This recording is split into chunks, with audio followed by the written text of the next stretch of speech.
ਵਾਹਿਗੁਰੂ ਜੀ ਕਾ ਖਾਲਸਾ ਵਾਹਿਗੁਰੂ ਜੀ ਕੀ ਫਤਿਹ। अस्सलाम वालेकुम आदाब वर्ज महा तोरी होस्ट नीलम कौर मैं टीवी 84 ਦੇ ਸਾਰੇ ਦਰਸ਼ਕਾਂ ਤੇ ਸਰੋਤਿਆਂ ਨੂੰ ਜੀ ਆਇਆਂ ਕਹਿੰਦੀਆਂ ਪ੍ਰੋਗਰਾਮ ਸੱਚੋ ਸੱਚ ਵਿੱਚ ਜਿਹੜੇ ਇਸ ਪ੍ਰੋਗਰਾਮ ਨਾਲ ਦੇਸ਼ਾਂ ਵਿਦੇਸ਼ਾਂ ਤੋਂ ਜੁੜ ਚੁੱਕੇ ਨੇ। ਖਾਲਸਾ ਅਫੇਅਰ ਸੈਂਟਰ ਦੇ ਸੰਚਾਲਕ ਡਾਕਟਰ ਅਮਰਜੀਤ ਸਿੰਘ ਵੀ ਸਟੂਡੀਓ 'ਚ ਮੇਰੇ ਨਾਲ ਸ਼ਾਮਲ ਨੇ। ਉਹਨਾਂ ਨਾਲ ਗੱਲਬਾਤ ਕਰਕੇ ਅੱਜ ਦੇ ਮਿਸ਼ਨ ਸੁਪਰ ਉਹਨਾਂ ਤੋਂ ਉਹਨਾਂ ਦਾ ਤਜ਼ੀਆ ਜਾਣਦੇ ਹਾਂ। ਜੀ ਡਾਕਟਰ ਸਾਹਿਬ ਵਾਹਿਗੁਰੂ ਜੀ ਕਾ ਖਾਲਸਾ ਵਾਹਿਗੁਰੂ ਜੀ ਕੀ ਫਤਿਹ। हाँ जी नीलम कौर जी ਤੁਹਾਨੂੰ ਵੀ ਤੇ ਦੁਨੀਆ ਭਰ 'ਚ ਬੈਠੇ ਸਾਡੇ ਬਹੁਤ ਹੀ ਪਿਆਰੇ ਸੋਹਣੇ ਸਿਆਣੇ ਟੀਵੀ 84 ਦੇ ਵਿਊਅਰਸ ਨੂੰ ਵੀ ਵਾਹਿਗੁਰੂ ਜੀ ਕਾ ਖਾਲਸਾ ਵਾਹਿਗੁਰੂ ਜੀ ਕੀ ਫਤਿਹ ਤੇ ਸਾਡੇ ਬਹੁਤ ਹੀ ਪਿਆਰੇ ਮੁਸਲਮਾਨ ਭੈਣਾਂ ਭਰਾਵਾਂ ਨੂੰ अस्सलाम वालेकुम। जी डॉक्टर साहब जी आनू प्रोग्राम सच्चो सच विच बहुत शुक्रिया जी। डॉक्टर साहब आज 19 मई 2023 5 जेठ नानकशाही संमत 555 ਦਾ ਦਿਨ ਹੈ ਤੇ ਡਾਕਟਰ ਸਾਹਿਬ ਪ੍ਰੋਗਰਾਮ ਸ਼ੁਰੂ ਕਰਨ ਤੋਂ ਪਹਿਲਾਂ ਅਸੀਂ ਆਪਣੇ ਦਰਸ਼ਕਾਂ ਤੇ ਸਰੋਤਿਆਂ ਨੂੰ ਹਮੇਸ਼ਾ ਤਰ੍ਹਾਂ ਦੱਸੀ ਵਿਊਅਰਸ ਜੇ ਤੁਸੀਂ ਹੱਕ ਸੱਚ ਇਨਸਾਫ ਤੇ ਪੈਰਾ ਦਿੰਦਾ ਇੱਕੋ ਇੱਕ ਚੈਨਲ ਟੀਵੀ 84 ਨੂੰ ਦੇਖਣਾ ਚਾਹੁੰਦੇ ਹੋ ਤਾਂ ਤੁਸੀਂ ਦੇਖ ਸਕਦੇ ਸਪੈਕਟਰਮ ਕੇਬਲ ਆਰਸੀਨ ਕੇਬਲ ਬੈਲ ਫਿਲਮ ਕੈਲੰਡਰ ਰੋਕੂ ਜਾਦੂ ਬਾਕਸ ਸ਼ਾਵਾ ਫੇਸਬੁੱਕ ਟੀਵੀ 84 ਦੀ ਐਪ ਰਾਹੀਂ online streaming and IP box ਤੇ ਤੁਸੀਂ ਟੀਵੀ 84 ਨੂੰ ਦੇਖ ਸਕਦੇ ਹੋ। ਵਿਊਅਰਸ ਜੇ ਤੁਸੀਂ ਟੀਵੀ 84 ਨਾਲ ਪ੍ਰੋਗਰਾਮ ਸੱਚੋ ਸੱਚ ਨਾਲ ਫੇਸਬੁੱਕ ਰਾਹੀਂ ਜੁੜੇ ਤਾਂ ਸਾਨੂੰ ਵੱਧ ਲਾਈਕ ਕਰੋ ਤੇ ਸ਼ੇਅਰ ਕਰੋ ਅਤੇ ਨਾਲ ਹੀ YouTube ਤੇ ਸਬਸਕ੍ਰਾਈਬ ਵੀ ਕਰੋ। ਇਹ ਵੀ ਦੱਸ ਦਿਓ ਕਿ ਤੁਸੀਂ ਟੀਵੀ 84 ਦੀ ਐਪ ਨੂੰ ਐਂਡਰੋਇਡ ਐਂਡ ਐਪ ਸਟੋਰ ਤੇ ਡਾਊਨਲੋਡ ਕਰਕੇ ਜੋ ਟੀਵੀ 84 ਦੀ ਲਾਈਵ ਸਟ੍ਰੀਮ ਹੈ ਇਸ ਨੂੰ ਤੁਸੀਂ 24 ਆਵਰਸ ਦੇਖ ਸਕਦੇ ਹੋ। ਸੋ ਵਿਊਅਰਸ ਪ੍ਰੋਗਰਾਮ ਦੀ ਸ਼ੁਰੂਆਤ ਕਰਨ ਜਾ ਰਹੇ ਹਾਂ ਅੱਜ ਦੀ ਸਪਾਂਸਰਸ਼ਿਪ ਦੇ ਹਵਾਲੇ ਨਾਲ ਕਿ ਅੱਜ ਦੇ ਪ੍ਰੋਗਰਾਮ ਸੱਚੋ ਸੱਚ ਨੂੰ ਸਪਾਂਸਰ ਕੀਤਾ ਗਿਆ ਹੈ ਨਿਊ ਜਰਸੀ ਤੋਂ ਸਰਦਾਰ ਗੁਰਪ੍ਰੀਤ ਸਿੰਘ ਜੀ ਵੱਲੋਂ। ਸੋ ਇਹਨਾਂ ਨੇ ਡਾਕਟਰ ਅਮਰਜੀਤ ਸਿੰਘ ਦਾ ਟੀਵੀ 84 ਦੀ ਸਮੁੱਚੀ ਟੀਮ ਦਾ ਧੰਨਵਾਦ ਕੀਤਾ ਹੈ ਕਿ ਤੁਸੀਂ ਜੋ ਕਾਰਜ ਆਰੰਭਿਆ ਹੈ ਸਾਨੂੰ ਇਸ ਤੋਂ ਬਹੁਤ ਕੁਝ ਸਿੱਖਣ ਨੂੰ ਮਿਲਦਾ ਔਰ ਕਈ ਸਾਲਾਂ ਤੋਂ ਜੁੜੇ ਹੋਏ ਹਾਂ ਔਰ ਟੀਵੀ 84 ਨਾਲ ਪਹਿਲੀ ਵਾਰ ਆਪਾਂ ਜਿਹੜੇ ਡੋਨੇਸ਼ਨ ਜਿਹੜਾ ਭੇਜ ਰਹੇ ਹਾਂ। ਸੋ ਵਾਹਿਗੁਰੂ ਚੜ੍ਹਦੀ ਕਲਾ ਬਖਸ਼ਣ ਔਰ ਅਗਿਆਨਤਾ ਅਤੇ ਸਹੀ ਸੇਧ ਨਾ ਹੋਣਾ ਸਾਡਾ ਸਭ ਤੋਂ ਵੱਡਾ ਦੁਸ਼ਮਣ ਹੈ ਔਰ ਟੀਵੀ 84 ਇਸ ਕਮੀ ਨੂੰ ਪੂਰਾ ਕਰਨ ਵਿੱਚ ਆਪਣਾ ਰੋਲ ਜਿਹੜਾ ਨਿਭਾ ਰਿਹਾ ਹੈ। ਸੋ ਵਾਹਿਗੁਰੂ ਹੋਰ ਬਲ ਬਖਸ਼ਣ। ਸੋ ਅੱਜ ਦੀ ਸਪਾਂਸਰਸ਼ਿਪ ਲਈ ਅਸੀਂ ਵੀਰ ਗੁਰਪ੍ਰੀਤ ਸਿੰਘ ਹੋਰਾਂ ਦਾ ਤਹਿ ਦਿਲ ਤੋਂ ਧੰਨਵਾਦ ਕਰਦੇ ਹਾਂ ਔਰ ਤੁਹਾਨੂੰ ਵੀ ਅਪੀਲ ਤੇ ਬੇਨਤੀ ਕਰਦੇ ਹਾਂ ਕਿ ਤੁਸੀਂ ਪ੍ਰੋਗਰਾਮ ਸੱਚੋ ਸੱਚ ਨੂੰ ਵੱਧ ਤੋਂ ਵੱਧ ਸਪਾਂਸਰ ਕਰੋ। ਸਪਾਂਸਰਸ਼ਿਪ ਲਈ ਤੁਸੀਂ ਸਾਨੂੰ ਕਾਲ ਕਰ ਸਕਦੇ ਹੋ ਸਾਡੇ ਫੋਨ ਨੰਬਰ ਤੇ 5166191984 ਸੇਮ ਨੰਬਰ ਤੇ WhatsApp ਕਰ ਸਕਦੇ ਹੋ। ਤੁਸੀਂ ਸਾਨੂੰ ਈਮੇਲ ਵੀ ਕਰ ਸਕਦੇ ਹੋ info@tv84.tv ਤੇ।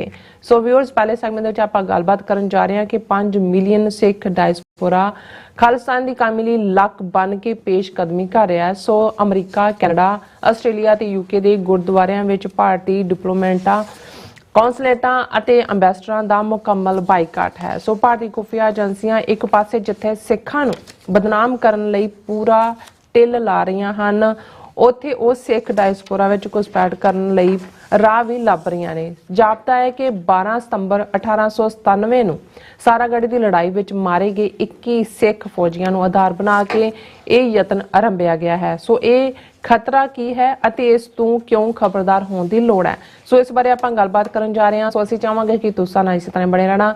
ਦੇਖਣ ਸੁਣਨ ਲਈ ਤੁਹਾਡਾ ਸਭ ਦਾ ਬਹੁਤ ਬਹੁਤ ਸ਼ੁਕਰੀਆ। ਜੀ ਡਾਕਟਰ ਸਾਹਿਬ ਕੀ ਕਹਿਣਾ ਚਾਹੋਗੇ? ਦੇਖੋ ਸਭ ਤੋਂ ਪਹਿਲਾਂ ਤਾਂ ਅਸੀਂ ਅੱਜ ਦੇ ਪ੍ਰੋਗਰਾਮ ਨੂੰ ਸਪਾਂਸਰ ਕਰਨ ਲਈ ਨਿਊ ਜਰਸੀ ਤੋਂ ਸਾਡੇ ਵੀਰ ਗੁਰਪ੍ਰੀਤ ਸਿੰਘ ਉਹਨਾਂ ਦਾ ਸ਼ੁਕਰੀਆ ਅਦਾ ਕਰਦੇ। ਅੱਛਾ ਉਹਨਾਂ ਨੇ ਮੰਥਲੀ ਕਮਿਟਮੈਂਟ ਕੀਤੀ ਹੈ ਨਾਈਸ ਔਰ ਇਹ ਸਾਡੇ ਉਹ ਵੀਰ ਨੇ ਜਿਹੜੇ ਆਪਣੇ ਤੌਰ ਦੇ ਉੱਤੇ ਲਗਾਤਾਰਤਾ ਨਾਲ ਜਿਹੜੇ ਟੀਵੀ 84 ਨਾਲ ਜੁੜੇ ਹੋਏ ਨੇ ਔਰ ਉਹਨਾਂ ਨੇ ਇਹ ਮਹਿਸੂਸ ਕੀਤਾ ਕਿ ਟੀਵੀ 84 ਪੰਥਕ ਆਵਾਜ਼ ਹੈ, ਪੰਥ ਦੀ ਚੜ੍ਹਦੀ ਕਲਾ ਲਈ ਕੰਮ ਕਰਦਾ ਹੈ, ਸਿੱਖ ਕੌਮ ਦਾ ਆਪਣਾ ਘਰ ਖਾਲਿਸਤਾਨ ਹੋਏ ਜੀ ਇਸ ਦੇ ਲਈ ਜਿਹੜਾ ਪਿਛਲੇ 10-11 ਸਾਲਾਂ ਤੋਂ ਕੰਟੀਨਿਊਸਲੀ ਆਪਣੇ ਯਤਨ ਕਰ ਰਿਹਾ। ਉਹਨਾਂ ਨੇ ਖੁਦ ਹੀ ਕਾਲ ਕਰਕੇ ਮੰਥਲੀ ਕਮਿਟਮੈਂਟ ਕੀਤੀ ਹੈ। ਸਾਨੂੰ ਇਸ ਕਿਸਮ ਦੇ ਵੀਰਾਂ ਤੇ ਭੈਣਾਂ ਤੇ ਮਾਣ ਵੀ ਹੁੰਦਾ ਹੈ ਤੇ ਆਪਣੇ ਆਪ ਨੂੰ ਵੀ ਇਹ ਮਹਿਸੂਸ ਹੁੰਦਾ ਹੈ ਕਿ ਜਦੋਂ ਸਧਾਰਨ ਜਿਹੜਾ ਸਾਡਾ ਆਵਾਮ ਹੈ ਕਿਰਤੀ ਗੁਰਸਿੱਖ ਵੀਰ ਭੈਣਾਂ ਨੇ ਉਹਨਾਂ ਤੱਕ ਸਾਡਾ ਸੁਨੇਹਾ ਪਹੁੰਚ ਰਿਹਾ ਹੈ ਤੇ ਸਾਨੂੰ ਲੱਗਦਾ ਹੈ ਕਿ ਭਾਈ ਜੋ ਕੁਝ ਅਸੀਂ ਪਿਛਲੇ 10-11 ਸਾਲ ਪਹਿਲਾਂ ਜਿਸ ਨੂੰ ਡਾਕਟਰ ਰਣਜੀਤ ਸਿੰਘ ਹੋਰਾਂ ਨੇ ਡ੍ਰੀਮ ਕੀਤਾ ਫਿਰ ਨਰਸ ਕੀਤਾ ਕਿਉਂਕਿ ਪਹਿਲੀ ਸਟੇਜ ਸਭ ਤੋਂ ਪਹਿਲਾਂ ਤਾਂ ਬੀਜ ਹੁੰਦਾ ਹੈ ਕਿਸੇ ਚੀਜ਼ ਦਾ ਜਿਹੜਾ ਅਹਿਮੀਅਤ ਰੱਖਦਾ ਹੈ। ਫਿਰ ਬੀਜ ਨੂੰ ਜਦੋਂ ਤੁਸੀਂ ਧਰਤੀ ਵਿੱਚ ਪਾਉਂਦੇ ਹੋ ਉਸ ਧਰਤੀ ਨੂੰ ਤਿਆਰ ਕਰਨਾ, ਫਿਰ ਜਦੋਂ ਪੁੰਗਰਦਾ ਹੈ ਉਸ ਦੀ ਹਿਫਾਜ਼ਤ ਹੋਣਾ, ਫਿਰ ਇੱਕ ਵਕਤ ਆ ਕੇ ਉਹ ਇੱਕ ਰੁੱਖ ਬਣਦਾ ਹੈ ਉਸ ਦੇ ਨਾਲ ਫੁੱਲ ਲੱਗਦੇ ਨੇ ਫਲ ਲੱਗਦੇ ਨੇ। ਸੋ ਅਸੀਂ ਸਮਝਦੇ ਹਾਂ ਵੀ ਇਹਨਾਂ 10-11 ਸਾਲਾਂ 'ਚ ਜਿਹੜਾ ਥਾਟ ਉਹਨਾਂ ਨੇ ਸੋਚਿਆ ਉਹਦੇ ਲਈ ਉਹਨਾਂ ਨੇ ਮਿਹਨਤ ਕੀਤੀ। ਅਸੀਂ ਵੀ ਉਹਨਾਂ ਦੇ ਸਾਥੀ ਸਹਿਯੋਗੀ ਬਣੇ ਭਾਵੇਂ ਉਹ ਤਾਂ ਇਸ ਜਹਾਨ ਤੋਂ ਤੁਰ ਗਏ ਪਰ ਇਹ ਸਾਡੇ ਜ਼ਿੰਮੇ ਫਰਜ਼ ਵੀ ਹੈ ਔਰ ਅਸੀਂ ਸਮਝਦੇ ਹਾਂ ਕਿ ਜਿਉਂ-ਜਿਉਂ ਵਕਤ ਬੀਤ ਰਿਹਾ ਹੈ, ਸਾਡੇ ਬਹੁਤ ਸਾਰੇ ਵੀਰ ਭੈਣਾਂ ਵੀ ਇਹ ਮਹਿਸੂਸ ਕਰਦੇ ਨੇ ਜਦੋਂ ਤੋਂ ਇਹ 18 ਮਾਰਚ ਤੋਂ ਭਾਈ ਅੰਮ੍ਰਿਤਪਾਲ ਸਿੰਘ ਹੋਰਾਂ ਨੂੰ ਗ੍ਰਿਫਤਾਰ ਕਰਨ ਦੇ ਨਾਂ ਥੱਲੇ ਭਾਰਤੀ ਏਜੰਸੀਆਂ ਜੋ ਟੋਟਲ ਵਾਰ ਜੂਨ 84 ਦੇ ਪਹਿਲੇ ਹਫਤੇ ਉਹਨਾਂ ਨੇ ਸ਼ੁਰੂ ਕੀਤੀ ਹੋਈ ਹੈ, ਉਹਦੀ ਕੰਟੀਨਿਊਟੀ ਦੇ ਵਿੱਚ ਇੰਟੈਂਸਿਟੀ ਲਿਆਂਦੀ ਤੇ ਫਿਰ ਉੱਥੋਂ ਦੇ ਵੀ ਬਹੁਤ ਸਾਰੇ ਯੂਟਿਊਬਰ ਔਰ ਦੂਸਰੇ ਜਾਂ ਚੁੱਪ ਕਰਕੇ ਬਿਠਾ ਦਿੱਤੇ ਗਏ ਜਾਂ ਚੁੱਪ ਕਰਕੇ ਬਹਿ ਗਏ ਔਰ ਆਪਣੀਆਂ ਧਿਰਾਂ ਵੀ ਬਹੁਤ ਸਾਰੀਆਂ ਜਿਹੜੀਆਂ ਭਾਰਤੀ ਏਜੰਸੀਆਂ ਦੀ ਮਿਸ ਇਨਫੋਰਮੇਸ਼ਨ ਦਾ ਵੀ ਸ਼ਿਕਾਰ ਸਨ, ਕਿਤੇ ਨਾ ਕਿਤੇ ਆਪਣੀ ਈਰਖਾ ਦਾ ਵੀ ਜਿਹੜਾ ਹੈ ਉਹ ਪ੍ਰਭਾਵ ਕਬੂਲ ਰਹੇ ਸੀ।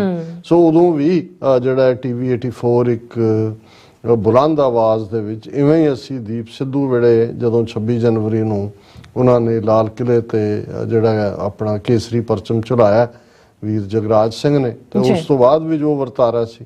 ਸੋ ਅਸੀਂ ਬੇਸ਼ੱਕ ਅਸੀਂ ਰਿਪੀਟਡਲੀ ਦੇਖ ਰਹੇ ਹਾਂ ਕਿ ਸਾਡੇ ਈਵਨ YouTube ਔਰ Facebook ਦੇ ਉੱਤੇ ਵੀ ਬਹੁਤ ਸਾਰੀਆਂ ਪਾਬੰਦੀਆਂ ਆਇਦ ਕੀਤੀਆਂ ਹੋਈਆਂ, ਜਿਹੜੀਆਂ ਗਰੁੱਪਾਂ ਦੇ ਵਿੱਚ ਜਾਣਾ ਚਾਹੀਦਾ, ਅੱਗੇ ਜਿਵੇਂ ਜਾਂਦਾ ਸੀ ਕਿ ਨੋਟੀਫਾਈ ਨਹੀਂ ਕਈ ਵਾਰ ਕੀਤਾ ਜਾਂਦਾ, ਕਿਉਂਕਿ ਇਹਨਾਂ ਥਾਵਾਂ ਤੇ ਵੀ ਉਹਨਾਂ ਦੇ ਲੋਕ ਬੈਠੇ ਹੋਏ ਨੇ। ਪਰ ਜਦੋਂ ਤੱਕ ਜਿੱਥੇ ਤੱਕ ਇਹ ਆਵਾਜ਼ ਪਹੁੰਚ ਸਕਦੀ ਹੈ ਅਸੀਂ ਆਪਣਾ ਐਫਰਟ ਕਰ ਰਹੇ ਹਾਂ। ਸੋ ਵੀਰ ਗੁਰਪ੍ਰੀਤ ਸਿੰਘ ਜੀ, ਸਾਨੂੰ ਤੁਹਾਡੇ ਤੇ ਮਾਣ ਵੀ ਹੈ ਔਰ ਅਸੀਂ ਤੁਹਾਡਾ ਸ਼ੁਕਰੀਆ ਅਦਾ ਕਰਦੇ ਹਾਂ। ਅਸੀਂ ਇਹ ਵੀ ਦੱਸ ਦਈਏ ਕਿਉਂਕਿ ਵੀਰ ਗੁਰਪ੍ਰੀਤ ਸਿੰਘ ਹੋਰਾਂ ਦਾ ਸੰਬੰਧ ਵੀ ਨਿਊ ਜਰਸੀ ਸਟੇਟ 'ਚ ਰਹਿੰਦੇ ਨੇ ਕਿ ਕੱਲ 15ਵੀਂ ਸਾਲਾਨਾ ਪਰੇਡ ਕਾਰਟਰੇਟ ਨਿਊ ਜਰਸੀ 'ਚ ਹੋ ਰਹੀ ਹੈ ਔਰ ਕਾਰਟਰੇਟ ਹੁਣ ਤਾਂ ਅਸੀਂ ਦੇਖਦੇ ਹਾਂ ਕਿ ਅਮਰੀਕਾ, ਕੈਨੇਡਾ ਜਾਂ ਦੂਸਰੇ ਮੁਲਕਾਂ ਦੇ ਵਿੱਚ ਵੀ, ਆਸਟ੍ਰੇਲੀਆ 'ਚ ਵੀ, ਕੈਨਬਰਾ 'ਚ ਅਸੀਂ ਦੇਖਿਆ 82 ਸਿੱਖ ਝੰਡੇ ਜਿਹੜੇ ਨੇ ਕੈਪੀਟਲ ਦੇ ਨੇੜੇ ਤੇੜੇ ਝੂਲੇ। ਪਰ 15 ਵਰ੍ਹੇ ਪਹਿਲਾਂ ਕਾਰਟਰੇਟ ਦੀ ਪੈਰੇਡ ਦੀ ਇੱਕ ਆਪਣੀ ਅਹਿਮੀਅਤ ਹੈ। ਜਿਵੇਂ ਨਿਊਯਾਰਕ ਦੀ ਪੈਰੇਡ ਜਦੋਂ ਅਸੀਂ ਉਸ ਨੂੰ ਖਾਲਿਸਤਾਨੀ ਪੈਰੇਡ ਦੇ ਤੌਰ ਤੇ ਜਿਹੜਾ ਉਹ ਕਹਿੰਦੇ ਆ ਕਿ ਭਾਈ ਇਹ ਤਾਂ ਉਹਨਾਂ ਨੂੰ ਇੰਡੀਆ ਡੇ ਪੈਰੇਡ ਦੇ ਸਾਰਾ ਕੁਝ ਉਲਟਾ ਕੇ ਤੇ ਖਾਲਿਸਤਾਨ ਦੀ ਨੀਂਹ ਰੱਖਣ ਵਾਲੀ ਪੈਰੇਡ ਹੈ।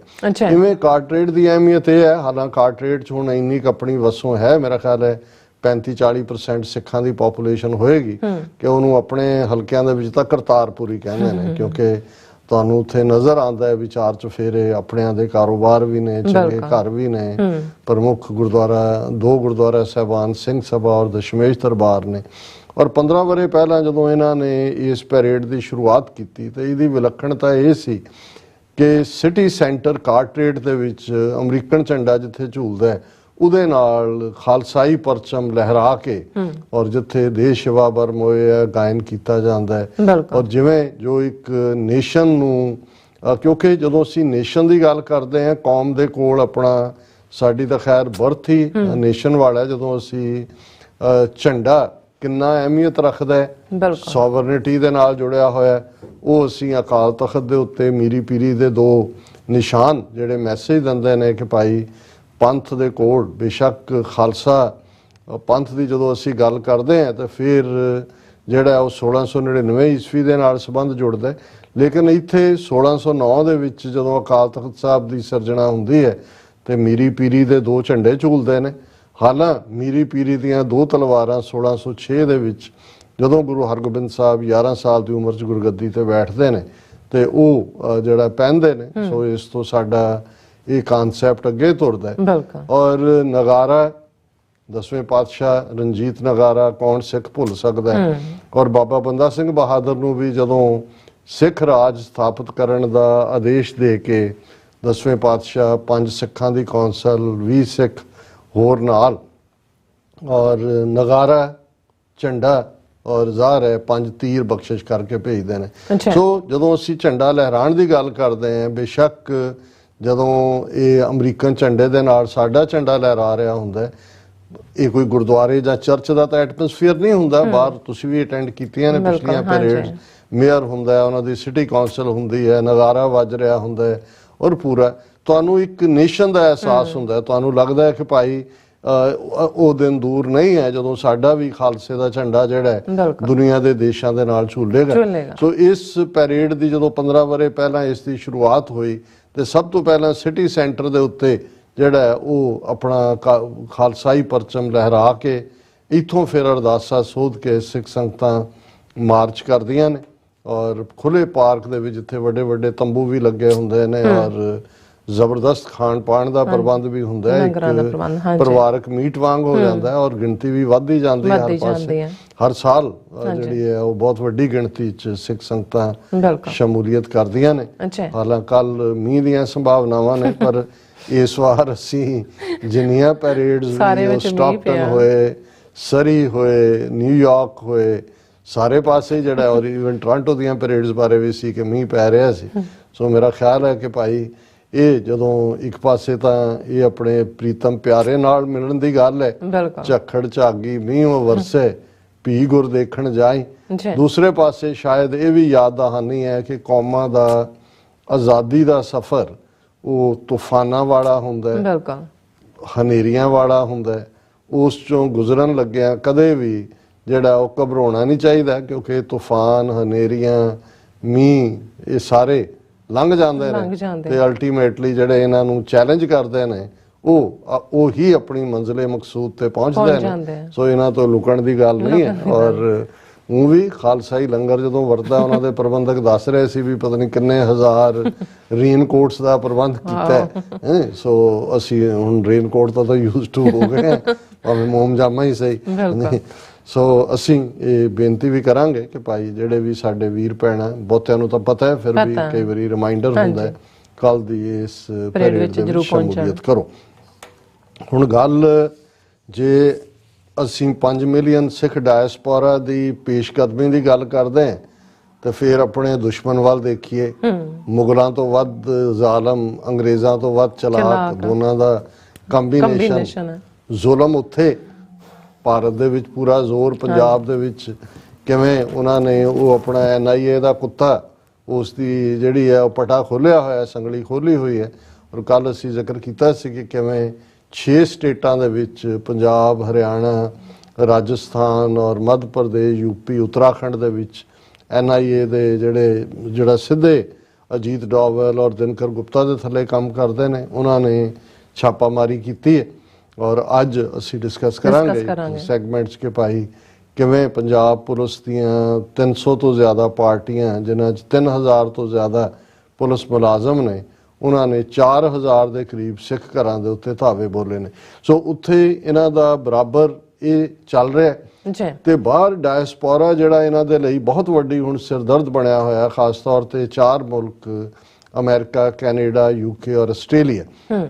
ਔਰ ਇੱਥੇ ਇੱਕ ਤਾਂ ਇਹਨਾਂ ਦੇ ਲਈ ਪਹਿਲੀ ਜਿਹੜੀ ਆ ਚੈਲੰਜ ਇਹ ਆਇਆ ਜਦੋਂ ਕਿ ਇਹ ਰੁਝਾਨ ਜਾਂ ਇਹ ਮੂਵ ਤਾਂ ਸ਼ੁਰੂ ontario ਸਿੱਖ ਕਮੇਟੀ ਨੇ ਕੀਤਾ, ਪਰ ਫਿਰ ਅਮਰੀਕਾ ਦੇ ਗੁਰਦੁਆਰਿਆਂ ਨੇ, ਈਸਟ ਕੋਸਟ ਸਿੱਖ ਕੋਆਰਡੀਨੇਸ਼ਨ ਕਮੇਟੀ ਨੇ ਪਿਕ ਕੀਤਾ, ਅਮਰੀਕਾ ਦੇ ਗੁਰਦੁਆਰਿਆਂ ਨੇ, UK ਫਿਰ ਆਸਟ੍ਰੇਲੀਆ ਤੱਕ ਪਹੁੰਚ ਗਿਆ ਕਿ ਭਾਰਤੀ ਸਟੇਟ ਜਿਹੜੀ ਕਿ ਟੈਰਰ ਦੇ ਨਾਲ ਸਿੱਖ ਕੌਮ ਦੀ ਵੱਖਰੀ ਹਸਤੀ, ਵੱਖਰੀ ਹੋਂਦ ਨੂੰ ਦਬਾ ਰਹੀ ਹੈ, ਮੁੱਢਲੀਆਂ ਸਿਵਲ ਲਿਬਰਟੀਜ਼ ਨੂੰ ਕੁਚਲ ਰਹੀ ਹੈ। ਉਹਨਾਂ ਦੇ ਡਿਪਲੋਮੈਟਾਂ, ਐਂਬੈਸਡਰਾਂ, ਕੌਂਸਲੇਟਾਂ, ਸਟਾਫਰਸ ਲਈ ਗੁਰਦੁਆਰਾ ਸਟੇਜਾਂ ਤੋਂ ਕੋਈ ਵਕਤ ਨਹੀਂ ਹੈ। ਇਹ ਬਿਲਕੁਲ ਕਿਸੇ ਨੇ ਨਹੀਂ ਕਿਹਾ ਵੀ ਉਹ ਗੁਰਦੁਆਰੇ ਨਹੀਂ ਆ ਸਕਦੇ, ਨੇਰੇ ਸਵੇਰੇ ਜਦੋਂ ਚਾਹਣ ਉਹ ਆ ਸਕਦੇ ਨੇ, ਪਰ ਇਹ ਜਿਵੇਂ ਇੱਕ ਜ਼ਮਾਨੇ ਦੇ ਵਿੱਚ ਗੁਰਦੁਆਰੇ ਇਹਨਾਂ ਐਂਬੈਸੀਆਂ, ਕੌਂਸਲੇਟਾਂ ਦੀਆਂ ਐਕਸਟੈਂਸ਼ਨਸ ਬਣੇ ਹੋਏ ਸੀ। ਔਰ ਇਹ ਬਹੁਤ ਘੱਟ ਲੋਕਾਂ ਨੂੰ ਪਤਾ ਹੈ ਕਿ ਈਵਨ ਗੁਰਦੁਆਰਾ ਰਿਚਮੰਡ ਹਿਲ ਕਲਚਰਲ ਸੁਸਾਇਟੀ ਜਿਹੜਾ ਅੱਜ ਖਾਲਿਸਤਾਨੀ ਐਕਟੀਵਿਟੀਜ਼ ਦਾ ਕੇਂਦਰ ਹੈ, ਇੰਦਰਾ ਗਾਂਧੀ ਜਦੋਂ 82-83 ਪੀਰੀਅਡ ਦੇ ਵਿੱਚ ਅਮਰੀਕਾ ਆਈ ਨਿਊਯਾਰਕ ਦੇ ਵਿੱਚ, ਔਰ ਰਿਚਮੰਡ ਹਿਲ ਗੁਰਦੁਆਰੇ ਦੇ ਵਿੱਚ ਵੀ ਉਹਨੇ ਐਡਰੈਸ ਕੀਤਾ, ਉਹਨੂੰ ਸਿਰੋਂ ਪਾਉ ਦਿੱਤਾ ਗਿਆ ਸੀ। ਔਰ ਇਹ ਵਰਤਾਰਾ ਕੋਈ ਵਿਕੋ ਨਿਤਰਾ ਨਹੀਂ ਸੀ ਲੱਗਦਾ। ਉਦੋਂ ਜਿੰਨਾ ਵੀ ਮੁਲਕਾਂ ਦੇ ਵਿੱਚ ਬਿਫੋਰ 84 ਇਹ ਸੀ ਕਿ ਐਂਬੈਸਡਰ, ਹਾਈ ਕਮਿਸ਼ਨ, ਕੌਂਸਲਰ ਆਉਂਦੇ ਸੀ, ਉਹ ਗੁਰਦੁਆਰਿਆਂ ਦੇ ਵਿੱਚ ਆਪਣਾ ਪਹਿਲੇ ਹੀ ਹਫ਼ਤੇ ਹੀ ਆ ਕੇ ਐਤਵਾਰ ਰੋਜ਼ ਹੀ ਆਸ਼ੀਰਵਾਦ ਲੈਣ ਆਏ ਆ, ਔਰ ਉਹ ਸਿੱਖ ਵੀ ਵੈਲਕਮ ਕਰਦੇ ਸੀ। ਸੋ ਜੂਨ 84 ਤੋਂ ਬਾਅਦ ਤਾਂ ਫਿਰ ਇਹਨਾਂ ਦੀ ਜਿਹੜੀ ਹੈ ਉਹ ਕਈ ਥਾਂ ਤਾਂ ਸੇਵਾ ਵੀ ਹੋਣ ਲੱਗ ਗਈ, ਜਿਹਦੇ ਕਰਕੇ ਵੈਸੇ ਹੀ ਭੱਜ ਗਏ। ਪਰ ਵਿਚਾਲੇ ਜੇ ਇੱਕ ਪੀਰੀਅਡ ਆਇਆ ਜਦੋਂ ਕਿ ਇਹਨਾਂ ਨੇ ਉੱਥੇ ਪੰਜਾਬ ਦੇ ਵਿੱਚ ਬੜਾ ਬਰੂਟਲੀ ਮੂਵਮੈਂਟ ਨੂੰ ਸੁਪਰੈਸ ਕੀਤਾ। ਬਾਹਰ ਉਹਨਾਂ ਨੇ ਪਹਿਲਾਂ ਤਾਂ ਗੁਰਦੁਆਰਿਆਂ ਦੇ ਵਿੱਚ ਲਿਟੀਗੇਸ਼ਨਸ ਵਗੈਰਾ ਖੜੀਆਂ ਕੀਤੀਆਂ, ਕਰਵਾਈਆਂ। ਫਿਰ ਕੁਝ ਥਾਵਾਂ ਤੇ ਜਿੱਥੇ ਜਿੱਥੇ ਉਹਨਾਂ ਦਾ ਮਾੜਾ ਮੋਟਾ ਜ਼ੋਰ ਪੈਣ, ਉਹਦੇ ਲਈ ਉਹਨਾਂ ਨੇ ਬੜੀ ਨੀਤੀ ਵਰਤੀ। ਕੁਲਦੀਪ ਨਈਅਰ, ਜਿਹਨੂੰ ਮੈਂ ਹਮੇਸ਼ਾ ਘਾਹ ਦਾ ਸੱਪ ਮੈਂ ਕਹਿੰਦਾ ਰਿਹਾ, 3 ਬੰਦੇ ਸੀ ਜਿਹੜੇ ਹੁਣ ਭਾਵੇਂ ਤਿੰਨੋਂ ਹੀ ਦੁਨੀਆ ਤੋਂ ਜਾ ਚੁੱਕੇ ਨੇ, ਪਰ ਇਹਨਾਂ ਤਿੰਨਾਂ ਨੂੰ ਇੰਡੀਅਨ ਸਟੇਟ ਏਜੰਸੀਆਂ ਨੇ ਬਹੁਤ ਐਜ਼ ਏ ਸੌਫਟ ਪਾਵਰ ਬਣਾ ਕੇ ਸਿੱਖਾਂ 'ਚ ਵਰਤਿਆ। ਸਿੱਖਾਂ ਦੀ ਵੀ ਕਿਤੇ ਨਾ ਕਿਤੇ ਇਹਨਾਂ ਦੇ ਲਈ ਹਮਦਰਦੀ ਸੀ। ਉਹਨਾਂ ਦੇ ਵਿੱਚ ਆਈ ਕੇ ਗੁਜਰਾਲ ਜਿਹੜਾ ਜੇਲਮ ਤੋਂ ਸੀ, ਪ੍ਰਾਈਮ ਮਿਨਿਸਟਰ ਵੀ ਬਣਿਆ, ਜਲੰਧਰ ਨਾਲ ਸੰਬੰਧਿਤ ਨਾਨਕੇ ਸਿੱਖ ਸੀ, ਉਸ ਕਿਸਮ ਨੂੰ ਵਰਤ ਕੇ ਜਿਹੜਾ ਉਹ ਸੌਫਟ ਜਿਹੀ ਜ਼ਬਾਨ, ਔਰ ਆਈ ਕੇ ਗੁਜਰਾਲ, ਰਾਮ ਜੇਠ ਮਲਾਨੀ ਜਿਹੜਾ ਸਿੰਧੀ ਕਿ ਜੀ ਜਪਜੀ ਸਾਹਿਬ ਦਾ ਪਾਠ ਕਰਦਾ, ਵਾਈਸ ਪ੍ਰੈਜ਼ੀਡੈਂਟ ਵੀ ਸੀ ਬੀਜੇਪੀ ਦਾ, ਸਤਵੰਤ ਸਿੰਘ ਕੇਅਰ ਸਿੰਘ ਦਾ ਕੇਸ ਵੀ ਲੜਿਆ, ਸਿਮਰਨਜੀਤ ਸਿੰਘ ਮਾਨ ਦਾ ਵਕੀਲ ਵੀ ਸੀ ਮੁੱਢਲੇ ਦਿਨਾਂ 'ਚ, ਪਰ ਪੱਕਾ ਹਿੰਦੂਤਵੀ, ਔਰ ਉਹਨੇ ਹੀ ਕੇਸ ਸੁਪਰੀਮ ਕੋਰਟ 'ਚ ਜਿੱਤਿਆ ਸੀ ਕਿ ਹਿੰਦੂਤਵਾ ਰਿਲੀਜਨ ਨਹੀਂ ਹੈ, ਵੇ ਆਫ ਲਾਈਫ ਹੈ। ਸਿੱਖਾਂ ਦੇ ਗੁਰਦੁਆਰਿਆਂ 'ਚ ਹਮੇਸ਼ਾ ਹੀ ਵੈਲਕਮ ਹੁੰਦਾ ਸੀ, ਔਰ ਈਵਨ ਇੱਥੇ ਅਮਰੀਕਾ ਦੇ ਸਟੇਟ ਡਿਪਾਰਟਮੈਂਟਸ ਵੀ ਇੱਕ ਉੱਥੇ ਹੈ ਅੱਜ ਕੱਲ੍ਹ, ਉਹ ਅਗੇਨ ਇੰਡੀਅਨ ਸਟੇਟ ਦਾ ਸਟੂਜ ਹੈ, ਉਹ ਲੈ ਕੇ ਘੁੰਮਦਾ ਰਿਹਾ ਉਹਨੂੰ, ਜੇਠ ਮਲਾਨੀ ਨੂੰ ਸਟੇਟ ਡਿਪਾਰਟਮੈਂਟ ਇੱਕ ਸਟੇਜ ਤੇ ਡਾਕਟਰ ਜਸਦੇਵ ਸਿੰਘ ਰਾਏ ਇੰਗਲੈਂਡ ਤੋਂ ਵੀ ਉਹਨੂੰ ਲੈ ਕੇ ਇੱਥੇ ਘੁਮਾਉਂਦਾ ਰਿਹਾ। ਸੋ ਇਹ ਔਰ ਥਰਡ ਕੁਲਦੀਪ ਨਈਅਰ। ਸੋ ਕੁਲਦੀਪ ਨਈਅਰ ਨੂੰ ਜਦੋਂ ਦੇਵਗੌੜਾ ਗਵਰਨਮੈਂਟ ਤੋਂ ਪਹਿਲਾਂ ਦੇ ਦੌਰ ਦੇ ਵਿੱਚ ਹੀ, ਦੇਵਗੌੜਾ ਵੇਲੇ ਤੇ ਉਹ ਇੱਥੇ ਐਂਬੈਸਡਰ ਲੱਗਣਾ ਚਾਹੁੰਦਾ ਸੀ, ਉਹ ਤਾਂ ਉਹਦਾ ਕੰਮ ਟੁੱਟ ਗਿਆ, ਲੇਕਿਨ ਉਸ ਤੋਂ ਪਹਿਲਾਂ ਉਹ ਹਾਈ ਕਮਿਸ਼ਨਰ ਰਿਹਾ ਸੀ ਯੂਕੇ 'ਚ, ਔਰ ਇਹ ਉਹਨੇ ਖੁਦ ਆਪਣੇ ਕਿਸੇ ਆਰਟੀਕਲ 'ਚ ਲਿਖਿਆ ਸੀ ਕਿ ਜੀ ਅਸੀਂ ਸਾਰੇ ਬੰਦ ਸੀ, ਸਾਨੂੰ ਤਾਂ ਕੋਈ ਵੜ ਨਹੀਂ ਸੀ ਦਿੰਦਾ ਗੁਰਦੁਆਰਿਆਂ, ਔਰ ਅਸੀਂ ਇਹ ਨੀਤੀ ਅਪਣਾਈ ਕਿ ਵੀਜ਼ੇ ਔਰ ਪਾਸਪੋਰਟ ਉਹ ਖੋਲ੍ਹ ਦਿਓ, ਤੇ ਉਹਨਾਂ ਨੇ ਕਿਹਾ ਜੀ ਹੌਲੀ ਹੌਲੀ ਅਸੀਂ ਪਹੁੰਚ ਕੀਤੀ ਮੈਨੇਜਮੈਂਟਾਂ ਤੱਕ ਜਿਹੜੇ ਸਾਡੇ ਕੋਈ ਲੱਗਣ ਵਾਲੇ ਸੀ, ਸਾਡੇ ਆਖੇ ਜਾਂ ਸਾਡੀ ਪੇਰੋਲ ਤੇ ਆਏ। ਫਿਰ ਉਹਨੇ ਕਿਹਾ ਜੀ ਇੰਨਾ ਕੁ ਹੋ ਗਿਆ ਵੀ ਜਦੋਂ ਵੀਜ਼ਾ ਪਾਸਪੋਰਟ ਲੈਣ ਵਾਲਿਆਂ ਦੀ ਦੌੜ ਲੱਗ ਗਈ, ਫਿਰ ਤਾਂ ਮੈਨੂੰ ਗੁਰਦੁਆਰਿਆਂ 'ਚ ਵੈਲਕਮ ਕੀਤਾ ਜਾਣ ਲੱਗਾ। ਉਸ ਵੇਲੇ ਦੇ ਸਾਊਥ ਹਾਲ ਗੁਰਦੁਆਰੇ 'ਚ ਵੀ ਗਿਆ, ਦੂਸਰੇ ਪਾਸੇ ਵੀ ਗਿਆ, ਉਹਨੇ ਬੜੀ ਕਾਮਯਾਬੀ ਨਾਲ ਜਿੰਨੀ ਦੇਰ ਨਈਅਰ ਔਰ ਉਹਦੀ ਪਾਲਿਸੀ ਲਾਗੂ ਰਹੀ। ਫਿਰ ਵਿੱਚ ਵਿਚਾਲੇ ਜਦੋਂ ਇਹਨਾਂ ਦੀਆਂ ਨੀਤੀਆਂ ਮਨਮੋਹਨ ਸਿੰਘ ਦੀ ਸਰਕਾਰ ਔਰ ਦੂਜੇ ਦੇ ਆਉਂਦਾ, ਉਦੋਂ ਪਹਿਲੀ ਸਟੇਜ ਤੇ ਵੀ ਇਹੀ ਅਨਾਉਂਸ ਹੋਇਆ ਜੀ, ਉਹਨੇ ਕਿਹਾ ਨਈਅਰ ਨੇ ਕਿ ਅਸੀਂ ਬਲੈਕ ਲਿਸਟਾਂ ਖਤਮ ਕਰ ਰਹੇ ਹਾਂ, ਜਿਹਨੂੰ ਮਰਜ਼ੀ ਜਿਹੜਾ ਮਰਜ਼ੀ ਵੀਜ਼ਾ ਲੈ ਆਏ ਜਾਏ, ਕੋਈ ਰੁਕਾਵਟ ਨਹੀਂ ਹੈ। ਫਿਰ ਇਹੀ ਡਰਾਮੇਬਾਜ਼ੀ ਮਨਮੋਹਨ ਸਿੰਘ ਦੀ ਸਰਕਾਰ ਵੇਲੇ ਵੀ ਕੀਤੀ ਗਈ ਕਿ ਜੀ ਬਲੈਕ ਲਿਸਟਾਂ ਘਟਾ ਗਈਆਂ, ਵਧਾ ਦਿੱਤੀਆਂ ਨੇ। ਉਹੀ ਪਾਰਟ ਅਸੀਂ ਦੁਬਾਰਾ ਜਦੋਂ ਦੇਖਦੇ ਹਾਂ ਕਿ ਮੋਦੀ ਦੀ ਸਰਕਾਰ ਆਈ, ਫਿਰ ਉਸ ਕਿਸਮ ਦੀ ਡਰਾਮੇਬਾਜ਼ੀ। ਲੇਕਿਨ ਕੱਲੇ ਕੱਲੇ ਸ਼ਹਿਰ ਦੀ ਵੀ ਬਲੈਕ ਲਿਸਟ ਜਿਹੜੀ ਆ ਉਹ ਬਣਦੀ ਚਲੀ ਗਈ। ਰਾਦਰ ਇਹ ਨਹੀਂ ਹੈ ਘਟਾਣਾ ਘਟੂਣਾ ਕੀ ਸੀ, ਹਜ਼ਾਰਾਂ ਦੀ ਗਿਣਤੀ ਜੇ, ਲੇਕਿਨ ਇੱਕ ਨੀਤੀ ਉਹਨਾਂ ਨੇ ਆਪਣੇ ਜਿਹੜੇ ਵਿਚੋਲੇ ਜੇ ਰੱਖੇ ਹੋਏ ਨੇ, ਉਹਨਾਂ ਰਾਹੀਂ ਉਹ ਐਕਸੈਸ ਕਰਦੇ ਨੇ ਕਿ ਜੀ ਦੱਸੋ ਕਿਹਨੂੰ ਚਾਹੀਦਾ ਵੀਜ਼ਾ, ਕੀ ਹੈਗਾ, ਕਈਆਂ ਤੱਕ ਸੁਨੇਹੇ ਪਹੁੰਚਾਉਂਦੇ ਨੇ। ਔਰ ਫਿਰ ਕਈ ਜਿਹੜੇ ਹਾਈ ਫਾਈ ਸੀ ਜਿਨ੍ਹਾਂ ਨੂੰ ਮੋਦੀ ਦੀ ਨੀਤੀ ਦੇ ਥੱਲੇ ਜਦੋਂ ਮੋਦੀ ਯੂਕੇ 'ਚ ਆਇਆ, ਉਹੀ ਡਾਕਟਰ ਰਾਏ ਵਰਗੇ ਲੋਕ ਇਸਤੇਮਾਲ ਹੋਏ। ਪੰਜਾਬ 'ਚੋਂ ਵੀ ਇੱਕ ਦੋ ਇਸ ਕਿਸਮ ਦੇ ਸੀ, ਕੈਨੇਡਾ 'ਚ ਵੀ, ਔਰ ਦੂਜੇ ਉਸ ਤੋਂ ਪਹਿਲਾਂ ਇੱਕ ਅਟੈਂਪਟ ਭੀਸ਼ਮ ਅਗਨੀਹੋਤਰੀ ਵਾਜਪਾਈ ਦੇ ਵੇਲੇ ਜਿਹਨੂੰ ਐਂਬੈਸਡਰ ਐਟ ਲਾਰਜ ਅਮਰੀਕਾ 'ਚ ਲਾਇਆ ਗਿਆ ਸੀ, ਉਹ ਰੁਲਦਾ ਸਿੰਘ ਰਾਸ਼ਟਰੀ ਸਿੱਖ ਸੰਗਤ ਦਾ, ਉਦੋਂ ਵੀ ਜਿਹੜੇ ਕੁਛ ਲੋਕਾਂ ਨੂੰ ਜਿਨ੍ਹਾਂ ਨੂੰ ਇਹ ਸੀ ਜੀ ਚਲੋ ਸਾਨੂੰ ਵੀਜ਼ਾ ਮਿਲ ਜਾਏ ਅਸੀਂ ਜਾ ਸਕੀਏ, ਸੋ ਬਹੁਤ ਸਾਰੇ ਪੱਟੇ ਉਹਨਾਂ ਨੇ। ਉਹਨਾਂ 'ਚ ਕੁਛ ਨਾਮੀ ਨਾਮ ਵੀ ਸੀ, ਉਹਨਾਂ 'ਚੋਂ ਇੱਕ ਰਿਪਦਮਨ ਸਿੰਘ ਮਲਕ ਜਿਹੜਾ ਮੇਨ ਕਲਪਰੇਟ ਜਿਹਨੂੰ ਐਲਾਨਿਆ ਹੋਇਆ ਸੀ ਇੰਡੀਅਨਸ ਨੇ ਏਅਰ ਇੰਡੀਆ ਦੇ ਹਾਦਸੇ ਲਈ, ਔਰ ਜਦੋਂ ਉਹ ਫਿਰ ਇਹਨਾਂ ਦਾ ਹੀ, ਪਹਿਲਾਂ ਵੀ ਇਹਨਾਂ ਦਾ ਹੀ ਸੀ, ਜਦੋਂ ਖੁੱਲ੍ਹ ਕੇ ਫਿਰ ਉਹਨਾਂ ਨੂੰ ਲੱਗਾ ਵੀ ਉਹਦਾ ਕੰਮ ਅਸੀਂ ਲੈ ਲਿਆ, ਕਿਤੇ ਮੂੰਹ ਨਾ ਖੋਲ੍ਹੇ, ਉਹਨੂੰ ਪਹਿਲਾਂ ਤਾਂ ਉਹਨਾਂ ਨੇ ਉੱਥੇ ਸੱਦਿਆ ਇੰਡੀਆ ਵਾਪਸ, ਔਰ ਬੜੀ VIP ਵੈਲਕਮ ਦਿੱਤਾ, TV ਚੈਨਲਾਂ ਤੇ ਬਿਠਾ ਕੇ ਉਹਨੇ ਕਿਹਾ ਜੀ ਹੁਣ ਕੋਈ ਬਾਹਰ ਖਾਲਿਸਤਾਨ ਨਹੀਂ ਮੰਗਦੇ ਸਿੱਖ, ਐਵੇਂ ਮੁੱਠੀ ਭਾਰੀ ਨੇ, ਮੈਜੋਰਟੀ ਤਾਂ ਇੰਡੀਅਨ ਮੇਨ ਸਟ੍ਰੀਮ ਦੂਜੇ ਦੂਜੇ ਜਾਣਾ ਚਾਹੁੰਦੇ ਨੇ। ਔਰ ਵਾਪਸ ਆਉਣ ਤੋਂ ਕੁਛ ਦੇਰ ਬਾਅਦ ਹੀ ਉਸ ਦਾ ਮਰਡਰ ਹੋਇਆ। ਹਾਲਾਂ ਅਸੀਂ ਹਮੇਸ਼ਾ ਸਮਝਦੇ ਹਾਂ ਵੀ ਕਿਸੇ ਦੀ ਵੀ ਜਾਨ ਜਾਣਾ ਕੋਈ ਠੀਕ ਨਹੀਂ ਹੁੰਦਾ, ਲੇਕਿਨ ਇਹ ਵੀ ਇੱਕ ਨੋਨ ਗੱਲ ਹੈ ਕਿ ਵੀ ਜਿਨ੍ਹਾਂ ਨੂੰ ਏਜੰਸੀਆਂ ਨੇ ਰੱਖਿਆ ਹੁੰਦਾ, ਪਾਲਿਆ ਹੁੰਦਾ, ਜਦੋਂ ਉਹਨਾਂ ਦੇ ਕੋਲ ਜ਼ਿਆਦਾ ਭੇਤ ਹੋ ਜਾਣ ਤਾਂ ਉਹਨਾਂ ਨੂੰ ਐਲੀਮੀਨੇਟ ਕਰ ਦਿੰਦੇ ਨੇ।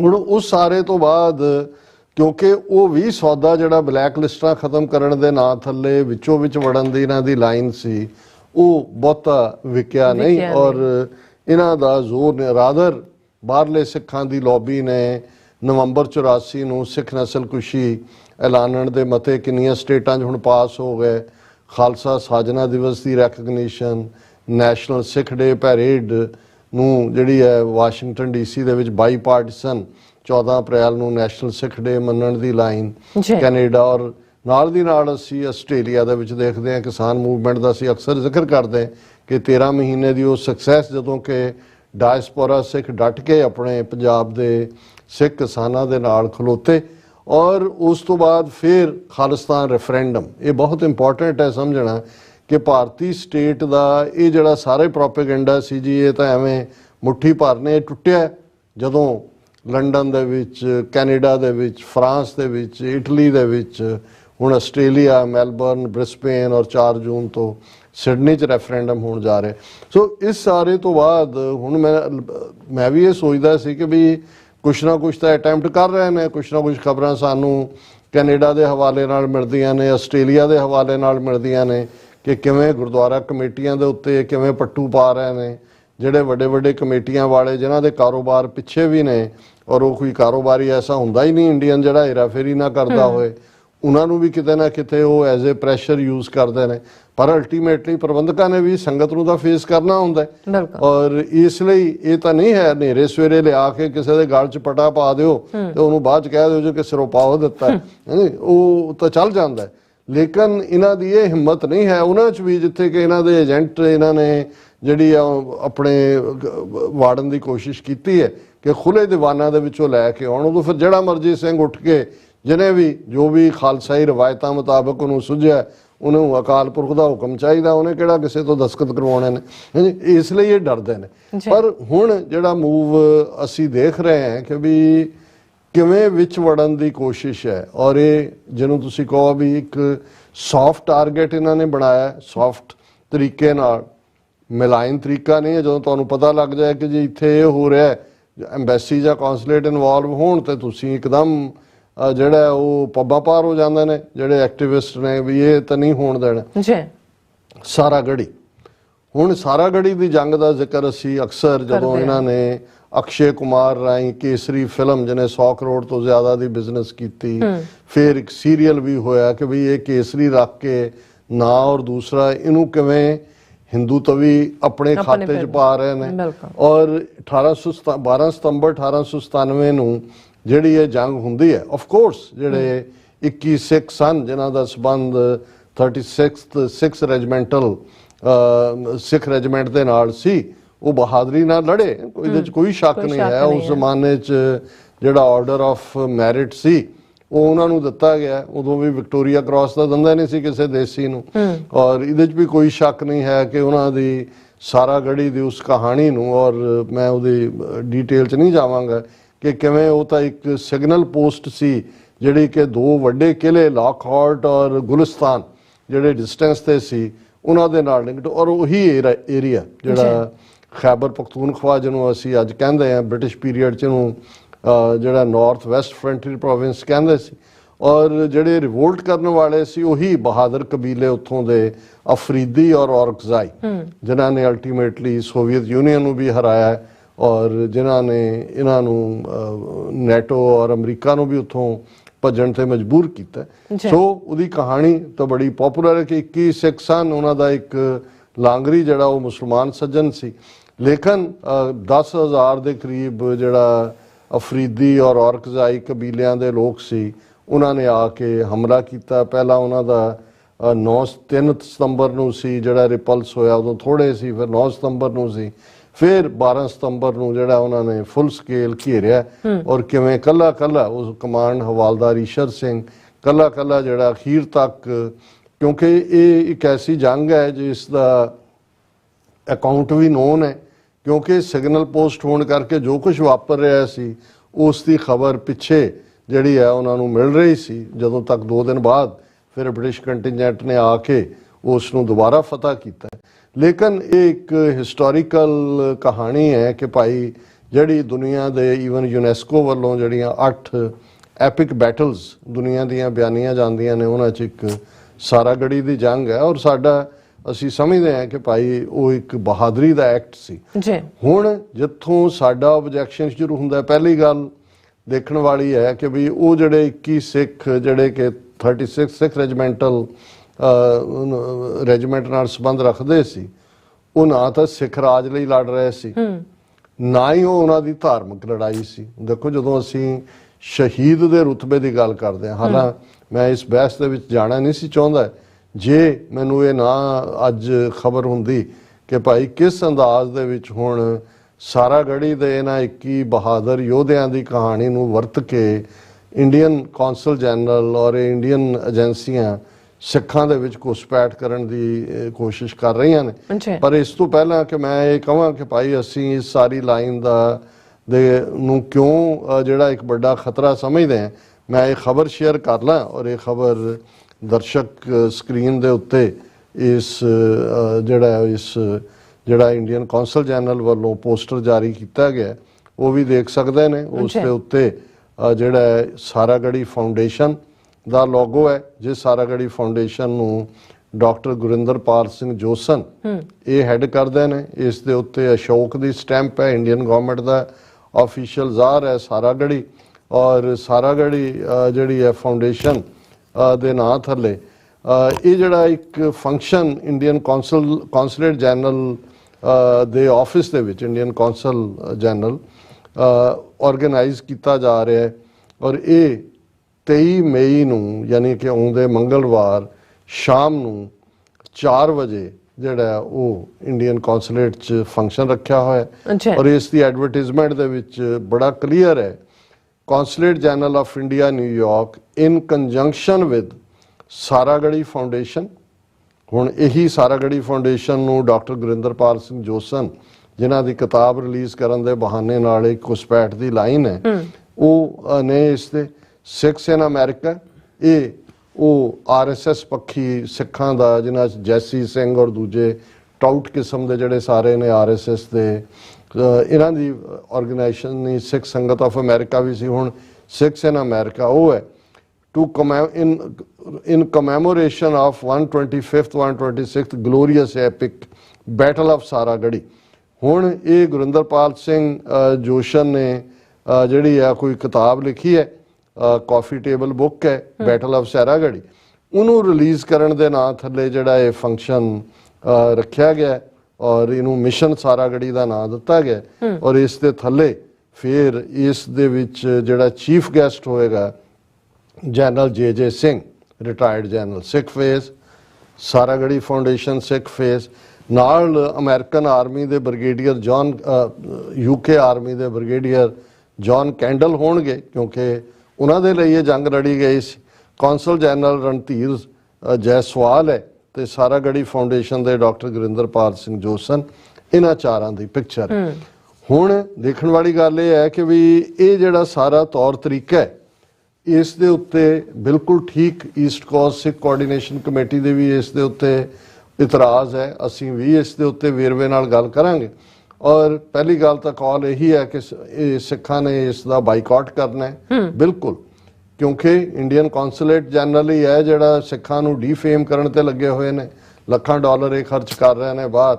ਸਿੱਖਾਂ ਨੂੰ ਇਹਨੇ ਹੀ ਜਿਹੜਾ ਆਜ਼ਾਦੀ ਪਸੰਦ ਸਿੱਖਾਂ ਨੂੰ ਦਹਿਸ਼ਤਗਰਦ ਵੀ ਕਿਹਾ।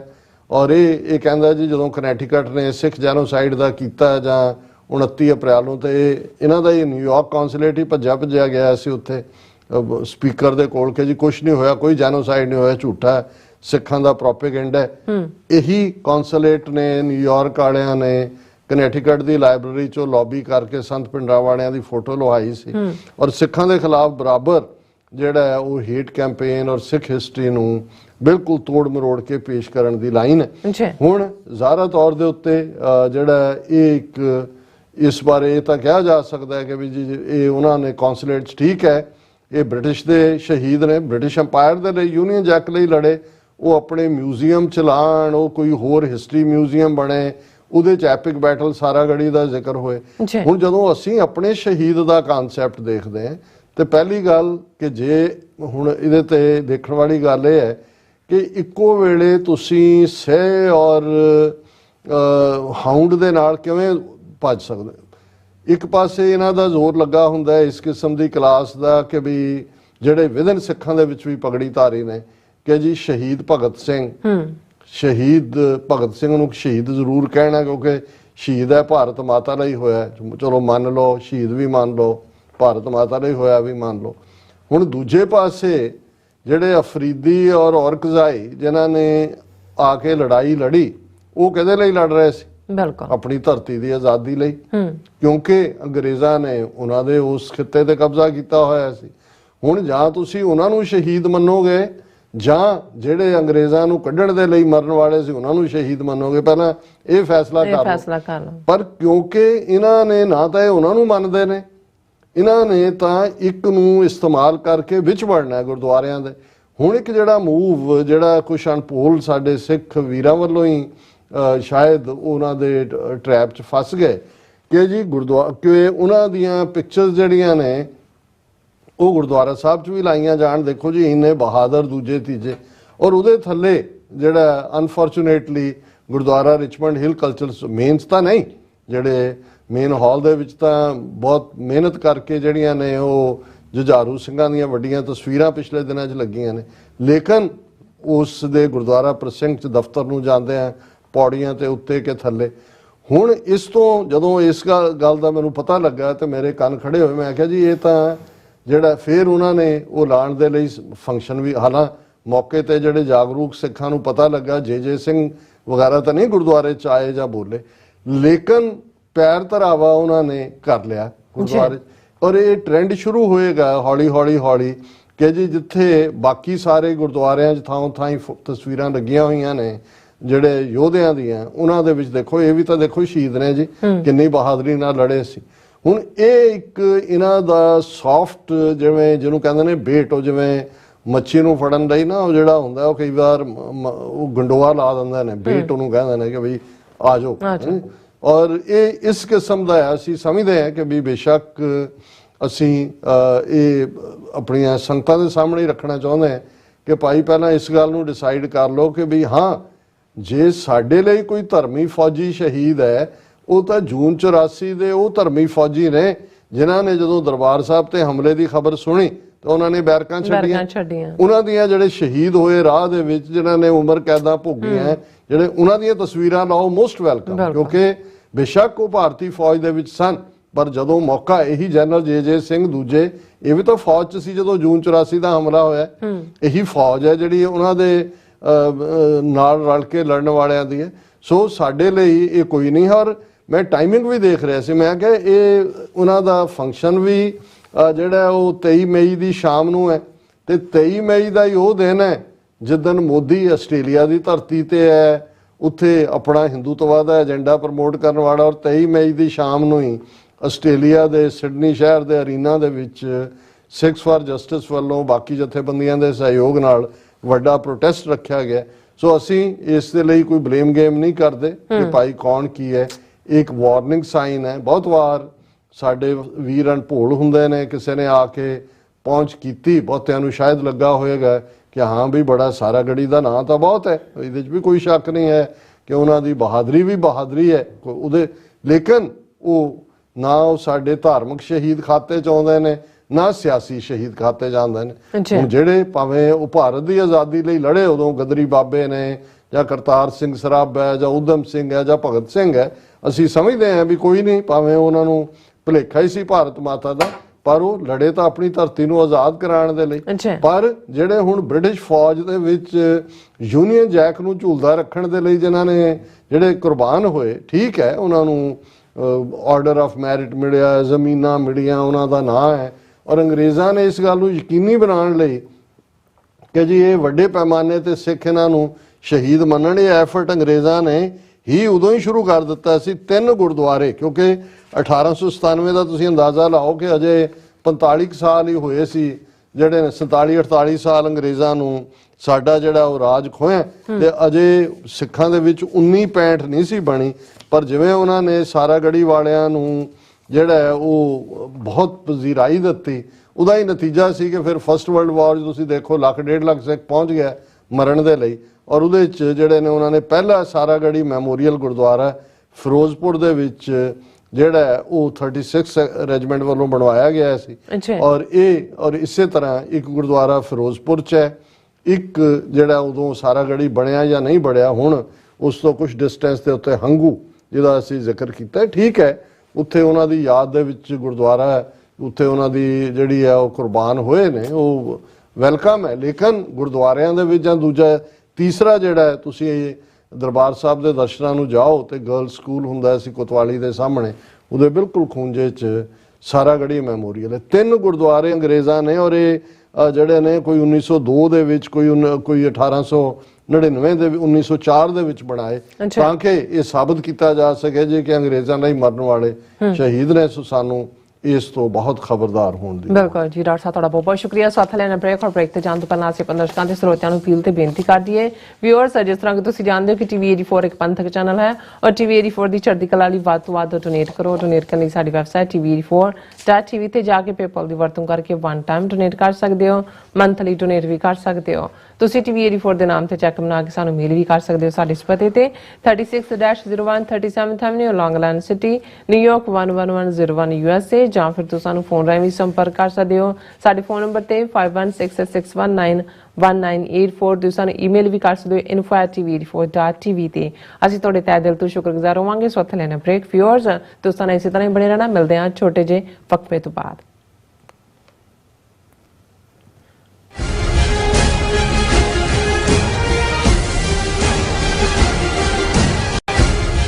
ਵਾਹਿਗੁਰੂ ਜੀ ਕਾ ਖਾਲਸਾ, ਵਾਹਿਗੁਰੂ ਜੀ ਕੀ ਫਤਿਹ। ਖਾਲਸਾ ਸਾਜਨਾ ਦਿਵਸ ਨੂੰ ਸਮਰਪਿਤ 15ਵਾਂ ਸਾਲਾਨਾ ਨਗਰ ਕੀਰਤਨ ਗੁਰਦੁਆਰਾ ਸਿੰਘ ਸਭਾ ਅਤੇ ਗੁਰਦੁਆਰਾ ਦਸ਼ਮੇਸ਼ ਦਰਬਾਰ ਕਾਟਰੇਟ ਨਿਊ ਜਰਸੀ ਵਿਖੇ ਮਿਤੀ 20 ਮਈ ਦਿਨ ਸ਼ਨੀਚਰਵਾਰ ਨੂੰ ਕੱਢਿਆ ਜਾ ਰਿਹਾ ਹੈ, ਜੋ ਸਿਟੀ ਹਾਲ ਵਿਖੇ 11:30 ਵਜੇ ਨਿਸ਼ਾਨ ਸਾਹਿਬ ਚਲਾਉਣ ਤੋਂ ਉਪਰੰਤ ਸ੍ਰੀ ਗੁਰੂ ਗ੍ਰੰਥ ਸਾਹਿਬ ਜੀ ਦੀ ਛਤਰ ਛਾਇਆ ਹੇਠ ਪੰਜਾਂ ਪਿਆਰਿਆਂ ਦੀ ਅਗਵਾਈ ਵਿੱਚ ਚੱਲਦਾ ਹੋਇਆ ਕਾਟਰੇਟ ਪਾਰਕ ਵਿਖੇ ਪਹੁੰਚੇਗਾ।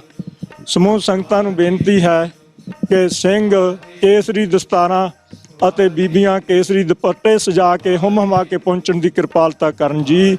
ਵਾਹਿਗੁਰੂ ਜੀ ਕਾ ਖਾਲਸਾ, ਵਾਹਿਗੁਰੂ ਜੀ ਕੀ ਫਤਿਹ। ਵਾਹਿਗੁਰੂ ਵਾਹਿਗੁਰੂ ਵਾਹਿਗੁਰੂ ਵਾਹਿਗੁਰੂ ਵਾਹਿਗੁਰੂ ਵਾਹਿਗੁਰੂ ਵਾਹਿ ਖਾਲਿਸਤਾਨ ਰੈਫਰੈਂਡਮ ਦੀਆਂ ਵੋਟਾਂ ਆਸਟ੍ਰੇਲੀਆ ਵਿਖੇ। ਮੈਲਬਰਨ ਅਤੇ ਬ੍ਰਿਸਬੇਨ ਤੋਂ ਬਾਅਦ ਹੁਣ ਖਾਲਿਸਤਾਨ ਰੈਫਰੈਂਡਮ ਦੀਆਂ ਵੋਟਾਂ ਸਿਡਨੀ ਵਿੱਚ ਪੈਣਗੀਆਂ। ਸਿਡਨੀ ਵਿੱਚ ਖਾਲਿਸਤਾਨ ਦੀਆਂ ਵੋਟਾਂ 4 ਜੂਨ ਦਿਨ ਐਤਵਾਰ ਨੂੰ ਪੈਣ ਜਾ ਰਹੀਆਂ ਹਨ। ਹੋਰ ਜਾਣਕਾਰੀ ਲਈ ਸੰਪਰਕ ਕਰੋ 0420 462 499 ਜਾਂ 0420 802 499।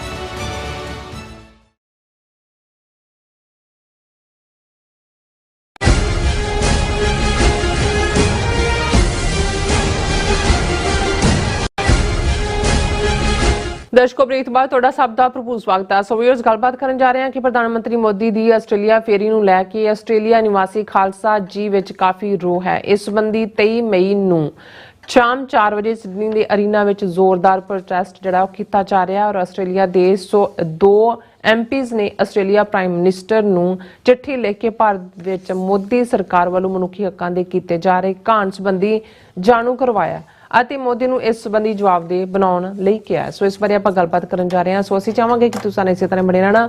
ਦੇਖਣ ਸੁਣ ਲਈ ਲਿਖਣ ਲਈ ਤੁਹਾਡਾ ਸਭ ਦਾ ਬਹੁਤ ਬਹੁਤ ਧੰਨਵਾਦ ਜੀ। ਡਾਕਟਰ ਸਾਹਿਬ, ਕੀ ਕਹਿਣਾ ਚਾਹੋਗੇ? ਦੇਖੋ, ਡਰਟੀ ਮੋਦੀ ਆਲਰੇਡੀ 3 ਮੁਲਕਾਂ ਦੇ ਦੌਰੇ ਦੇ ਉੱਤੇ ਨਿਕਲ ਪਿਆ। ਜਾਪਾਨ 'ਚ ਪਹੁੰਚਿਆ, ਹੀਰੋਸ਼ੀਮਾ, ਫਿਰ ਉਹਨੇ ਜਿਹੜਾ ਦੂਸਰਾ ਉਸ ਪਪੂਆ ਨਿਊ ਗਿਨੀ ਤੇ ਆਸਟ੍ਰੇਲੀਆ, ਇਹ ਉਹਦੇ ਦੂਜੇ 2 ਟਾਰਗੇਟ ਨੇ। ਜਦੋਂ ਮੈਂ ਉਹਦੇ ਹੀਰੋਸ਼ੀਮਾ ਪਹੁੰਚਣ ਦੀ ਗੱਲ ਕੀਤੀ, ਮੈਂ ਆਖਿਆ ਵੀ ਜੇ ਹੀਰੋਸ਼ੀਮਾ ਦੇ ਲੋਕਾਂ ਤੱਕ ਇਹ ਸੁਨੇਹਾ ਪਹੁੰਚਾਇਆ ਹੁੰਦਾ ਕਿ ਵੀ ਇਹਨੇ ਪਾਕਿਸਤਾਨ ਨੂੰ ਧਮਕੀ ਦਿੰਦੇ ਆ ਇਹ ਕਿਹਾ ਸੀ ਮੋਦੀ ਨੇ ਕਿ हमने न्यूक्लियर कोई दिवाली के लिए तो नहीं रखा हुआ। सो इस तो और हिरोशिमा नागासाकी वो मुल्क ने जिन्हां ने तबाही देखी हुई है। इन्हां 2 शहरों के उत्ते एटम बम अमरीका ने सुट्टे सी, लाखां लोग मारे गए सी, और अज तक भी जिहड़ा उसका असर 77 साल बीतन बाद भी लोग महसूस करते हैं।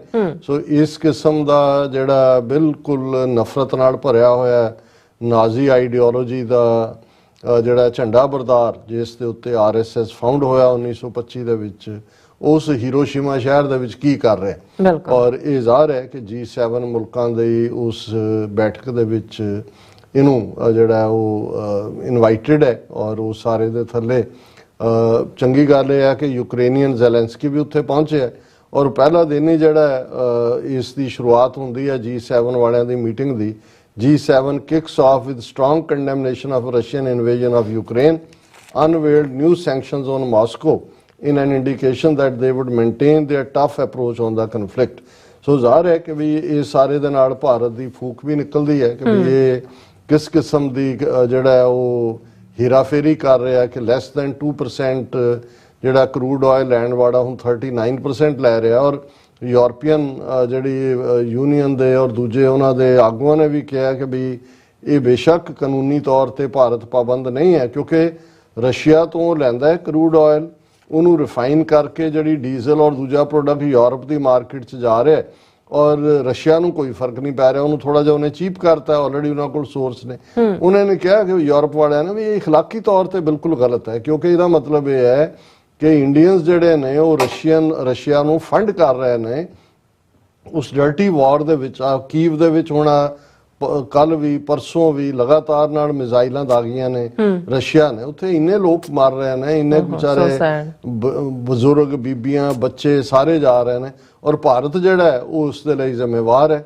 ਔਰ ਮੈਂ ਸਮਝਦਾ ਕਿ ਕਾਸ਼ ਜ਼ੈਲੈਂਸਕੀ ਜਿੱਥੇ ਇੰਨਾ ਆਊਟਸਪੋਕਨ ਹੈ ਉੱਥੇ ਵੀ ਮੀਟਿੰਗ ਦੇ ਕਿਸੇ ਹਿੱਸੇ 'ਚ ਉਹਨੂੰ ਭਲਵਾਨ ਵਰਗਾ ਲੱਗਦਾ ਵੀ ਆ ਇਹਨੂੰ ਫੜ ਕੇ ਮੋਦੀ ਨੂੰ ਥੋੜਾ ਜਿਹਾ ਕੰਧ ਨਾਲ ਲਾ ਕੇ ਪੁੱਛੇ ਕਿ ਵੀ ਤੂੰ ਬਦਅਖਲਾਕ ਆਦਮੀ, ਤੂੰ ਇਹ ਕੀ ਕਰ ਰਿਹਾ, ਤੂੰ ਸਾਡੇ ਬੱਚੇ ਮਰਵਾ ਰਿਹਾ। ਲੇਕਿਨ ਅਲਟੀਮੇਟਲੀ ਜਿਹੜਾ ਹੈ ਉਹ ਆਪਣੀ ਆਵਾਜ਼ ਚੁੱਕ ਰਹੇ ਨੇ, ਜਿੰਨਾ ਕਿ ਉਹ ਵੀ ਫਸਟ ਲੇਡੀ ਵੀ, ਐਂਡ ਸੈਲੂਟ ਟੂ them, ਜਿਵੇਂ ਉਹ ਆਪਣੇ ਲੋਕਾਂ ਦੀਆਂ ਪੋਲੀਟੀਕਲ ਐਸਪੀਰੇਸ਼ਨਸ ਨੂੰ ਜਿਵੇਂ ਆਰਟੀਕੂਲੇਟ ਕਰ ਰਹੇ ਨੇ, ਜਿਵੇਂ ਉਹ ਅੱਡੀ ਗੱਡ ਕੇ ਖੜੇ ਨੇ।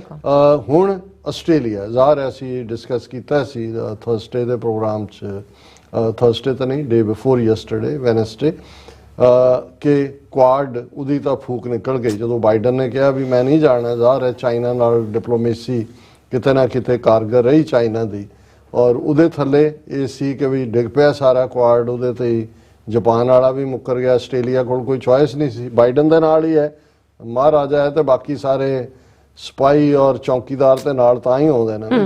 ਸੋ ਉਹਨਾਂ ਨੇ ਕੈਂਸਲ ਕਰਤਾ। ਲੇਕਿਨ ਇਹਨੇ ਕਿਉਂਕਿ ਉਹ ਪੂਰਾ ਹਿੰਦੂ ਤਵੀਆਂ ਰਾਹੀਂ ਵੱਡੇ ਡਾਇਸਪੋਰਾ ਇੰਡੀਅਨ ਕਮਿਊਨਿਟੀ ਨੂੰ ਮਿਲਣ ਦੇ ਨਾਂ ਥੱਲੇ ਆਪਣੀ ਪੂਰੀ ਪੋਪ ਲੀਲਾ ਜਿਹੀ ਰੱਖੀ ਹੋਈ ਹੈ, ਔਰ ਇਹ ਤਾਂ ਰਹਿ ਹੀ ਨਹੀਂ ਸਕਦਾ ਬਾਹਰ ਤੋਂ, ਹੈ ਨਾ। ਉਹ ਤਾਂ ਕਿਸੇ ਨੇ ਠੀਕ ਹੀ ਕਿਹਾ ਸੀ ਕਿ ਬਈ ਇਸ ਨੂੰ ਜਦੋਂ ਇਹ ਘਰ ਮੁੜਦਾ ਉਦੋਂ ਹੁੰਦਾ ਹੋਣਾ ਇੰਡੀਆ ਕਿ ਜਿਵੇਂ ਮੈਂ ਹੁਣ ਇੰਡੀਆ ਚੱਲਿਆ, ਕਿ ਬਈ ਇਹ ਤਾਂ ਹੈ ਹੀ ਹੈ ਚੀਪ ਪਬਲਿਕ, ਉਹੀ ਨਾਰਸਿਸਿਸਟ ਕਰੈਕਟਰ, ਜਿਹੜੇ ਨਾਰਸਿਸਿਸਟ ਨੂੰ ਆਪਣੀ ਤਾਰੀਫ ਚੰਗੀ ਲੱਗਦੀ ਹੈ, ਜਿਹੜਾ ਕ੍ਰਿਟਿਸਿਜ਼ਮ ਨਹੀਂ ਸਹਾਰ ਸਕਦਾ, ਜਿਹੜਾ ਉਹ ਆਪਣੇ ਆਪ ਨੂੰ ਓਵਰ ਐਸਟੀਮੇਟ ਕਰ ਰਿਹਾ, ਦੂਸਰੇ ਨੂੰ ਅੰਡਰ ਐਸਟੀਮੇਟ ਕਰ ਰਿਹਾ, ਸਾਰੇ ਸਿੰਪਟਮ ਇਹਦੇ 'ਚ ਨਾਰਸਿਸਿਸਟ ਦੇ ਨੇ। ਔਰ ਉਹ ਮੁਹੰਮਦ ਤੁਗਲਕ ਵਾਂਗ ਨੀਤੀਆਂ ਕਿ ਹੁਣ ਕੱਲ ਤੋਂ 2000 ਰੁਪਏ ਦਾ ਨੋਟ ਬੈਨ ਕਰਤਾ, ਨਹੀਂ ਪਤਾ ਨਹੀਂ ਉਹਨੂੰ ਕਿਹਾ ਜੀ ਇੰਨੀ ਤਰੀਕ ਤੱਕ, ਪਤਾ ਨਹੀਂ ਕਿੰਨੇ ਸਤੰਬਰ ਤੱਕ ਕੀ ਜਮ੍ਹਾਂ ਕਰਾਓ। ਹੁਣ ਜਦੋਂ 1000 ਵਾਲੇ ਤੇ ਪਾਬੰਦੀ ਲਾਈ ਸੀ ਉਦੋਂ 2000 ਦਾ ਜਾਰੀ ਕੀਤਾ ਸੀ, ਹੁਣ ਉਹਦੇ 'ਚ 2000 ਵਾਲੇ ਤਾਂ ਖਾਸ ਚਿੱਪ ਲੱਗੀ ਹੋਈ ਹੈ ਜਿਹੜੀ ਜ਼ਾਹਰ ਹੈ, ਉਹਨਾਂ ਨੇ ਕਿਹਾ ਇਹਦਾ ਕੀ ਕਰਨਾ ਚਿੱਪ ਦਾ। ਮਤਲਬ ਇਹ ਹੈ ਕਿ ਵੀ ਇਹ ਕਿਉਂਕਿ ਹੁਣ ਜਿਵੇਂ ਉਹਦਾ ਸੀਤਾ ਰਮਨ ਦੇ ਹਸਬੈਂਡ ਨੇ ਕਿਹਾ ਸੀ ਵੀ ਉਹਨੂੰ ਸਵਾਏ ਕਮਿਊਨਲ ਡਿਵਾਈਡ ਔਰ ਨਫ਼ਰਤ ਦੇ ਹੋਰ ਕੁਝ ਨਹੀਂ ਪਤਾ, ਇਕਨੋਮੀ ਬਾਰੇ ਤਾਂ ਬਿਲਕੁਲ ਗਧਾ ਹੈ। ਸੋ ਇਹ ਜਿਹੜੇ ਵੀ ਇਹ ਕੁਝ ਕਰ ਰਹੇ ਨੇ ਇਹਨਾਂ ਨੂੰ ਅੰਦਰੂਨੀ ਤੌਰ ਤੇ ਪਤਾ ਹੈ ਕਿ ਬਾਹਰ ਭਾਵੇਂ ਤੁਸੀਂ ਦਾਅਵੇ ਕਰੀ ਜਾਓ ਵੀ ਤੁਸੀਂ ਵਿਸ਼ਵ ਗੁਰੂ ਬਣਨ ਲੱਗੇ ਹੋ, ਤੁਸੀਂ ਪਤਾ ਨਹੀਂ ਕੀ ਬਣਨ ਲੱਗੇ ਹੋ, ਪਰ ਅੰਦਰੋਂ ਜਿਹੜਾ ਝੁੱਗਾ ਚੌੜ ਹੈ ਨਾ, ਇਹ ਇਹਨਾਂ ਨੂੰ ਬਹੁਤ ਚੰਗੀ ਤਰ੍ਹਾਂ ਪਤਾ। ਔਰ ਇਹ ਵੀ ਅਦਰਵਾਈਜ਼ ਕਿੰਨਾ ਕੁ ਸੁਣਿਆ ਅਮਰੀਕਾ 'ਚ ਕਿ ਜੀ $5 ਵਾਪਸ ਲੈ ਲਿਆ, 10 ਲੈ ਲਿਆ, ਜਾਰੀ ਕਰਤਾ, ਨਵਾਂ ਕਰਤਾ। ਇਹ ਸਾਰੇ ਜਿਹੜੀਆਂ ਨੇ ਇਹ ਗੇਮਾਂ ਖੇਡ ਰਹੇ ਨੇ, ਕਿਉਂਕਿ ਹੁਣ ਜੇ $130-35 ਬਿਲੀਅਨ ਲੈ ਕੇ ਅਡਾਨੀ ਨੇ ਡੋਬ ਦਿੱਤਾ ਲੋਕਾਂ ਦਾ, ਉਹਨਾਂ ਦਾ LIC ਦਾ ਵੀ ਹੈ, ਦੂਜਾ ਇਹ ਮੂੰਹ ਹੀ ਨਹੀਂ ਖੋਲਦਾ। ਤੇ ਅੱਜ ਸੁਪਰੀਮ ਕੋਰਟ ਨੂੰ ਵੀ ਕਹਿੰਦਾ ਜੀ, ਉਹ ਜਿਹੜੀ ਸੁਪਰੀਮ ਕੋਰਟ ਨੇ ਵੀ ਕਿਹਾ ਕੋਈ ਹੀਰਾਫੇਰੀ ਨਹੀਂ ਹੋਈ, ਉਹਦੀਆਂ ਜਿਹੜੀਆਂ ਉਹਨਾਂ ਦੀਆਂ ਇਨਵੈਸਟਮੈਂਟਸ ਜਾਂ ਦੂਜੇ 'ਚ ਕੋਈ ਇਹ ਨਜ਼ਰ ਹੀ ਨਹੀਂ ਆਇਆ ਇਸ ਕਿਸਮ ਦਾ, ਉਹਨੂੰ ਅਡਾਨੀ ਨੂੰ ਡਿਫੈਂਡ ਕਰ ਰਹੇ ਨੇ। ਸੋ ਇੱਕ ਪਾਸੇ ਜੁਡੀਸ਼ਰੀ, ਮੀਡੀਆ, ਦੂਜਾ ਤੀਜਾ ਇਸ ਨਾਰਸਿਸਿਸਟ ਨੂੰ ਭਗਵਾਨ ਰਾਮ ਬਣਾਉਣ ਤੇ ਲੱਗਾ ਹੋਇਆ। ਹੁਣ ਅਗਲੇ ਸਾਲ ਰਾਮ ਮੰਦਿਰ ਦਾ ਵੀ ਉਦਘਾਟਨ ਕਰਨਾ ਹੈ।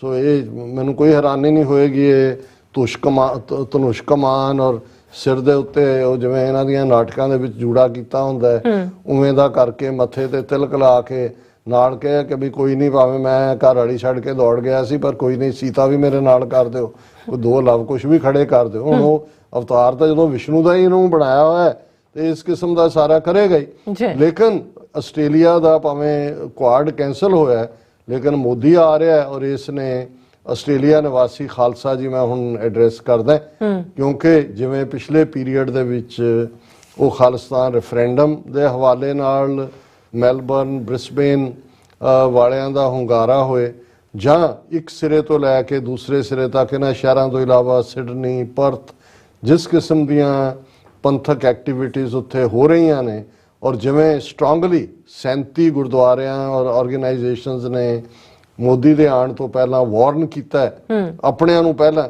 ਔਰ ਜ਼ਾਹਰ ਹੈ ਕਿ ਉਹਨਾਂ ਦੀ ਲੌਬੀ ਅਸਰਅੰਦਾਜ਼ ਹੋਈ ਹੈ। ਅੱਜ ਜਦੋਂ ਮੈਂ ਸੈਨੇਟਰ ਜਾਰਡਨ ਸਟੇਲੀ ਜੌਨ, ਇਹ ਗ੍ਰੀਨ ਪਾਰਟੀ ਦਾ ਸੈਨੇਟਰ ਹੈ ਔਰ ਉਹਨੇ ਜਿਹੜਾ ਲੈਟਰ ਲਿਖਿਆ ਜਿਹਦੇ ਤੇ 2 MPs ਨੇ ਹੋਰ ਉਹਦੇ ਨਾਲ ਦਸਤਖਤ ਕੀਤੇ ਨੇ, ਉਹਨਾਂ ਦੇ ਵਿੱਚ ਸੈਨੇਟਰ ਡੇਵਿਡ ਸ਼ੂਬਰਿਜ ਹੈ ਔਰ ਸੈਨੇਟਰ ਮਹਿਰੀਨ ਫਾਰੂਕੀ ਹੈ। ਸੋ ਇਹ ਸੈਨੇਟਰਸ ਹੀ ਨੇ। ਅਸੀਂ ਕਿਉਂਕਿ ਇੱਥੇ ਸੈਨੇਟਰਸ ਨੂੰ ਵੀ ਨੁਮਾਇੰਦੇ ਦੇ ਤੌਰ ਤੇ ਹੀ ਕਹਿੰਦੇ ਆ ਜਨਰਲੀ, ਹਾਲਾਂ ਮੈਂਬਰ ਜਦੋਂ ਆਸਟ੍ਰੇਲੀਆ ਦੇ ਹਵਾਲੇ ਨਾਲ ਜਾਂ ਕੈਨੇਡਾ ਔਰ ਦੂਜੇ MP ਔਰ ਸੈਨੇਟਰ ਦੋ ਅੱਡ-ਅੱਡ ਹੈ। ਹੁਣ ਇਸ ਤੋਂ ਪਹਿਲਾਂ ਕਿ ਮੈਂ ਇਸ ਲੈਟਰ ਦੀ ਗੱਲ ਕਰਾਂ ਜਿਹੜਾ ਕਿ ਬੜਾ ਮਜ਼ਬੂਤ ਹੈ, ਮੋਦੀ ਔਰ ਇਹਨਾਂ ਦੀਆਂ ਰਿਪੋਰਟਾਂ ਦਾ ਹੀ ਹਵਾਲਾ ਦਿੱਤਾ ਹੋਇਆ ਕਿ ਭਾਈ ਇੰਟਰਨੈਸ਼ਨਲ ਰਿਪੋਰਟਾਂ ਦਾ ਕਿ ਭਾਰਤ ਦੇ ਵਿੱਚ ਚੱਲ ਕੀ ਰਿਹਾ, ਔਰ ਉਹਨਾਂ ਨੇ ਆਪਣੇ ਪ੍ਰਾਈਮ ਮਿਨਿਸਟਰ ਐਂਥਨੀ ਐਲਬਨੀਜ਼ ਨੂੰ ਕਿਹਾ ਵੀ ਇਹਨਾਂ ਇਸ਼ੂਜ਼ ਨੂੰ ਚੁੱਕਿਆ ਜਾਏ। ਪਰ ਉਸ ਤੋਂ ਪਹਿਲਾਂ ਮੈਂ ਦੱਸਦੇ ਹਾਂ ਕਿ ਵੀ 23 ਮਈ ਨੂੰ ਹੀ ਸਿਡਨੀ ਦੇ ਅਰੀਨਾ ਦੇ ਵਿੱਚ ਵੱਡਾ ਪ੍ਰੋਟੈਸਟ ਹੈ ਔਰ 4 ਚੁਫੇਰੇ ਸਿੱਖ ਸੰਗਤਾਂ ਦੇ ਵਿੱਚ ਇਸ ਨੂੰ ਲੈ ਕੇ ਜਿਹੜਾ ਜਦੋਂ ਅਸੀਂ ਇੱਕ ਪਾਸੇ ਰੋਹ ਕਹਿੰਦੇ ਆ ਤੇ ਰੋਹ ਦਾ ਪ੍ਰਗਟਾਵਾ ਤੇ ਫਿਰ ਪ੍ਰੋਟੈਸਟ ਲਫ਼ਜ਼ ਲਈ ਪੰਜਾਬੀ ਚ ਵਿਖਾਵਾ ਜਾਂ ਮੁਜ਼ਾਹਰਾ ਲਫ਼ਜ਼ ਹੀ ਇਸਤੇਮਾਲ ਹੁੰਦਾ ਕਿਉਂਕਿ ਜੋ ਵਰਤਾਰਾ ਮੋਦੀ ਦੇ ਥੱਲੇ ਜਦੋਂ ਮੋਦੀ ਚੀਫ ਮਿਨਿਸਟਰ ਸੀ ਗੁਜਰਾਤ ਸਿੱਖਾਂ ਦੇ ਨਾਲ ਹੋਇਆ, ਅਸੀਂ ਜ਼ਿਕਰ ਕੀਤਾ ਸੀ 50,000 ਤੋਂ ਜ਼ਿਆਦਾ ਸਿੱਖ ਕਿਸਾਨਾਂ ਨੂੰ ਅਪਰੂਟ ਕਰਨ ਦੀ ਲਾਈਨ ਮੋਦੀ ਅਮਿਤ ਸ਼ਾਹ ਦੀ ਸਰਕਾਰ ਨੇ ਲਈ। ਅੱਜ ਵੀ ਸੁਪਰੀਮ ਕੋਰਟ 'ਚ ਕੇਸ ਪੈਂਡਿੰਗ ਹੈ ਜਦੋਂ ਕਿ ਸਿੱਖਾਂ ਨੇ ਆਪਣਾ ਕੇਸ ਗੁਜਰਾਤ ਹਾਈ ਕੋਰਟ 'ਚ ਜਿੱਤ ਲਿਆ ਸੀ। ਗੁਰੂ ਨਾਨਕ ਸਾਹਿਬ ਦੇ ਪ੍ਰਕਾਸ਼ ਪੁਰਬ ਦੀ ਛੁੱਟੀ ਕੈਂਸਲ ਕੀਤੀ, ਮੁਸਲਮਾਨਾਂ ਨਾਲ ਜੋ ਕੀਤਾ ਉਹ ਸਾਹਮਣੇ ਹੀ ਹੈ। ਔਰ ਹੁਣ ਜਦੋਂ ਅਸੀਂ ਦੇਖ ਰਹੇ ਹਾਂ ਕਿ ਭਾਈ ਈਵਨ ਕਿਸਾਨ ਕਾਨੂੰਨ ਲਿਆਉਣੇ ਹੁਣ ਕਹੀ ਜਾਓ ਜੀ ਵਾਪਸ ਹੋ ਗਏ, ਬੜੀ ਜਿੱਤ ਹੋ ਗਈ, ਪਰ ਜਿਹੜਾ 800 ਬੇਗੁਨਾਹ ਕਿਸਾਨ ਮਾਰਿਆ ਗਿਆ ਉਹਦਾ ਖੂਨ ਕਿਹਦੇ ਸਿਰ ਤੇ? ਉਹਨਾਂ ਲਈ ਵੀ ਇਹ ਮੋਦੀ ਅਮਿਤ ਸ਼ਾਹ ਜ਼ਿੰਮੇਵਾਰ ਹੈ ਕਿ ਆਪਣੇ ਯਾਰਾਂ ਨੂੰ ਰਜਾਣ ਦੇ ਲਈ ਅਡਾਨੀ ਨੂੰ ਜਿਨ੍ਹਾਂ ਦੇ ਸਾਈਲੋ ਬਣਾਏ ਇਹ ਸਾਰੀ ਕਰਤੂਤ ਕੀਤੀ। 18 ਮਾਰਚ ਤੋਂ ਲੈ ਕੇ ਪੰਜਾਬ 'ਚ ਕੀ ਚੱਲ ਰਿਹਾ ਹੈ ਅੱਜ ਜਦੋਂ ਅਸੀਂ ਦੇਖਦੇ ਹਾਂ ਭਾਈ ਅਮਰਤਪਾਲ ਸਿੰਘ ਔਰ 9 ਹੋਰ ਉਹਨਾਂ ਦੇ ਸਾਥੀ 2900 ਕਿਲੋਮੀਟਰ ਦੂਰ ਡਿਬਰੂਗੜ੍ਹ 'ਚ ਨੇ।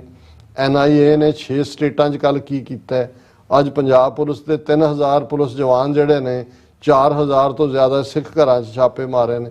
ਸੋ ਇਸ ਦੇ ਚਲਦੇ ਆ ਹੁਣ ਉਹ ਜ਼ਮਾਨਾ ਨਹੀਂ ਹੈ ਜੂਨ 84 ਦਾ ਕਿ ਵੀ ਤੁਸੀਂ ਬਾਹਰਲਾ ਮੀਡੀਆ ਕੱਟ ਆਫ ਕਰਤਾ, ਦੂਜਿਆਂ ਨੂੰ ਪਤਾ ਹੀ ਨਹੀਂ ਲੱਗ ਰਿਹਾ ਕੀ ਹੋ ਰਿਹਾ।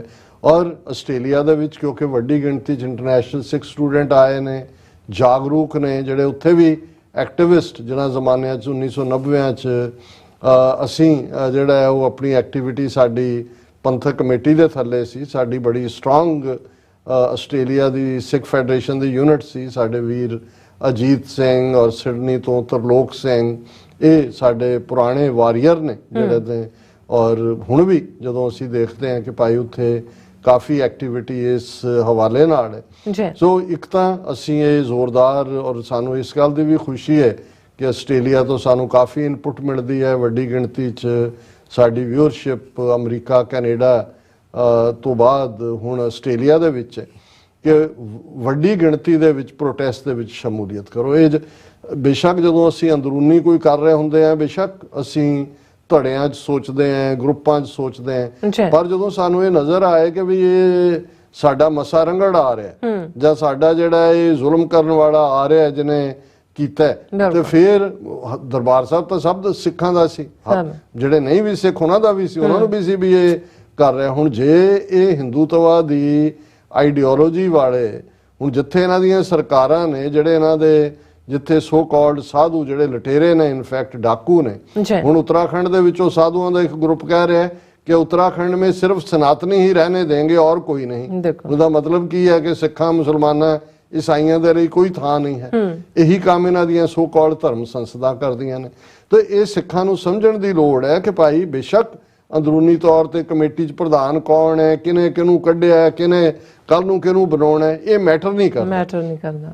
ਇਸ ਵੇਲੇ ਜਿਹੜੀ ਲੋੜ ਹੈ ਕਿ ਵੱਡੀ ਗਿਣਤੀ ਦੇ ਵਿੱਚ ਇਹ ਇੱਕ ਨਹੀਂ, ਇਹ ਤਾਂ ਹੈ ਹੀ ਹੈ। ਜੇ ਕਿਤੇ ਹੋਰ ਵੀ ਪਤਾ ਲੱਗਦਾ ਹੈ ਕਿ ਵੀ ਉੱਥੇ ਜਾ ਰਿਹਾ, ਭਾਵੇਂ 10 ਸਿੰਘ ਪਹੁੰਚ ਜਾਓ ਪਲੈਕਟ ਲੈ ਕੇ, ਅਸੀਂ ਇੱਥੇ ਇਹਨਾਂ ਨੂੰ ਚੇਜ਼ ਕਰਦੇ ਹਾਂ ਅਮਰੀਕਾ ਦੇ ਵਿੱਚ, ਭਾਵੇਂ ਪਤਾ ਲੱਗ ਜਾਏ ਵੀ ਕਿਹੜੇ ਹੋਟਲ 'ਚ ਠਹਿਰੇ ਨੇ, ਉਹਨਾਂ ਨੂੰ ਫਿਰ ਆਪਣੀ ਸੱਦਣੀ ਪੈਂਦੀ ਹੈ ਸਿਕਿਉਰਿਟੀ। ਇਹੀ ਤਰੀਕਾ ਹੈ ਇਹਨਾਂ ਨੂੰ ਚੈਲੰਜ ਕਰਨ ਦਾ।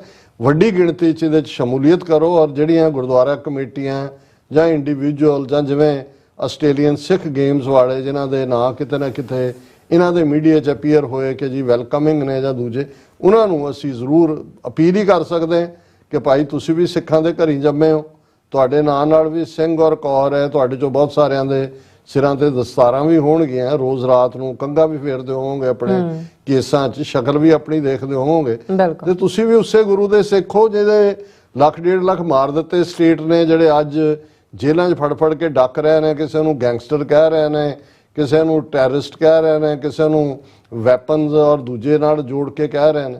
ਸੋ ਤੁਸੀਂ ਘੱਟੋ ਘੱਟ ਅੱਬਲ ਤਾਂ ਸਾਰੇ ਨਿਕਲੋ ਪ੍ਰੋਟੈਸਟ ਦੇ ਵਿੱਚ ਆਉਣ ਦੇ ਲਈ, ਜੇ ਨਹੀਂ ਵੀ ਹੈ ਤੇ ਘੱਟੋ ਘੱਟ ਮੋਦੀ ਦੇ ਸ਼ੋਅ ਦਾ ਹਿੱਸਾ ਨਾ ਬਣੋ, ਉਸ ਤੋਂ ਡਿਸਟੈਂਸ ਕਰੋ, ਆਪਣੇ ਘਰ ਬੈਠੋ ਆਰਾਮ ਨਾਲ। ਕੋਈ ਜਿਹੜਾ ਕਹਿ ਦੋ ਮੈਨੂੰ ਡੇਂਗੂ ਹੋ ਗਿਆ, ਕੋਈ ਕਹਿ ਦੇ ਕਿ ਵੀ ਮੈਨੂੰ ਜਿਹੜਾ ਘਰ ਵਾਲੀ ਨੇ ਕੁੱਟਿਆ, ਕੁਛ ਨਾ ਕੁਛ ਇਸ ਕਿਸਮ ਦਾ ਬਹਾਨਾ ਲਾ ਲਓਗਾ ਵੀ ਮੈਂ ਡਿੱਗ ਪਿਆ ਪੌੜੀਆਂ ਤੋਂ ਉਤਰਦਿਆਂ ਚੜ੍ਹਦਿਆਂ। ਲੇਕਿਨ ਹਿੱਸਾ ਨਾ ਬਣੋ ਇਸ ਸਾਰੇ ਦਾ, ਕਿਉਂਕਿ ਇਹ ਗੱਲ ਠੀਕ ਕਹੀ ਉਹ ਸਤਪਾਲ ਮਲਿਕ ਨੇ ਵੀ ਕਿਹਾ ਵੀ ਸਿੱਖ ਜੇ ਕੋਈ ਭਲਾ ਕਰੇ ਤੇ ਉਹ ਵੀ ਨਹੀਂ ਭੁੱਲਦੇ, ਤੇ ਜੇ ਕੋਈ ਬੁਰਾ ਕਰੇ ਸਦੀਆਂ ਭੁੱਲਣ ਵਾਲੇ ਨਹੀਂ ਨੇ। ਸੋ ਇਹ ਜਿਹੜੇ ਤੁਹਾਡੇ ਚਿਹਰੇ ਮੋਦੀ ਦੇ ਉਸ ਸ਼ੋਅ ਦੇ ਵਿੱਚ ਨਜ਼ਰ ਆਉਣਗੇ, ਉਹ ਚਿਹਰੇ ਭੁੱਲਣੇ ਨਹੀਂ ਨੇ। ਔਰ ਫਿਰ ਕੱਲ ਨੂੰ ਜੇ ਤੁਸੀਂ ਆਮ ਸਿੱਖ ਸੰਗਤਾਂ ਦੀ ਜਿਹੜਾ ਰੋਹ ਦਾ ਸ਼ਿਕਾਰ ਹੁੰਦੇ ਹੋ, ਫਿਰ ਸ਼ਿਕਾਇਤ ਨਾ ਕਰਨਾ, ਕਿਉਂਕਿ ਇਹ ਨਾ ਕਾਬਲੇ ਮਨਜ਼ੂਰ ਹੁੰਦਾ ਹੈ ਕਿ ਭਾਈ ਤੁਸੀਂ ਇਸ ਕਿਸਮ ਦੇ ਖੂਨੀ। ਮੈਨੂੰ ਤਾਂ ਜਦੋਂ ਇਹਦੀ ਸ਼ਕਲ ਵੀ ਮੈਂ ਦੇਖਦਾ ਮੋਦੀ ਦੀ, ਉਹਦੇ ਹੱਥ, ਮੈਨੂੰ ਤਾਂ ਬਲੱਡ ਡ੍ਰਿਪ ਹੁੰਦਾ ਨਜ਼ਰ ਆਉਂਦਾ। ਔਰ ਕਿਉਂ ਨਹੀਂ, ਜਿਹੜੇ ਲੋਕ ਜਿਹੜੇ ਸਿੱਖ ਨੇ, ਔਰ ਅਸੀਂ ਸਾਡੇ ਕੋਲ ਕੋਈ ਇਹ ਨਹੀਂ ਹੈ ਵੀ ਅਸੀਂ ਮੋਹਰ ਲਾ ਕੇ ਕਹੀਏ ਕਿ ਕੌਣ ਚੰਗਾ ਸਿੱਖ ਹੈ ਕੌਣ, ਇਹ ਗੁਰੂ ਦੇ ਕੋਲ ਹੈ, ਪਰ ਘੱਟੋ ਘੱਟ ਤੁਹਾਨੂੰ ਵੀ ਨਜ਼ਰ ਆਉਣਾ ਚਾਹੀਦਾ ਹੈ ਕਿ ਭਾਈ ਤੁਸੀਂ ਕਿਸ ਕਿਸਮ ਦੇ ਲੋਕਾਂ ਦੀ ਹਮਾਇਤ 'ਚ ਖਲੋਂਦੇ ਹੋ।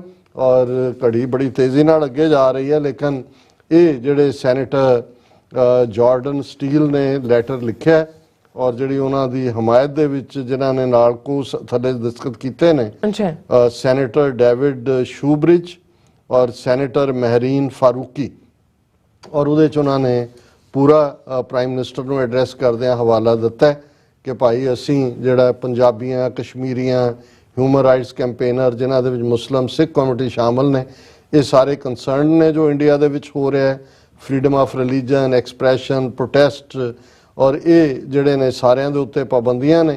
ਔਰ ਇਹ ਜਿਹੜਾ ਰਾਈਟ ਵਿੰਗ ਨੈਸ਼ਨਲਿਸਟ ਏਜੰਡਾ ਜਿਹੜਾ ਹਿੰਦੂਤਵੀਆਂ ਦਾ, ਉਹ ਬੜਾ ਤੇਜ਼ੀ ਦੇ ਨਾਲ ਅੱਗੇ ਆ ਰਿਹਾ। ਪ੍ਰੈਸ ਫਰੀडम ਦਾ ਉਹਨਾਂ ਨੇ ਹਵਾਲਾ ਦਿੱਤਾ ਹੈ 2022 ਪ੍ਰੈਸ ਫਰੀडम ਇੰਡੈਕਸ ਦਾ, ਕਿ ਲੋਐਸਟ ਐਵਰ ਰੈਂਕਿੰਗ ਤੇ ਇੰਡੀਆ ਚਲਾ ਗਿਆ ਹੈ, ਜਰਨਲਿਸਟ ਹਰਾਸ ਹੋ ਰਹੇ ਨੇ, ਸੈਂਸਰਸ਼ਿਪ ਹੈ। ਔਰ ਇਹੀ ਜਿਹੜਾ ਮੋਦੀ ਹੈ, ਇਹਨੇ 2002 ਚ ਗੁਜਰਾਤ ਰਾਇਟਸ ਕੀਤੇ, ਔਰ ਇਹ ਸਾਰੇ ਦੇ ਚਲਦੇ ਆ ਫਿਰ ਉਹਨਾਂ ਨੇ ਇੱਕ US ਹੋਲੋਕਾਸਟ ਮੈਮੋਰੀਅਲ, US ਦੇ ਵਿੱਚ ਹੀ ਹੈ ਰਿਸਰਚ ਆਰਗੇਨਾਈਜੇਸ਼ਨ, ਉਹਦਾ ਹਵਾਲਾ ਦਿੱਤਾ ਹੈ, ਜਿਹੜਾ ਕਿ ਮੋਨੀਟਰ ਕਰਦਾ ਹੈ ਅਰਲੀ ਵਾਰਨਿੰਗ ਪ੍ਰੋਜੈਕਟ ਦੇ ਕੇ ਕਿ ਕਿੱਥੇ ਜਿਹੜੀ ਹੈ ਨਸਲਕੁਸ਼ੀ ਦੇ ਚਾਂਸਸ ਨੇ। ਔਰ ਇੰਡੀਆ ਨੂੰ ਉਹਨਾਂ ਨੇ 8ਵਾਂ ਰੈਂਕ ਦੇ ਉੱਤੇ ਰੱਖਿਆ, ਔਰ ਉਹਨਾਂ ਨੇ ਇਹ ਜਿਹੜਾ ਮਾਸ ਕਿਲਿੰਗ 2022 2023 ਦੇ ਹਵਾਲੇ ਨਾਲ ਹੈ ਕਿ ਭਾਈ ਉੱਥੇ ਜਿਹੜਾ ਇੰਡੀਆ ਦੇ ਵਿੱਚ ਜੋ ਚੱਲ ਰਿਹਾ ਇਸ ਵੇਲੇ ਐਂਟਾਈ ਮੁਸਲਿਮ ਚੈਂਟਸ ਨੇ, ਡੈਰੋਗੇਟਰੀ ਲੈਂਗੁਏਜ ਹੈ, ਮਸਜਿਦਾਂ ਦੇ ਉੱਤੇ ਹਮਲੇ ਹੋ ਰਹੇ ਨੇ ਔਰ ਬੁਲਡੋਜ਼ ਕੀਤੇ ਜਾ ਰਹੇ ਹੈ ਮੁਸਲਮਾਨਾਂ ਦੀ ਪ੍ਰਾਪਰਟੀ। ਔਰ ਦੂਸਰਾ ਫਿਰ ਉਹਨਾਂ ਨੇ ਹਿਊਮਨ ਰਾਈਟਸ ਵਾਚ ਦੀ ਰਿਪੋਰਟ ਦੀ ਗੱਲ ਕੀਤੀ ਹੈ। ਉਹਨਾਂ ਨੇ ਆਸਟ੍ਰੇਲੀਆ ਨੂੰ ਕਿਹਾ, ਹਿਊਮਨ ਰਾਈਟਸ ਵਾਚ ਨੇ, to use our diplomatic relationship with India to raise concerns. ਉਹਨਾਂ ਨੇ ਕਿਹਾ ਜੀ ਗੁਪਤ ਤਾਂ ਕੋਈ ਬਹੁਤਾ ਫਾਇਦਾ ਨਹੀਂ ਹੋ ਰਿਹਾ, ਤੁਸੀਂ ਇਸ ਨੂੰ ਡਿਪਲੋਮੈਟਿਕ ਤੌਰ ਤੇ ਰੱਖੋ। ਫਿਰ ਉਹਨਾਂ ਨੇ ਜਿਹੜਾ ਹੈ ਇਹ ਕਿਹਾ ਕਿ ਵੀ ਇੱਕ ਪਾਸੇ ਆਸਟ੍ਰੇਲੀਆ, ਜਦੋਂ ਅਸੀਂ ਕਹਿੰਦੇ ਹਾਂ ਜੀ ਇਹ ਸਾਡਾ ਇੰਡੀਆ ਕਲੋਜ਼ ਫਰੈਂਡ ਹੈ, ਫਿਰ ਕਿਸੇ ਵੀ ਫਰੈਂਡਸ਼ਿਪ ਦੇ ਵਿੱਚ ਜਿਹੜੇ ਇੰਟਰਨੈਸ਼ਨਲੀ ਰੈਕਗਨਾਈਜ਼ਡ ਡੈਮੋਕ੍ਰੈਟਿਕ ਔਰ ਫ੍ਰੀ ਵੈਲਿਊਜ਼ ਨੇ ਉਹਨਾਂ ਨਾਲ ਕੰਪਰੋਮਾਈਜ਼ ਨਾ ਹੋਏ, ਇਹਨਾਂ ਮੁੱਦਿਆਂ ਨੂੰ ਚੁੱਕਿਆ ਜਾਏ।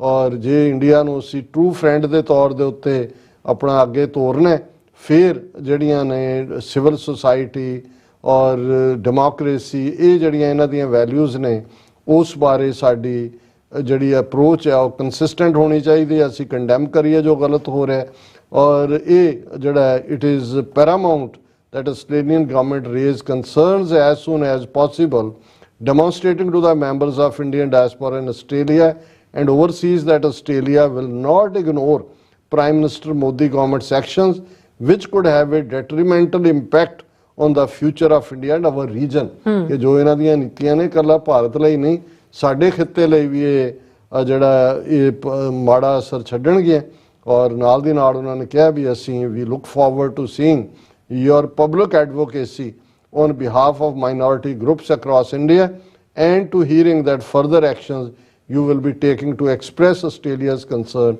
to Prime Minister Modi during his visit to Australia. बहुत strong letter है और मैं समझदा ਹਾਂ ਵੀ ਉਹ ਸਾਰੇ ਸਿੱਖ ਐਕਟਿਵਿਸਟ ਵਧਾਈ ਦੇ ਪਾਤਰ ਨੇ ਬਿਲਕੁਲ ਜਿਨ੍ਹਾਂ ਨੇ ਇਹ ਫੈਕਚੁਅਲ ਪੋਜੀਸ਼ਨ ਇਹਨਾਂ ਲਾਅ ਮੇਕਰਸ ਤੱਕ ਪਹੁੰਚਾਈ ਔਰ ਮੈਂ ਸਮਝਦਾ ਵੀ ਇਹਨਾਂ ਨੇ ਵੀ ਤਿੰਨੋਂ ਹੀ ਸੈਨੇਟਰਸ ਨੇ ਹਿਸਟਰੀ ਕ੍ਰੀਏਟ ਕੀਤੀ ਹੈ ਕਿ ਇਹੀ ਇਨਫੈਕਟ ਚੰਗਾ ਦੋਸਤ ਵੀ ਉਹ ਹੁੰਦਾ ਹੈ ਜਿਹੜਾ ਤੁਹਾਨੂੰ ਵਾਰਨ ਕਰੇ ਔਰ ਇਹ ਆਸਟ੍ਰੇਲੀਆ ਦੇ ਨੁਮਾਇੰਦੇ ਨੇ ਰਿਪਰੈਜ਼ੈਂਟ ਕਰਦੇ ਨੇ ਆਸਟ੍ਰੇਲੀਅਨ ਇੰਟਰਸਟ ਨੂੰ ਪਰ ਉਹਨਾਂ ਨੂੰ ਨਜ਼ਰ ਆ ਰਿਹਾ ਵੀ ਜੋ ਇੰਡੀਆ ਕਰ ਰਿਹਾ ਹੈ ਵਿਦਨ ਆਸਟ੍ਰੇਲੀਆ ਮੁਸਲਮਾਨ ਸਿੱਖ ਕਸ਼ਮੀਰੀ ਦਲਿਤ ਟ੍ਰਾਈਬਲਸ ਉਹ ਕਮਿਊਨਿਟੀਜ਼ ਵੀ ਪ੍ਰਭਾਵਿਤ ਹੋ ਰਹੀਆਂ ਨੇ ਪਰ ਲੌਂਗ ਟਰਮ ਇਹ ਈਵਨ ਆਸਟ੍ਰੇਲੀਆ ਦੇ ਹਿੱਤ ਵਿੱਚ ਵੀ ਨਹੀਂ ਹੈ ਕਿ ਭਾਈ ਇਸ ਕਿਸਮ ਦੇ ਸਿਸਟਮ ਨੂੰ ਜਿਹੜਾ ਕਿ ਇੱਕ ਨਾਜ਼ੀ ਲਾਈਕ ਆਈਡੀਓਲੋਜੀ ਦੇ ਉੱਤੇ ਆਟੋਕ੍ਰੇਸੀ ਵਾਂਗ ਇੱਕ ਨਾਰਸਿਸਿਸਟ ਉਹਨੂੰ ਰਨ ਕਰ ਰਿਹਾ ਹੈ ਕਿ ਉਸ ਨੂੰ ਜਿਹੜਾ ਹੈ ਆਸਟ੍ਰੇਲੀਆ ਉਹਨਾਂ ਦੇ ਨਾਲ ਬਗਲਗੀਰ ਹੋਏ ਜਿਹੜੀਆਂ ਵੈਲਿਊਜ਼ ਡੈਮੋਕ੍ਰੇਸੀ ਦੇ ਮੁਕੰਮਲ ਉਲਟ ਨੇ ਜੀ ਡਾਕਟਰ ਸਾਹਿਬ ਤੁਹਾਡਾ ਬਹੁਤ ਬਹੁਤ ਸ਼ੁਕਰੀਆ ਸੋ ਅਥਰੇ ਨੇ ਬ੍ਰੇਕ ਫਿਊਅਰਸ ਤੁਸੀਂ ਇਸੇ ਤਰ੍ਹਾਂ ਬੜੇ ਰਹਿਣਾ ਮਿਲਦੇ ਆ ਆਫਟਰ ਦਿਸ ਸ਼ਾਰਟ ਬ੍ਰੇਕ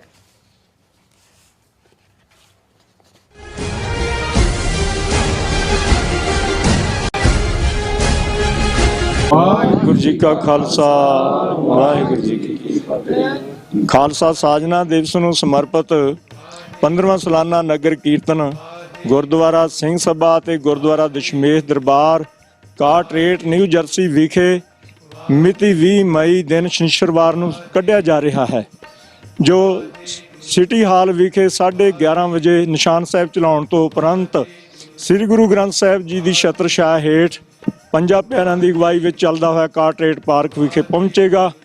ਸਮੂਹ ਸੰਗਤਾਂ ਨੂੰ ਬੇਨਤੀ ਹੈ ਕਿ ਸਿੰਘ ਕੇਸਰੀ ਦਸਤਾਰਾਂ ਅਤੇ ਬੀਬੀਆਂ ਕੇਸਰੀ ਦੁਪੱਟੇ ਸਜਾ ਕੇ ਹੁੰਮ ਹਮਾ ਕੇ ਪਹੁੰਚਣ ਦੀ ਕਿਰਪਾਲਤਾ ਕਰਨ ਜੀ। ਵਾਹਿਗੁਰੂ ਜੀ ਕਾ ਖਾਲਸਾ ਵਾਹਿਗੁਰੂ ਜੀ ਕੀ ਫਤਿਹ। ਵਾਹਿਗੁਰੂ ਵਾਹਿਗੁਰੂ ਵਾਹਿਗੁਰੂ ਵਾਹਿਗੁਰੂ ਵਾਹਿਗੁਰੂ ਵਾਹਿਗੁਰੂ। ਖਾਲਿਸਤਾਨ ਰੈਫਰੈਂਡਮ ਦੀਆਂ ਵੋਟਾਂ ਆਸਟ੍ਰੇਲੀਆ ਵਿਖੇ ਮੈਲਬਰਨ ਅਤੇ ਬ੍ਰਿਸਬੇਨ ਤੋਂ ਬਾਅਦ ਹੁਣ ਖਾਲਿਸਤਾਨ ਰੈਫਰੈਂਡਮ ਦੀਆਂ ਵੋਟਾਂ ਸਿਡਨੀ ਵਿੱਚ ਪੈਣਗੀਆਂ। ਸਿਡਨੀ ਵਿੱਚ ਖਾਲਿਸਤਾਨ ਦੀਆਂ ਵੋਟਾਂ 4 ਜੂਨ ਦਿਨ ਐਤਵਾਰ ਨੂੰ ਪੈਣ ਜਾ ਰਹੀਆਂ ਹਨ। ਹੋਰ ਜਾਣਕਾਰੀ ਲਈ ਸੰਪਰਕ ਕਰੋ 0420 462 499 ਜਾਂ 0420 802 499।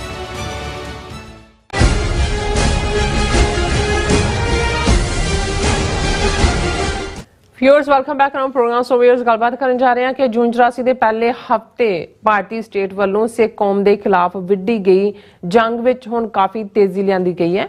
ਬੀਤੇ ਕੱਲ NI ਨੇ ਭਾਰਤ ਦੀਆਂ 6 ਸਟੇਟਾਂ ਵਿੱਚ ਸੈਂਕੜਿਆਂ ਸਿੱਖਾਂ ਦੇ ਘਰਾਂ ਤੇ ਛਾਪੇ ਮਾਰੇ ਸਨ। ਅੱਜ ਦੀਆਂ ਖਬਰਾਂ ਅਨੁਸਾਰ ਪੰਜਾਬ ਪੁਲਿਸ ਦੇ 3000 ਪੁਲਿਸ ਜਵਾਨਾਂ ਨੇ 4171 ਸਿੱਖ ਘਰਾਂ ਦੇ ਉੱਤੇ ਹਮਲੇ ਕੀਤੇ ਹਨ। ਕਿੰਨੀਆਂ ਗ੍ਰਿਫਤਾਰੀਆਂ ਹੋਈਆਂ ਹਨ ਇਸ ਬਾਰੇ ਕੋਈ ਖਬਰ ਜਿਹੜੀ ਨਸ਼ਰ ਨਹੀਂ ਕੀਤੀ ਗਈ। ਸੋ ਇਸ ਬਾਰੇ ਆਪਾਂ ਗੱਲਬਾਤ ਕਰਨ ਜਾ ਰਹੇ ਹਾਂ। ਸੋ ਅਸੀਂ ਚਾਹਾਂਗੇ ਕਿ ਤੁਸੀਂ ਇਸੇ ਤਰ੍ਹਾਂ ਬਣੇ ਰਹਿਣਾ। ਦੇਖਣ ਸੁਣ ਲਿਆ ਲਿਖਣ ਲਈ ਤੁਹਾਡਾ ਸਭ ਦਾ ਬਹੁਤ ਬਹੁਤ ਸ਼ੁਕਰੀਆ ਜੀ। ਡਾਕਟਰ ਸਾਹਿਬ ਕੀ ਕਹਿਣਾ ਚਾਹੋਗੇ? ਦੇਖੋ ਅਸੀਂ ਕੁਝ ਜਿਹੜੇ ਅਲਫਾਜ਼ ਨੇ ਉਹ ਲਗਾਤਾਰਤਾ ਨਾਲ ਇਸ ਲਈ ਵੀ ਇਸਤੇਮਾਲ ਕਰਦੇ ਹਾਂ ਤਾਂ ਕਿ ਸਾਡੀ ਯੰਗਰ ਜਨਰੇਸ਼ਨ ਨੂੰ ਵੀ ਇਹ ਸਮਝ ਆਏ। ਉਹ ਖੁਦ ਰਿਸਰਚ ਕਰ ਲੈਂਦੇ ਨੇ ਕਿ ਉਹ ਲੱਭਣ ਜਦੋਂ ਅਸੀਂ ਲਫ਼ਜ਼ ਟੋਟਲ ਵਾਰ ਕਹਿੰਦੇ ਹਾਂ ਤੇ ਟੋਟਲ ਵਾਰ ਦੇ ਵਿੱਚ ਕਿਸੇ ਵੀ ਕੌਮ ਕਬੀਲੇ ਕਿਸੇ ਸਿਵਲਾਈਜੇਸ਼ਨ ਸਭਿਅਤਾ ਦੀ ਟੋਟਲ ਐਨਾਹੀਲੇਸ਼ਨ ਹੁੰਦੀ ਹੈ ਟੋਟਲ ਡਿਸਟਰਕਸ਼ਨ ਉਸ ਦੇ ਵਿੱਚ। ਕਿਉਂਕਿ ਬਹੁਤਿਆਂ ਨੂੰ ਜਦੋਂ ਜੈਨੋਸਾਈਡ ਲਫ਼ਜ਼ ਹੁਣ ਕਾਮਨ ਵੀ ਹੈ ਤਾਂ ਬਹੁਤੇ ਸਿਰਫ ਉਹਨੂੰ ਮਾਰ ਮਰਾਈਏ ਤੱਕ ਸਮਝਦੇ ਨੇ ਕਿ ਭਾਈ ਤੁਸੀਂ ਜਿਹੜਾ ਕਿਸੇ ਨੂੰ ਮਾਰ ਦਿਓ ਤੇ ਉਹ ਜੈਨੋਸਾਈਡ ਹੈ। ਪਰ ਜਿਹੜੀ ਟੋਟਲ ਵਾਰ ਦੇ ਵਿੱਚ physical mental social historical statistical economical ਇਹ ਸਾਰੇ ਜੈਨੋਸਾਈਡ ਆ ਜਾਂਦੇ ਨੇ ਕਿ ਵੀ ਤੁਸੀਂ ਉਹਨਾਂ ਦਾ ਇਤਿਹਾਸ ਵਿਗਾੜਨਾ, ਉਹਨਾਂ ਦੇ ਰਿਸੋਰਸ ਲੁੱਟਣੇ ਨੇ, ਉਹਨਾਂ ਦੀ ਹਿਸਟਰੀ ਨੂੰ ਜਿਹੜਾ ਉਹ ਖਤਮ ਕਰਨਾ ਹੈ। ਫਿਰ ਤੁਸੀਂ ਆਪਣੀ ਜਿਹੜਾ ਉਹ ਹਿਸਟੋਰੀਅਨ ਬਿਠਾ ਕੇ ਉਹਨਾਂ ਦੀ ਹਿਸਟਰੀ ਲਿਖਣੀ ਹੈ ਤੇ ਉਹਨਾਂ ਨੂੰ ਕਹਿਣਾ ਵੀ ਇਹਨੂੰ ਮੰਨੋ, ਔਰ ਤੁਹਾਨੂੰ ਮੈਂਟਲ ਟੌਰਚਰ ਕਰਨਾ ਹੈ, ਤੁਹਾਨੂੰ ਜੇਲ੍ਹਾਂ 'ਚ ਡੱਕਣਾ ਹੈ, ਤੁਹਾਡੇ ਨੌਜਵਾਨਾਂ ਨੂੰ ਚੁੱਕਣਾ ਹੈ, ਤੁਹਾਡੇ ਆਰਥਿਕ ਸਾਧਨ ਨਹੀਂ ਕੋਈ ਬਣਨ ਦੇਣੇ। ਤੇ ਜੇ ਤੁਸੀਂ ਪਿਛਲੇ 39 ਸਾਲ ਤੋਂ ਜੂਨ 84 ਤੋਂ ਬਾਅਦ ਇਨ ਪਾਰਟਿਕੂਲਰ, ਔਰ ਵੈਸੇ ਤਾਂ 15 ਅਗਸਤ 1947 ਤੋਂ ਬਾਅਦ ਇਨ ਜਨਰਲ ਦੇਖੋ, ਤੇ ਇਹ ਬਿਲਕੁਲ ਟੋਟਲ ਵਾਰ ਸਿੱਖਾਂ ਦੇ ਉੱਤੇ ਪੂਰੀ ਤਰ੍ਹਾਂ ਜਿਹੜੀ ਹੈ ਉਹ ਹੁਣ ਤਾਂ ਇੰਟੈਂਸਿਟੀ ਲਿਆਂਦੀ ਗਈ ਹੈ। ਕਿਉਂਕਿ ਇੱਕ ਸਟੇਜ ਤੇ ਇਹਨਾਂ ਨੇ 1984 ਤੋਂ 1995 ਤੱਕ 1.5 ਲੱਖ ਤੱਕ ਨੌਜਵਾਨ ਜਦੋਂ ਮਾਰ ਦਿੱਤਾ ਹੈ ਔਰ ਅਣਪਛਾਤੀਆਂ ਲਾਸ਼ਾਂ ਬਣਾ ਦਿੱਤਾ ਹੈ, ਪੰਜਾਬ 'ਚ ਨਸ਼ੇ ਲੈ ਆਏ, ਉਹਨਾਂ ਨੇ ਸਮਝਿਆ ਕਿ ਗੱਲ ਮੁੱਕ ਗਈ ਹੈ। ਔਰ ਉਹ ਜਿਹੜਾ ਇਕਨੋਮਿਕਲ ਜੈਨੋਸਾਈਡ ਦੇ ਫਾਈਨਲ ਸਟੈਪ ਉਹਨਾਂ ਨੇ ਲਿਆਂਦੇ, ਉਹ 3 ਖੇਤੀ ਕਾਨੂੰਨ ਸੀ, ਉਹਨੇ ਸਿੱਖਾਂ ਨੂੰ ਰੀਐਨਰਜਾਈਜ਼ ਕਰ ਦਿੱਤਾ। ਜ਼ਾਹਰ ਹੈ ਦੁਨੀਆ ਭਰ ਦੇ ਸਿੱਖ ਖਲੋ ਗਏ। ਉਦੋਂ ਵੀ ਸਮੁੱਚੀ ਸਿੱਖ ਕੌਮ ਨੂੰ ਮਿਲਾਈਨ ਕਰਨ ਲਈ ਜੋ ਟਰਮੀਨੋਲੋਜੀ ਉਹਨਾਂ ਦੇ ਐਮਪੀਜ਼, ਮਿਨਿਸਟਰਸ, ਬਾਹਰਲੇ ਉਹਨਾਂ ਦੇ ਹਾਈ ਕਮਿਸ਼ਨ ਕੌਂਸਲੇਟਾਂ ਨੇ ਵਰਤੀ, ਤੁਸੀਂ ਅੱਜ ਵੀ ਉਹ ਬਿਆਨ ਕਿਹੜੇ ਦੂਰ ਦੇ ਨੇ, 2020 'ਚ ਤੁਸੀਂ ਦੇਖ ਲਓ ਕੀ ਹੋਇਆ ਉਹਨਾਂ 13 ਮਹੀਨਿਆਂ ਦੇ ਵਿੱਚ। ਲੇਕਿਨ ਇਸ ਸਾਰੇ ਤੋਂ ਬਾਅਦ ਜਿਹੜਾ ਜਿਵੇਂ ਉਹਨਾਂ ਨੇ ਕਿਸਾਨ ਲੀਡਰਸ਼ਿਪ ਨੂੰ ਵਰਤ ਕੇ ਸਿਆਸੀ ਤੌਰ ਤੇ ਖੂੰਜੇ ਲਾਇਆ, ਪੰਜਾਬ ਦੇ ਵਿੱਚ ਉਹਨਾਂ ਨੇ ਲਿਆ ਕੇ ਜੋ ਮਾਹੌਲ ਕ੍ਰੀਏਟ ਕੀਤਾ ਕਿ ਅਕਾਲੀ ਪਹਿਲਾਂ ਹੀ ਡਿਸਕ੍ਰੈਡਿਟਡ ਸੀ, ਕਾਂਗਰਸ ਹੋ ਗਈ ਅਮਰਿੰਦਰ ਦੀਆਂ ਕਰਤੂਤਾਂ ਕਰਕੇ, ਤੇ ਉਹਨਾਂ ਨੇ ਬੀ ਟੀਮ ਆਪਣੀ ਉਭਾਰ ਕੇ ਜਿਹੜਾ ਭਗਵੰਤ ਮਾਨ, ਕੇਜਰੀਵਾਲ 92 MLA ਉਹਨਾਂ ਦੇ ਬਣਾ ਕੇ ਲਿਆਂਦਾ। ਸਾਡਿਆਂ ਨੂੰ ਵੀ ਲੱਗਾ ਕਿ ਜੀ ਚਲੋ ਪਹਿਲਿਆਂ ਤੋਂ ਛੁਟਕਾਰਾ ਹੋਇਆ, ਹੁਣ ਇਹ ਸਾਨੂੰ ਹੋਪ ਜਾਗ ਗਈ ਕਿ ਜੀ ਹੋਏਗਾ, ਇਹ ਹੋਏਗਾ ਤੇ ਉਹ ਹੋਏਗਾ। ਹੁਣ 1 ਸਾਲ ਹੋ ਗਿਆ ਇਸ ਸਰਕਾਰ ਨੂੰ। ਕਿਵੇਂ ਇਹਨਾਂ ਨੇ ਲਾਅ ਐਂਡ ਆਰਡਰ ਸਰੈਂਡਰ ਕੀਤਾ, ਕਿਵੇਂ ਜਦੋਂ ਅਜੇ ਚੋਣਾਂ ਵੱਲ ਜਾ ਰਿਹਾ ਸੀ ਪੰਜਾਬ, ਅੱਧਾ ਪੰਜਾਬ ਜਿਹੜਾ ਉਹ ਸੈਂਟਰਲ ਦਸਤਿਆਂ ਦੇ ਹਵਾਲੇ ਕਰ ਦਿੱਤਾ ਗਿਆ ਸੀ। ਇਹ ਕਹਿ ਕੇ ਜੀ ਉਦੋਂ ਖਬਰਾਂ ਲਵਾਈਆਂ ਗਈਆਂ, ਡਰੋਨਸ ਆ ਗਏ, ਡਰੋਨਸ ਰਾਹੀਂ ਡਰੱਗਸ ਆ ਗਈਆਂ, ਹਥਿਆਰ ਆ ਗਏ, ਅੰਮ੍ਰਿਤਸਰ 'ਚ ਆ ਗਏ, ਗੁਰਦਾਸਪੁਰ 'ਚ ਆ ਗਏ, ਫਿਰੋਜ਼ਪੁਰ 'ਚ ਆ ਗਏ। ਉਹੀ ਸਰਹੱਦੀ ਜ਼ਿਲ੍ਹੇ ਜਿਹੜੇ ਨੇ ਉਹਨਾਂ ਨੂੰ ਟਾਰਗੇਟ ਕਰਕੇ ਅੱਧਾ ਪੰਜਾਬ ਪਹਿਲਾਂ ਹੀ ਉਹਨਾਂ ਦੇ ਹਵਾਲੇ। ਔਰ ਇਹ ਜਦੋਂ ਬਣਦਾ ਔਰ ਅਸੀਂ ਦੇਖਦੇ ਹਾਂ ਕਿ ਲਗਭਗ 7 ਮਹੀਨੇ ਦਾ ਸਫ਼ਰ ਭਾਈ ਅੰਮ੍ਰਿਤਪਾਲ ਸਿੰਘ ਜਦੋਂ ਪੰਜਾਬ ਦੇ ਉੱਤੇ ਪੰਜਾਬ 'ਚ ਆਉਂਦੇ ਨੇ ਔਰ ਉਹਨਾਂ ਨੇ ਠੀਕ ਆਇਡੈਂਟੀਫਾਈ ਕਰਕੇ ਬਾਕੀ ਸਾਰੇ ਸਹਿਯੋਗੀਆਂ ਦੇ ਨਾਲ ਦੀਪ ਸਿੱਧੂ ਨੇ ਜਿਹੜੀ ਮੂਵਮੈਂਟ ਚਲਾਈ ਹੋਈ ਸੀ ਵਾਰਸ ਪੰਜਾਬ ਦੇ ਥੱਲੇ, ਪੰਜਾਬ ਦੇ ਵਿੱਚ ਇੱਕ ਅਵੇਅਰਨੈਸ ਕੈਂਪੇਨ, ਨਸ਼ੇ ਛਡਾਉਣਾ, ਅੰਮ੍ਰਿਤ ਛਕਾਉਣਾ, ਔਰ ਉਹਨਾਂ ਦੇ ਨਾਲ ਕੀ ਹਸ਼ਰ ਹੋਇਆ ਅੱਜ ਪੰਜਾਬ 'ਚ ਉਹਨਾਂ ਦੀ ਸਮੁੱਚੀ ਲੀਡਰਸ਼ਿਪ ਜਿਹੜੀ ਹੈ ਔਰ ਗਰਾਊਂਡ ਲੈਵਲ ਤੱਕ ਵਰਕਰ ਵੀ ਜਿਨ੍ਹਾਂ ਨੇ ਉਹਨਾਂ ਤੋਂ ਅੰਮ੍ਰਿਤ ਵੀ ਛਕਿਆ ਸੀ ਉਹ ਵੀ ਬਲੈਕਲਿਸਟ ਕਰਕੇ ਉਹਨਾਂ ਨੂੰ ਥਾਣਿਆਂ ਦੇ ਵਿੱਚ ਜਲੀਲ ਕੀਤਾ ਜਾ ਰਿਹਾ। ਔਰ ਇਹਨਾਂ 10 ਨੂੰ ਸਣੇ ਅੰਮ੍ਰਿਤਪਾਲ ਸਿੰਘ ਦੇ 2900 ਕਿਲੋਮੀਟਰ ਦੂਰ ਡਿਬਰੂਗੜ੍ਹ 'ਚ ਰੱਖਿਆ ਹੋਇਆ। ਹੁਣ ਬਹੁਤਿਆਂ ਨੂੰ ਲੱਗਦਾ ਸੀ ਕਿ ਜੀ ਮਿਸ਼ਨ ਅਕੰਪਲਿਸ਼ਡ, ਕਿ ਜੀ ਚਲੋ 35 ਦਿਨ ਅੰਮ੍ਰਿਤਪਾਲ ਸਿੰਘ ਨੂੰ ਲੱਭਣ ਦੇ ਬਹਾਨੇ ਨਾਲ ਇਹਨਾਂ ਨੇ ਪੰਜਾਬ, ਹਰਿਆਣਾ, ਹਰਦਵਾਨੀ ਪਹੁੰਚ ਗਏ, ਉੱਥੇ ਪਹੁੰਚ ਗਏ, ਪੀਲੀਭੀਤ ਪਹੁੰਚ ਗਏ, ਫਿਰ ਫਲਾਣੀ ਥਾਂ ਆ ਗਏ। ਉਹਨਾਂ ਨੇ ਐਨ ਸਿੱਖਾਂ ਦੇ ਘਰਾਂ ਦੇ ਉੱਤੇ ਛਾਪੇ ਮਾਰ ਔਰ ਪੁਲਿਸ ਜਿਵੇਂ ਕਰਪਟ ਹੈ ਪੈਸੇ ਇਕੱਠੇ ਕਰਨ ਦਾ ਸਾਧਨ ਰੱਖਿਆ। ਫਿਰ ਬਹੁਤਿਆਂ ਨੂੰ ਲੱਗਾ ਵੀ ਹੁਣ ਤਾਂ ਹੋ ਗਿਆ ਕੰਮ। ਲੇਕਿਨ ਅਸੀਂ ਦੇਖ ਰਹੇ ਹਾਂ ਵੀ ਕਿਵੇਂ, ਅਸੀਂ ਕੱਲ੍ਹ ਹੀ ਗੱਲ ਕਰਕੇ ਹਟੇ ਕਿ ਕਿਵੇਂ NIA ਨੇ, ਔਰ ਸਾਡੇ ਕੋਲ ਕੋਈ ਇਹ ਨਹੀਂ ਹੈ ਵੀ ਕੋਈ ਖਾਲਿਸਤਾਨ ਇੰਟੈਲੀਜੈਂਸ ਬਿਊਰੋ ਦੀ ਅਸੀਂ ਕੋਈ ਰਿਪੋਰਟ ਪੜ੍ਹ ਰਹੇ ਹੁੰਦੇ, ਅਸੀਂ ਇਹਨਾਂ ਦੀਆਂ ਹੀ ਖਬਰਾਂ ਪੜ੍ਹ ਰਹੇ ਹੁੰਦੇ। ਔਰ ਇਹ ਕਿੰਨੀਆਂ ਡਿਲੂਟਡ ਖਬਰਾਂ ਨੇ, ਕਿੰਨਾ ਕਿਹਦੇ ਚੋਂ ਕੱਢਿਆ ਹੁੰਦਾ ਉਹ ਤੁਸੀਂ ਅੰਦਾਜ਼ਾ ਲਾ ਸਕਦੇ ਹੋ ਬਿਟਵੀਨ ਦਾ ਲਾਈਨਸ ਕੀ ਹੈ। ਔਰ ਕੱਲ ਅਸੀਂ ਦੇਖਿਆ ਵੀ 6 ਸੂਬਿਆਂ ਦੀ ਗੱਲ ਸੀ, ਹਾਲਾਂ ਕੁਝ ਹੋਰ ਮੀਡੀਆ ਚੈਨਲਸ ਤੇ ਮੈਂ ਜਦੋਂ ਜਾ ਕੇ ਦੇਖਿਆ ਤਾਂ 8 ਦੀ ਗੱਲ ਸੀ ਕਿ ਭਾਈ ਉਹਨਾਂ ਨੇ ਪੰਜਾਬ, ਹਰਿਆਣਾ, ਰਾਜਸਥਾਨ, UP, MP, ਉੱਤਰਾਖੰਡ ਉੱਥੇ ਕਿੰਨੇ ਛਾਪੇ ਮਾਰੇ, ਕਿੰਨੇ ਚੁੱਕੇ। ਹੁਣ ਇਹ ਲੱਗਦਾ ਸੀ ਵੀ ਉਹ ਤਾਂ NIA ਤਾਂ ਖਬਰ ਵੀ ਇਹੀ ਸੀ ਕਿ NIA ਜਿਹੜੀ ਹੈ ਉਹਨੇ ਇੱਥੇ ਗਏ ਤਾਂ ਉੱਥੇ ਗਏ। ਹੁਣ ਅੱਜ ਦੀ ਖਬਰ ਇਹਨਾਂ ਦੇ ਮੀਡੀਆ ਦੀ, Punjab police conducts mass raids across state to check on people with criminal record. ਹੁਣ ਤੁਸੀਂ ਜਸਟੀਫਾਈ ਤਾਂ ਕਰਨਾ ਜੀ ਅਸੀਂ ਕ੍ਰਿਮੀਨਲਸ ਨੂੰ ਲੱਭ ਰਹੇ। ਇਹ ਟੋਟਲ ਆਫ 450 ਪੁਲਿਸ ਪਾਰਟੀਆਂ, 450 ਪੁਲਿਸ ਪਾਰਟੀਆਂ ਇਨਵੋਲਵਿੰਗ ਓਵਰ 3000 ਪੁਲਿਸ ਪਰਸਨਲ, 3000 ਪੁਲਿਸੀਏ ਜਿਹੜੇ ਉਹਨਾਂ ਨੇ 450 ਪੁਲਿਸ ਪਾਰਟੀਆਂ 'ਚ ਵੰਡੇ, conducted raids at the premises of at least 4571 people with A criminal ਰੈਕਡ। At least, ਮੈਂ ਹੁਣ ਫਿਗਰ ਕਿਉਂਕਿ ਜੋ ਐਟ ਲੀਸਟ ਸੀ ਉਹੀ ਕੋਟ ਕੀਤੀ ਹੈ, ਇਹਦਾ ਮਤਲਬ ਹੈ ਕਿ ਫਿਗਰ ਇਸ ਤੋਂ ਦੁੱਗਣੀ ਹੋਏਗੀ। ਕਿਉਂ 4171 ਘਰਾਂ 'ਚ ਇਹਨਾਂ ਨੇ ਪੰਜਾਬ ਪੁਲਿਸ ਨੇ ਰੇਡ ਕੀਤੇ ਨੇ ਔਰ ਉਹਨਾਂ ਨੇ ਕਿਹਾ ਕਿ ਜੀ ਇਸ ਨੂੰ ਡਾਇਰੈਕਟਰ ਜਨਰਲ ਪੁਲਿਸ ਗੌਰਵ ਯਾਦਵ ਦੀ ਕਮਾਂਡ ਥੱਲੇ ਕੀਤਾ ਗਿਆ ਔਰ ਜਿਹੜੀ ਡੀਜੀਪੀ ਲਾਅ ਐਂਡ ਆਰਡਰ ਲਾਈ ਹੋਈ ਹੈ ਅਰਪਿਤ ਸ਼ੁਕਲਾ, ਤੁਸੀਂ ਦੇਖੋ ਸਾਰੇ ਹੀ ਉਹ ਯੂਪੀ ਬਿਹਾਰ ਕਾਡਰ ਲਿਆ ਕੇ ਪੰਜਾਬ 'ਚ ਸਿੱਖਾਂ ਨੂੰ ਹਰਾਸ ਕਰਨ ਲਈ। ਔਰ ਉਹਨਾਂ ਨੇ ਕਿਹਾ ਵੀ ਇਹ ਸਾਰੇ police commissioner, senior superintendent police, ਇਹ ਸਾਰੇ ਹੀ ਜਿਹੜੇ ਨੇ ਪੁਲਿਸ ਪਾਰਟੀਆਂ ਦੇ ਨਾਲ ਸਬ ਇੰਸਪੈਕਟਰ, ਰੈਂਕ ਆਫਿਸਰ ਔਰ ਇਹ ਸਾਰੇ ਸੀ। ਔਰ ਉਹਨਾਂ ਨੇ ਕਿਹਾ ਕਿ ਵੀ ਇਹ ਅਸੀਂ ਜਿਹੜਾ ਉਹ ਲੱਭ ਰਹੇ ਹਾਂ ਕਿ whereabouts of such persons and knowing whether they had return to the mainstream. ਹੁਣ ਰਾਤ ਨੂੰ ਰੇਡ ਕਰਕੇ ਲੱਭਣਗੇ ਕਿ ਜਿਨ੍ਹਾਂ ਦੇ ਉੱਤੇ ਰੇਡ ਕੀਤਾ ਉਹ ਇਹਨਾਂ ਦੀ ਮੁੱਖ ਧਾਰਾ 'ਚ ਆ ਗਏ ਨੇ ਕਿ ਨਹੀਂ। ਤੁਸੀਂ ਉਹਨਾਂ ਨੂੰ ਕਿਸੇ ਨੂੰ ਤੁਸੀਂ ਤਲਬ ਹੀ ਕਰਨਾ ਚਾਹੁੰਦੇ ਹੋ, ਤੁਸੀਂ ਉਹਨਾਂ ਨੂੰ ਮੈਸੇਜ ਭੇਜ ਦਿਓ। ਪੁਲਿਸ ਦਾ ਸਿਪਾਹੀ ਜਾ ਕੇ ਕਹਿ ਕਿ ਭਾਈ ਤੂੰ ਆ ਕੇ ਥਾਣੇ 'ਚ ਲਿਖ ਕੇ ਵੀ ਤੂੰ ਮੁੱਖ ਧਾਰਾ 'ਚ ਆ ਗਿਆ, ਤੂੰ ਨਹਾ ਲਿਆ ਗੰਗਾ 'ਚ, ਹੁਣ ਤੂੰ ਸਤਲੁਜ ਦਾ ਜਾਂ ਤੂੰ ਗੁਰੂ ਕੇ ਆਨੰਦਪੁਰ ਦਾ ਸਿੱਖ ਨਹੀਂ ਹੈ, ਤੂੰ ਗੰਗਾ ਮਈਆ ਦਾ ਸਿੱਖ ਹੈ ਜੇ ਤੁਸੀਂ ਮੁੱਖ ਧਾਰਾ ਦਾ। ਇਹੀ ਹੈ ਉਹ ਐਗਜ਼ੈਕਟਲੀ ਕਹਿ ਰਹੇ ਨੇ ਕਿ ਜੀ ਇਹ ਅਸੀਂ ਜਿਹੜਾ ਇਸ ਲਈ ਕੀਤਾ ਹੈ ਕਿ ਵੀ persons and knowing whether they had return to the mainstream, ਕਿ ਮੁੱਖ ਧਾਰਾ 'ਚ ਮੁੜੇ ਕਿ ਨਹੀਂ। ਔਰ ਉਹਨਾਂ ਨੇ ਫਿਰ ਆਪ ਹੀ ਮੰਨ ਰਹੇ ਨੇ ਵੀ ਇਕੱਲਾ ਉਹਨਾਂ ਨੇ ਬੰਦਿਆਂ ਨੂੰ ਹੀ ਨਹੀਂ ਕੀਤਾ, the police also questioned family members of their people. ਇਹ ਇੱਕ ਨਵਾਂ ਟ੍ਰੈਂਡ ਜੋ KP ਗਿੱਲ ਦੇ ਨੇ ਬੁੱਚੜ ਬੇਅੰਤੇ ਵੇਲੇ ਸ਼ੁਰੂ ਕੀਤਾ ਸੀ, ਔਰਤਾਂ ਨੂੰ ਚੁੱਕਣਾ, ਉਹਨਾਂ ਨੂੰ ਹਰਾਸ ਕਰਨਾ। ਫਿਰ asked about their properties and asked if they had done any bank transaction with a foreign source. ਹੁਣ ਪੰਜਾਬ ਦਾ ਕਿਹੜਾ ਘਰ ਹੈ ਜਿਹਦਾ ਕੋਈ ਬੰਦਾ ਬਾਹਰ ਨਹੀਂ ਹੈਗਾ। ਹੁਣ ਉਹਨਾਂ ਨੇ ਜੇ ਪਰਿਵਾਰ ਦੀ ਮਦਦ ਲਈ ਵੀ ਭੇਜੀ ਹੈ, ਉਹਨੂੰ ਮਨੀ ਲਾਂਡਰਿੰਗ ਕਹਿ ਦੇਣਗੇ, ਫੋਰਨ ਟ੍ਰਾਂਜੈਕਸ਼ਨ ਕਹਿ ਦੇਣਗੇ। ਫਿਰ ਉਹਨਾਂ ਨੇ police also checked vehicles in there houses ਕਿ ਜੀ ਤੁਹਾਡੇ ਕੋਲ ਗੱਡੀਆਂ ਕੀ ਨੇ, ਕੀ ਇਹ ਆਉਣ ਵਾਲੇ ਪੀਰੀਅਡ ਲਈ ਇਹ ਡਾਟਾ ਕਲੈਕਟ ਕਰ ਰਹੇ ਨੇ। ਔਰ ਕੱਲਾ ਇਹੀ ਨਹੀਂ ਵੀ ਇਹ ਪੰਜਾਬ ਲੈਵਲ ਤੇ ਚੱਲ ਰਿਹਾ, ਤੁਸੀਂ ਜਦੋਂ ਇਹ ਦੇਖਦੇ ਹੋ NIA arrest two close aides of Khalistan Tiger Force designated terrorist Arshdeep Singh Dhalla. They were nabbed after they arrived at Delhi's Indira Gandhi International Airport from Manila in Philippines.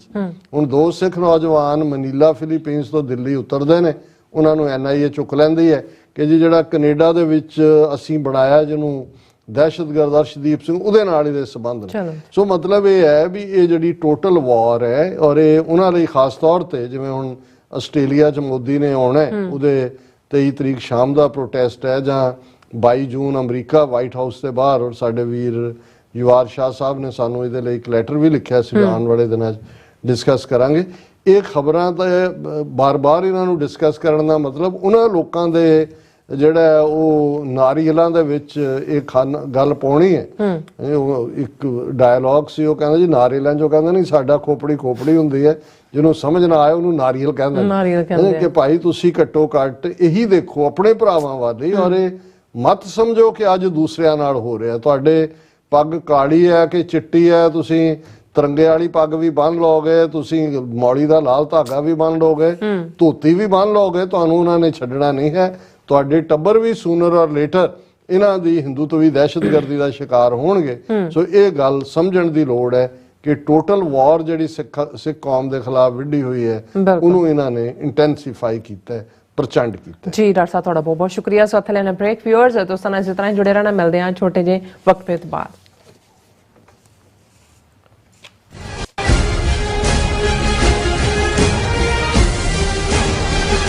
Khalistan referendum ਦੀਆਂ ਵੋਟਾਂ ਆਸਟ੍ਰੇਲੀਆ ਵਿਖੇ। Melbourne ਅਤੇ Brisbane ਤੋਂ ਬਾਅਦ ਹੁਣ Khalistan referendum ਦੀਆਂ ਵੋਟਾਂ Sydney ਵਿੱਚ ਪੈਣਗੀਆਂ। ਸਿਡਨੀ ਵਿੱਚ ਖਾਲਿਸਤਾਨ ਦੀਆਂ ਵੋਟਾਂ 4 ਜੂਨ ਦਿਨ ਐਤਵਾਰ ਨੂੰ ਪੈਣ ਜਾ ਰਹੀਆਂ ਹਨ। ਹੋਰ ਜਾਣਕਾਰੀ ਲਈ ਸੰਪਰਕ ਕਰੋ 0420 462 499 ਜਾਂ 0420 802 499। ਵਾਹਿਗੁਰੂ ਜੀ ਕਾ ਖਾਲਸਾ ਵਾਹਿਗੁਰੂ ਜੀ ਕੀ ਫਤਿਹ। ਖਾਲਸਾ ਸਾਜਨਾ ਦਿਵਸ ਨੂੰ ਸਮਰਪਿਤ 15ਵਾਂ ਸਾਲਾਨਾ ਨਗਰ ਕੀਰਤਨ ਗੁਰਦੁਆਰਾ ਸਿੰਘ ਸਭਾ ਅਤੇ ਗੁਰਦੁਆਰਾ ਦਸ਼ਮੇਸ਼ ਦਰਬਾਰ ਕਾਰਟਰੇਟ ਨਿਊ ਜਰਸੀ ਵਿਖੇ ਮਿਤੀ 20 ਮਈ ਦਿਨ ਸ਼ਨੀਚਰਵਾਰ ਨੂੰ ਕੱਢਿਆ ਜਾ ਰਿਹਾ ਹੈ, ਜੋ ਸਿਟੀ ਹਾਲ ਵਿਖੇ 11:30 ਵਜੇ ਨਿਸ਼ਾਨ ਸਾਹਿਬ ਚਲਾਉਣ ਤੋਂ ਉਪਰੰਤ ਸ੍ਰੀ ਗੁਰੂ ਗ੍ਰੰਥ ਸਾਹਿਬ ਜੀ ਦੀ ਛਤਰ ਛਾਇਆ ਹੇਠ ਪੰਜਾਂ ਪਿਆਰਿਆਂ ਦੀ ਅਗਵਾਈ ਵਿੱਚ ਚੱਲਦਾ ਹੋਇਆ ਕਾਰਟਰੇਟ ਪਾਰਕ ਵਿਖੇ ਪਹੁੰਚੇਗਾ। ਸਮੂਹ ਸੰਗਤਾਂ ਨੂੰ ਬੇਨਤੀ ਹੈ ਕਿ ਸਿੰਘ ਕੇਸਰੀ ਦਸਤਾਰਾਂ ਅਤੇ ਬੀਬੀਆਂ ਕੇਸਰੀ ਦੁਪੱਟੇ ਸਜਾ ਕੇ ਹੁੰਮ ਹਮਾ ਕੇ ਪਹੁੰਚਣ ਦੀ ਕਿਰਪਾਲਤਾ ਕਰਨ ਜੀ। ਵਾਹਿਗੁਰੂ ਜੀ ਕਾ ਖਾਲਸਾ, ਵਾਹਿਗੁਰੂ ਜੀ ਕੀ ਫਤਿਹ। ਵਾਹਿਗੁਰੂ ਵਾਹਿਗੁਰੂ ਵਾਹਿਗੁਰੂ ਵਾਹਿਗੁਰੂ ਵਾਹਿਗੁਰੂ ਵਾਹਿਗੁਰੂ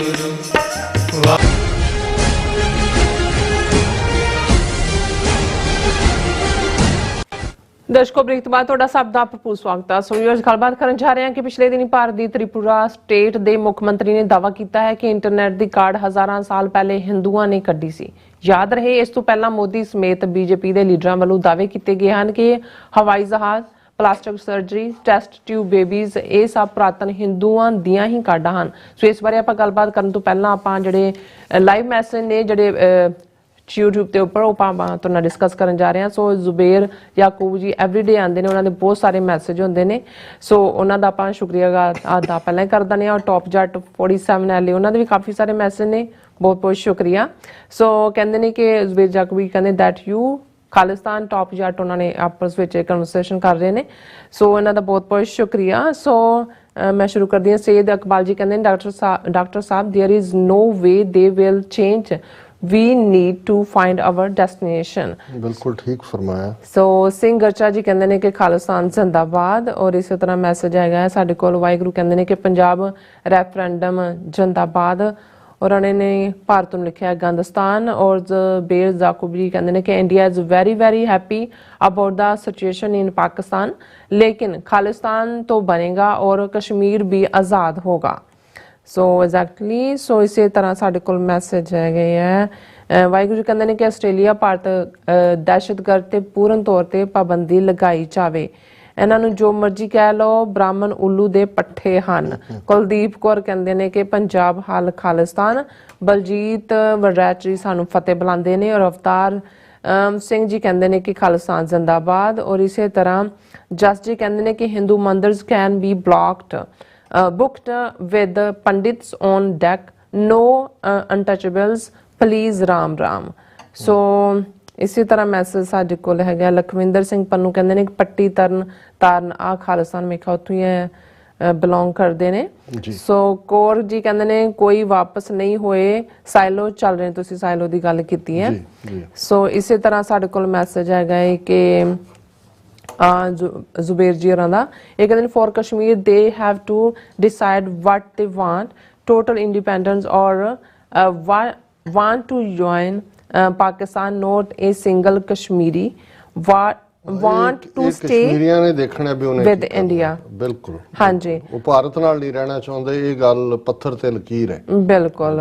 ਸੋ ਇਸੇ ਤਰ੍ਹਾਂ ਜੱਜ ਜੀ ਕਹਿੰਦੇ no Quad meeting, Modi going to Australia to save Adani, stay turn tune. ਇਹਦੇ ਅਡਾਨੀ ਦੇ ਕਾਫੀ ਸਟੇਕ ਉੱਥੇ ਕੋਲ ਮਾਈਨਸ ਔਰ ਦੂਸਰੀਆਂ ਤੀਸਰੀਆਂ ਚ ਹੈਗੇ ਨੇ। ਔਰ ਕਾਫੀ ਕੁਝ ਅੰਦਰ ਤਾਂ ਬਰੂ ਹੋ ਰਿਹਾ, ਇਹਦਾ ਸਕੈਂਡਲ ਆਸਟ੍ਰੇਲੀਆ ਚੋਂ ਵੀ ਨਿਕਲੇਗਾ। ਪਰ ਹਾਲ ਦੀ ਘੜੀ ਉਹ ਮੇਰਾ ਖਿਆਲ ਹੈ ਵੀ ਠੀਕ ਕਿਹਾ ਉਹਨਾਂ ਨੇ, ਕੋਈ ਪੋਚਾ ਪਾਚੀ ਕਰਨ ਹੀ ਚੱਲਿਆ। ਹਾਂਜੀ, ਮੇਰਾ ਖਿਆਲ ਹੈ ਵੀ ਅਸੀਂ ਵਕਤ ਮੈਂ ਦੇਖ ਰਿਹਾ ਠੀਕ ਹੈ ਜੀ ਟੌਪਿਕ ਤੇ ਆਈਏ ਜੀ। ਦੇਖੋ ਜਿਹੜੇ ਲੋਕ ਜਿਹੜੀਆਂ ਆਈਡੀਓਲੋਜੀਜ਼, ਜਿਵੇਂ ਜਦੋਂ ਅਸੀਂ ਨਾਜ਼ੀ ਲਾਈਕ ਆਈਡੀਓਲੋਜੀ ਦੀ ਗੱਲ ਕਰਦੇ, ਨਾਜ਼ੀਆਂ ਨੇ ਵੀ, ਕਿਉਂਕਿ ਜਰਮਨ ਫਸਟ ਵਰਲਡ ਵਾਰ 'ਚ ਹਿਊਮਿਲੇਟ ਵੀ ਹੋਇਆ, ਜਿਹੜੀ ਟ੍ਰੀਟੀ ਵੀ ਹੋਈ ਹਿਊਮਿਲੇਟਿੰਗ ਸੀ, ਥੱਲੇ ਨੂੰ ਜਾ ਰਿਹਾ ਸੀ। ਸੋ ਉਹਨਾਂ ਨੇ ਵੀ ਜਿਹੜੀ ਆਪਣੀ ਆਈਡੀਓਲੋਜੀ ਜਿਹੜੀ ਸੁਪਰ ਰੇਸ ਦੀ ਘੜੀ, ਉਹਦਾ ਮਤਲਬ ਹੀ ਇਹ ਸੀ ਕਿਉਂਕਿ ਉਹਨਾਂ ਦਾ ਕਿਸੇ ਜ਼ਮਾਨੇ 'ਚ ਪ੍ਰਸ਼ੀਅਨ ਐਮਪਾਇਰ, ਪ੍ਰਸ਼ੀਆ ਇੱਕ ਪਰਸ਼ੀਆ ਈਰਾਨ ਨੂੰ ਪ੍ਰਸ਼ੀਅਨ ਐਮਪਾਇਰ ਸੀ। ਔਰ ਉਹਨਾਂ ਨੂੰ ਇਸੇ ਵੀ ਦੇਖੋ ਸਾਡੀ ਗ੍ਰੇਟਨੈਸ ਕਿੰਨੀ ਸੀ। ਸੋ ਉਹਨਾਂ ਨੂੰ ਵੀ ਕੋਈ ਵਿਕਟਮ ਚਾਹੀਦਾ ਸੀ ਜਿਹਨੂੰ ਉਹ ਵਿਕਟਮਾਈਜ਼ ਕਰਦੇ ਕਿ ਜਿਹਦੀ ਵਜ੍ਹਾ ਕਰਕੇ ਸਾਡਾ ਮਾੜਾ। ਉਹ ਉਹਨਾਂ ਨੇ ਯਹੂਦੀਆਂ ਨੂੰ ਬਣਾਇਆ, ਦੂਜਿਆਂ ਨੂੰ ਬਣਾਇਆ ਵੀ ਇਹ ਬੋਝ ਰਲੇ ਹੋਏ, ਇਹ ਟ੍ਰੇਟਰ ਔਰ ਇਹ ਫਲਾਣਾ ਔਰ ਢਿਮਕਾ। ਔਰ ਨਾਜ਼ੀ ਰੇਸ ਦੀ ਸੁਪੀਰੀਅਰਿਟੀ ਉਹਦੇ ਲਈ ਉਹਨਾਂ ਨੇ ਬਾਕੀ ਰੇਸਿਸ ਨੂੰ ਇਨਫੀਰੀਅਰ, ਜਿਪਸੀਆਂ ਨੂੰ, ਕਾਲਿਆਂ ਨੂੰ, ਦੂਸਰਿਆਂ ਨੂੰ ਕਰਨ ਦੇ ਲਈ ਰਿਸਰਚਿਸ ਵੀ ਕਰਵਾਈਆਂ। ਔਰ ਇਹ ਗੱਲ ਕੱਲੀ ਇਹ ਨਹੀਂ ਵੀ ਨਾਜ਼ੀ ਪਾਰਟੀ ਦੇ ਤਾਂ 6 ਮਿਲੀਅਨ ਹੀ ਮੈਂਬਰ ਸੀ, ਲੇਕਿਨ 60 ਮਿਲੀਅਨ ਜਰਮਨਾਂ ਨੂੰ ਉਹਨਾਂ ਨੇ ਕਨਵਿੰਸ ਕਰਵਾ ਦਿੱਤਾ ਹੈ ਕਿ ਸੱਚਮੁੱਚ ਤੁਸੀਂ ਸੁਪੀਰੀਅਰ ਰੇਸ ਹੋ, ਤੁਹਾਡੀ ਜੋ ਵੀ ਬਦਹਾਲੀ ਮੰਦਹਾਲੀ ਹੈ ਉਹਦਾ ਕਾਰਨ ਇਹ ਯਹੂਦੀ ਔਰ ਦੂਜੇ ਨੇ, ਔਰ ਇਹਨਾਂ ਦਾ ਸਫਾਇਆ ਕਰੋ। ਹੁਣ ਇਸੇ ਚੋਂ ਹੀ ਔਰ ਜਿਉਂ-ਜਿਉਂ ਥੋੜਾ ਬਹੁਤ ਉਹਨਾਂ ਦੀ ਤਰੱਕੀ ਹੋ ਰਹੀ ਸੀ, ਉਹ ਵੀ ਖੁਸ਼ ਸੀ। ਦੇਖੋ ਜੀ ਕਿਵੇਂ ਹੁਣ ਹਿੰਦੂਤਵਾ ਜਿਹੜੀ ਫੇਕ ਆਈਡੀਓਲੋਜੀ ਸਾਵਰਕਰ ਨੇ, ਲਾਜਪਤ ਰਾਏ ਨੇ, ਔਰ ਬਾਅਦ ਦੇ ਵਿੱਚ ਅਸੀਂ ਦੇਖਦੇ ਹਾਂ ਕਿ ਹੈਡਗਵੇਅਰ, ਗੋਲਵਲਕਰ, ਆਰਐਸਐਸ ਫਾਰਮ ਚਾਹੁੰਦੀ ਹੈ ਦਿੱਤੀ। ਉਹਦੇ ਚ ਬਾਕੀਆਂ ਨੂੰ ਇਹ ਇੱਕ ਨਸ਼ਾ ਦੇਣ ਲਈ ਕਿ ਪ੍ਰਾਚੀਨ ਭਾਰਤ, ਐਂਸ਼ੀਐਂਟ ਇੰਡੀਆ, ਉਹਦਾ ਬੜਾ ਗੌਰਵ ਸੀ, ਉਹ ਬਹੁਤ ਐਡਵਾਂਸਡ ਸੀ, ਉਹਦੇ ਕੋਲ ਸਭ ਕੁਝ ਸੀ। ਔਰ ਤੁਸੀਂ ਇਹ ਦੇਖੋਗੇ ਕਿ ਵੀ ਕਿਉਂਕਿ ਇਹਨਾਂ ਨੂੰ ਜਦੋਂ ਕਿ ਇਹ ਅਸੀਂ ਜਦੋਂ ਰਿਚਮੰਡ ਹਿਲ 'ਚ ਮੈਂ ਪ੍ਰੈਜੈਂਟੇਸ਼ਨ ਦਿੱਤੀ, ਮੈਂ ਕਿਹਾ ਬਹੁਤ ਵਾਰ ਅਸੀਂ, ਕਿਉਂਕਿ ਮੁਹੰਮਦ ਬਿਨ ਕਾਸਮ ਤੋਂ ਸ਼ੁਰੂ ਹੁੰਦਾ ਹੈ ਇਸਲਾਮ ਨੂੰ ਮੰਨਣ ਵਾਲਿਆਂ ਦਾ ਹਮਲਾ, ਤੇ 800 ਸਾਲ ਹੀ ਕਿਹਾ ਜਾਂਦਾ ਹੈ ਮੁਹੰਮਦ ਬਿਨ ਕਾਸਮ ਟੂ ਲਾਸਟ, ਜਿਹੜਾ ਜਦੋਂ ਅਸੀਂ ਪੰਜਾਬ ਦੇ ਵਿੱਚ ਬਹਾਦਰ ਜਿਹੜਾ ਬਾਬਾ ਬੰਦਾ ਸਿੰਘ ਬਹਾਦਰ ਦੀ ਵਿਕਟਰੀ ਦੀ ਗੱਲ ਕਰਦੇ ਹਾਂ 1700 ਜਿਹੜਾ ਉਹ ਉਸ ਪੀਰੀਅਡ ਦੇ ਵਿੱਚ 1699 ਚ ਖਾਲਸਾ ਪੰਥ ਦੀ ਸਾਜਨਾ ਹੁੰਦੀ ਹੈ, 1710 ਦੇ ਵਿੱਚ ਪਹਿਲਾ ਸਿੱਖ ਰਾਜ ਬਣਦਾ। ਸੋ ਬਹੁਤ ਵਾਰੀ 8ਵੀਂ ਤੋਂ 18ਵੀਂ ਸਦੀ ਤੱਕ 800 ਸਾਲ 900 ਕੋਈ 1000 ਵੀ ਉਹਨੂੰ ਕਾਊਂਟ ਕਰ ਦਿੰਦਾ ਹੈ। ਹਾਲਾਂ ਪੱਕਾ ਜਿਹੜਾ ਉਹ ਤਾਂ ਆਇਆ ਮੁਹੰਮਦ ਬਿਨ ਕਾਸਿਮ ਮੁਲਤਾਨ ਸਿੰਧ ਤੱਕ, ਫਿਰ ਅਹਿਮਦ ਸ਼ਾਹ ਜਿਹੜਾ ਮਹਿਮੂਦ ਗਜ਼ਨਵੀ, ਉਹ ਵੀ ਹਮਲਾਵਰ ਸੀ, ਉਹਨੇ ਕਬਜ਼ਾ ਨਹੀਂ ਕੀਤਾ, ਲੁੱਟ ਖਸੁੱਟੀ ਕਰਦਾ ਰਿਹਾ। ਮੁਹੰਮਦ ਗੌਰੀ ਤੋਂ ਬਾਅਦ ਫਿਰ ਪਰਮਾਨੈਂਟ ਕਬਜ਼ਾ ਹੋਇਆ। ਲੇਕਿਨ ਇਹਨਾਂ ਦੀ ਗੁਲਾਮੀ ਤਾਂ ਉਸ ਤੋਂ ਵੀ ਪਹਿਲਾਂ ਦੀ ਜਾਂਦੀ ਹੈ। ਸਿਕੰਦਰ, ਹੂਨ ਕਿੰਨੇ ਆਏ, ਕੌਣ ਸੀ, ਕਿਹੜਾ ਗੌਰਵ ਇਹਨਾਂ ਦਾ। ਜਿਹੜਾ ਪੀਰੀਅਡ ਥੋੜਾ ਬਹੁਤ ਬੁੱਧ ਪੀਰੀਅਡ ਹੈ, ਬੁੱਧ ਕਾਲ 700-800 ਸਾਲ ਦਾ, ਜਿਹਦੇ ਚ ਅਸ਼ੋਕਾ ਵਰਗਾ ਰਾਜਾ ਹੋਇਆ, ਜਾਂ ਉਹ ਪਾਰਟ ਹੈ ਜਿਹਨੂੰ ਤੁਸੀਂ ਥੋੜਾ ਬਹੁਤ ਕਹਿ ਸਕਦੇ ਹੋ ਕਿ ਵੀ ਗਲੋਰੀਅਸ ਟਾਈਮ ਸੀ ਉਸ ਖਿੱਤੇ ਦਾ। ਲੇਕਿਨ ਇਹਨਾਂ ਨੇ ਕਿਉਂਕਿ ਨਾਜ਼ੀ ਲਾਈਕ ਆਈਡੀਓਲੋਜੀ ਹਿੰਦੂਤਵਾਦੀ ਲਾਗੂ ਕਰਨੀ ਹੈ, ਔਰ ਇਹ ਜਿਹੜਾ ਇਹਨਾਂ ਨੇ ਆਪਣੇ ਝੂਠੇ ਮਾਈਥੋਲੋਜੀ ਨੂੰ ਹਿਸਟਰੀ ਬਣਾਉਣ ਵਾਲਿਆਂ ਤੋਂ ਲਿਖਵਾਇਆ ਕਿ ਪ੍ਰਾਚੀਨ ਭਾਰਤ ਬਹੁਤ ਗੌਰਵਸ਼ਾਲੀ ਸੀ। ਜੇ ਉਹਨਾਂ ਨੇ, ਨਾਜ਼ੀਆਂ ਨੇ ਯਹੂਦੀਆਂ ਨੂੰ ਵਿਕਟਮ ਬਣਾਇਆ, ਉਹ ਸਾਰੇ ਦਾ ਦੋਸ਼ੀ ਬਣਾਇਆ, ਅਕਿਊਜ਼ ਕੀਤਾ, ਤੇ ਇਹਨਾਂ ਨੇ ਮੁਸਲਮਾਨਾਂ ਨੂੰ ਅਕਿਊਜ਼ ਕੀਤਾ ਕਿ ਵੀ ਜੀ ਇਹ ਆਏ ਇਹਨਾਂ ਦੀ ਗੁਲਾਮੀ ਦੇ ਨਾਲ ਹੀ ਜਿਹੜਾ ਹੋਇਆ। ਔਰ ਝੂਠਾ ਬਹੁਤ ਸਾਰਾ ਕੁਝ ਐਸਾ ਅਸੀਂ ਅਕਸਰ ਜ਼ਿਕਰ ਕਰਦੇ ਹਾਂ। ਔਰ ਇਹ ਨਹੀਂ ਹੈ ਕਿ ਵੀ ਇਹ ਸਿਰਫ ਇਹਨਾਂ ਦੇ ਇਤਿਹਾਸਕਾਰਾਂ ਤੱਕ ਇਹਨਾਂ ਨੇ ਮਹਿਦੂਦ ਰੱਖਿਆ, ਖੁਦ ਕਹਿੰਦੇ ਵੀ ਨੇ ਪਬਲਿਕਲੀ ਵੀ। ਹੁਣ ਮੋਦੀ ਜੇ ਸਰਜਨਸ ਦੀ ਇੱਕ ਕਾਨਫਰੰਸ ਦੇ ਵਿੱਚ ਇਹ ਖੁੱਲ੍ਹੇਆਮ ਕਹਿੰਦਾ ਹੈ ਕਿ ਜੀ ਇਹ ਜਿਹੜੀ ਪਲਾਸਟਿਕ ਸਰਜਰੀ ਹੈ ਇਹ ਤਾਂ ਅਸੀਂ ਡਿਵੈਲਪ ਕੀਤੀ। ਦੇਖੋ ਗਣੇਸ਼ ਇੱਕ ਜਿਹੜਾ ਸ਼ਿਵ ਦਾ ਪੁੱਤਰ, ਉਹਦਾ ਸਿਰ ਲੱਥ ਜਾਂਦਾ ਹੈ ਤੇ ਉਸ ਦੇ ਉੱਤੇ ਹਾਥੀ ਦਾ ਸਿਰ ਲਾਤਾ। ਇਹ ਸਾਡੇ ਸਰਜਨ ਹੀ ਇੰਨੇ ਐਡਵਾਂਸ ਸੀ ਕਿ ਵੀ ਉਹਨਾਂ ਨੇ ਸਰਜਰੀ ਕਰਤੀ। ਫਿਰ ਉਹਨਾਂ ਦਾ ਹੀ ਇੱਕ ਹੈਲਥ ਮਿਨਿਸਟਰ ਇਹ ਕਹਿੰਦਾ ਹੈ ਕਿ ਜੀ ਇਹ ਜਿਹੜਾ ਜੇ ਹੁਣ ਇਹ ਹੁੰਦਾ ਸੀ, ਸਵਾਲ ਉੱਠਦਾ ਵੀ ਕੌਰਵ ਦੇ 100 ਭਰਾ ਕਿੱਦਾਂ ਜੰਮ ਪਏ ਵੀ ਕਿੰਨੀਆਂ 20 ਹੋਣ ਇੱਕੋ ਚੋਂ ਕਿਵੇਂ। ਉਹਨੇ ਕਿਹਾ ਜੀ ਨਹੀਂ, ਇਹ ਟੈਸਟ ਟਿਊਬ ਬੇਬੀਜ਼ ਦਾ ਬਹੁਤ ਬਾਅਦ ਚ ਆਈਆਂ, ਸਾਡੀ ਤਾਂ ਉਹ ਟੈਕਨੋਲੋਜੀ ਸੀ ਕਿ ਉਹ ਗਮਲਿਆਂ ਦੇ ਵਿੱਚ ਵੀ ਜਿਹੜਾ ਬੱਚੇ ਪੈਦਾ ਕੀਤੇ ਜਿਵੇਂ ਪਲਾਂਟ ਪੈਦਾ ਕੀਤੇ ਜਾਂਦੇ ਨੇ ਗਮਲਿਆਂ, ਇਹ ਵੀ ਟੈਕਨੋਲੋਜੀ ਜਿਹੜੀ ਇਹ ਸਾਹਮਣੇ ਆ ਗਈ। ਹੁਣ ਇੱਕ ਜੱਜ ਜਿਹੜਾ ਵੱਡੇ ਕੋਰਟ ਦਾ ਰਿਟਾਇਰ ਹੋਇਆ, ਉਹਨੇ ਕਿਹਾ ਜੀ ਅਸੀਂ ਜਿਹੜਾ ਨੈਸ਼ਨਲ ਬਰਡ ਮੋਰ ਇਸ ਲਈ ਰੱਖਿਆ ਹੈ, ਔਰ ਉਹਨੇ ਕਿਹਾ ਬ੍ਰਹਮਚਾਰੀਆ ਇੰਨਾ ਇੰਪੋਰਟੈਂਟ ਹੈ ਕਿ ਉਹ ਮੋਰਨੀ ਕਦੇ ਕੋਪੂਲੇਟ ਕਰਦਾ ਹੀ ਨਹੀਂ ਹੈ, ਔਰ ਉਹਨਾਂ ਦੇ ਜਿਹੜੇ ਵਿਰਾਗ ਦੇ ਅਥਰੂ ਨਿਕਲਦੇ ਨੇ ਰੋ ਰੋ ਕੇ, ਉਹਦੇ ਨਾਲ ਹੀ ਉਹ ਮੋਰਨੀ ਪ੍ਰੈਗਨੈਂਟ ਹੋ ਜਾਂਦੀ ਹੈ। ਔਰ ਇਹ ਮਤਲਬ ਹੁਣ ਇਹ ਇੱਕ ਜੱਜ ਕਹਿ ਰਿਹਾ। ਹੁਣ ਇਸ ਕਿਸਮ ਦੇ ਕਿੰਨੇ ਗਊ ਮੂਤਰ ਨੂੰ ਤਾਂ, ਗਊ ਦੇ ਗੋਹੇ ਨੂੰ ਤਾਂ ਇਹਨਾਂ ਨੇ ਕੋਈ ਬਿਮਾਰੀ ਐਸੀ ਨਹੀਂ ਛੱਡੀ ਜਿਹਦਾ ਇਲਾਜ ਨਾ ਲੱਭਿਆ ਹੋਵੇ। ਪਰ ਇਹ ਖਬਰ ਅਗੇਨ ਜਿਹਨੂੰ ਤੁਸੀਂ ਹਾਈਲੇਰੀਅਸ ਵੀ ਕਹਿ ਸਕਦੇ ਹੋ, ਸੋਸ਼ਲ ਮੀਡੀਆ ਤੇ ਬਣਦੀ ਹੈ। ਹੁਣ ਤ੍ਰਿਪੁਰਾ ਦੇ ਵਿੱਚ ਨਵਾਂ ਚੀਫ ਮਿਨਿਸਟਰ ਬਣਿਆ ਬਿਪਲਬ ਕੁਮਾਰ ਦੇਬ। ਹੁਣ ਉਹ ਪਿਛਲੇ ਦਿਨਾਂ ਦੇ ਵਿੱਚ ਇੱਕ ਫੰਕਸ਼ਨ ਦੇ ਉੱਤੇ ਜਾਂਦਾ ਔਰ ਉੱਥੇ ਉਹ ਬਿਆਨ ਦਿੰਦਾ ਹੈ ਕਿ ਵੀ ਉਹਨੇ ਕਿਹਾ ਵੀ ਦੇਖੋ ਇਹ ਜਿਹੜਾ ਹੈ, ਔਰ ਮੈਂ ਉਹਦੇ ਹੀ ਲਫ਼ਜ਼ ਕਹਿ ਦਿੰਦਾ ਵੀ communication was possible because our technology was sophisticated and developed during those Hindu times, ਕਿ ਜਦੋਂ ਹਿੰਦੂਆਂ ਦਾ ਐਂਸ਼ੀਐਂਟ ਇੰਡੀਆ ਸੀ, ਸਾਡੀ ਟੈਕਨੋਲੋਜੀ ਬਹੁਤ advance. We had internet and a satellite communication system, ਕਿ ਅੱਜ ਜਿਹੜਾ ਇੰਟਰਨੈਟ ਹੈ ਇਹ ਨਹੀਂ ਹੈ, ਸਾਡੇ ਕੋਲ ਉਸ ਜ਼ਮਾਨੇ 'ਚ ਵੀ ਸੈਟੇਲਾਈਟ ਸਿਸਟਮ ਸੀ, ਇੰਟਰਨੈਟ ਸੀ। It's not like internet or media was not available in the age of Mahabharat. ਇਹ ਕਦੋਂ ਸੀ? ਮਹਾਭਾਰਤ 'ਚ। ਕਹਿੰਦਾ ਵੀ ਇਸੇ ਲਈ ਇਕੰਨੇ ਰਾਜੇ ਨੂੰ ਜਿਹੜਾ ਜੰਗ ਦਾ ਹਾਲ ਸੁਣਾ ਰਿਹਾ ਹੈ, ਉਹ ਤਾਂ ਇੰਟਰਨੈਟ ਰਾਹੀਂ ਇਨਫੋਰਮੇਸ਼ਨ ਆ ਰਹੀ, ਸੈਟੇਲਾਈਟ ਜਿਹੜੇ ਸਿਗਨਲ ਭੇਜ ਰਹੇ ਸੀ ਉਹਨਾਂ ਨੂੰ। ਹੁਣ ਇਸ ਦੇ ਉੱਤੇ ਜਿਹੜਾ ਉਹ ਬਹੁਤ ਸਾਰਾ ਉਹਦੇ ਤੇ ਜੋਕ ਵੀ ਨੇ ਔਰ ਰਿਡੀਕਿਊਲ ਵੀ ਹੈ। ਪਰ ਮੈਂ ਇੰਨਾ ਹੀ ਕਹਿਣਾ ਚਾਹੁੰਦਾ ਕਿ ਵੀ ਇਸ ਵੇਲੇ 1 ਬਿਲੀਅਨ 500 ਮਿਲੀਅਨ ਲੋਕ ਜਿਹੜੇ ਨੇ ਉਹਨਾਂ ਨੂੰ ਇਸ ਝੂਠ ਦੇ ਉੱਤੇ ਪਾਲਿਆ ਜਾ ਰਿਹਾ ਹੈ ਬਿਲਕੁਲ ਕਿ ਭਾਈ ਉਹਨਾਂ ਨੇ ਐਂਸ਼ੀਅੰਟ ਇੰਡੀਆ, ਪ੍ਰਾਚੀਨ ਭਾਰਤ ਔਰ ਉਹਨਾਂ ਦੇ ਨਾਲ ਜੋ ਹੋ ਰਿਹਾ ਹੈ ਉਸ ਦੇ ਲਈ ਮੁਸਲਮਾਨ ਦੋਸ਼ੀ ਨੇ, ਈਸਾਈ ਦੋਸ਼ੀ ਨੇ, ਸਿੱਖਾਂ ਨੂੰ ਤਾਂ ਉਹਨਾਂ ਨੇ आतंकवाद, अलगाववाद, उग्रवाद, देश तोड़ने वाले, भारत माता के अंग भंग करने वाले ਉਸ ਦੇ ਨਾਲ ਜੋੜਦੇ ਨੇ। ਸੋ ਔਰ ਲੋਕਾਂ ਦਾ ਇੱਕ ਤਬਕਾ ਜਿਹੜਾ ਇਹਨਾਂ ਲਈ ਵੋਟ ਕਰਦਾ ਹੈ ਜਾਂ ਜਿਹੜਾ ਜਿਵੇਂ 60 ਉਹ ਠੀਕ ਕਿਹਾ ਸੀ ਉਹਨੇ ਜਿਮੀ ਕਾਰਟਰ ਉਹਦੀ ਵਾਈਫ ਨੇ ਕਿ 6 ਮਿਲੀਅਨ ਯਹੂਦੀ ਮਰੇ ਤੇ 6 ਮਿਲੀਅਨ ਨਾਜ਼ੀ ਪਾਰਟੀ ਦੇ ਮੈਂਬਰ ਸੀ ਵੀ 6 ਮਿਲੀਅਨ ਨੇ 6 ਮਿਲੀਅਨ ਕਿਵੇਂ ਮਾਰਤੇ? ਉਹ ਇਸ ਲਈ ਮਾਰੇ ਕਿ ਜਿਹੜੇ 60 ਮਿਲੀਅਨ ਜਰਮਨ ਸੀ ਉਹ ਚੁੱਪ ਰਹੇ। ਅੱਜ ਵੀ ਇੱਕ ਤਬਕਾ ਤੇ ਬਿਲਕੁਲ ਚੁੱਪ ਬੈਠਾ ਹੈ, ਉਹਨਾਂ ਨੂੰ ਲੱਗਦਾ। ਔਰ ਸਿੱਖਾਂ 'ਚ ਵੀ ਤੁਸੀਂ ਦੇਖੋ ਵੀ ਇਵੇਂ ਉਹ ਸਿੱਖ ਧਰਮ ਨੂੰ ਸਨਾਤਨੀ ਹਿੰਦੂ ਧਰਮ ਨਾਲ ਜੋੜਨ ਲਈ ਕਿੰਨਾ ਕੁਝ ਕਰ ਰਹੇ ਨੇ। ਉਹ ਕੋਈ ਬੋਲਣ ਨੂੰ ਤੇ ਅਜੇ ਅੰਮ੍ਰਿਤਪਾਲ ਸਿੰਘ ਨੇ ਆ ਕੇ 2-4 ਗੱਲਾਂ ਕੀਤੀਆਂ ਜਿਹੜੀਆਂ ਇਹਨਾਂ ਨੂੰ ਪਸੰਦ ਨਹੀਂ ਸੀ। ਕਿਵੇਂ ਜਿਹੜੇ ਨੇ ਉਹ ਸੋਸ਼ਲ ਅੱਜ ਕੱਲ ਤੁਹਾਨੂੰ ਲੱਗਦਾ ਸੋਸ਼ਲ ਮੀਡੀਆ ਦੇ ਉੱਤੇ ਸੱਪ ਸੁੰਘਿਆ ਹੋਇਆ ਕਿਉਂਕਿ ਉਹਨਾਂ ਨੂੰ ਆਪਣਿਆਂ ਨੂੰ ਹੀ ਇਹ ਵੀ ਜਿਹੜਾ ਸਟਾਕਹੋਮ ਸਿੰਡਰੋਮ ਹੈ ਇਹ ਵੀ ਇੱਕ ਤਬਕਾ ਉਹਦਾ ਸ਼ਿਕਾਰ ਹੁੰਦਾ ਹੈ, ਇੱਕ ਪ੍ਰੋਪੇਗੈਂਡੇ ਦਾ ਸ਼ਿਕਾਰ ਹੁੰਦਾ ਹੈ। ਔਰ ਉਹ ਵਾਕਈ ਸਮਝਦੇ ਨੇ ਵੀ ਸਾਨੂੰ ਸਵਰਨ ਯੁੱਗ ਦੇ ਵਿੱਚ ਗੋਲਡਨ ਏਜ ਪ੍ਰਾਚੀਨ ਹਿੰਦੂ ਸੰਸਕ੍ਰਿਤੀ ਔਰ ਇਹ ਵਾਪਸ ਸਾਨੂੰ ਜਿਹੜੇ ਨੇ ਹਿੰਦੂ ਤੋਂ ਵੀ ਉੱਥੇ ਲੈ ਜਾਣਗੇ।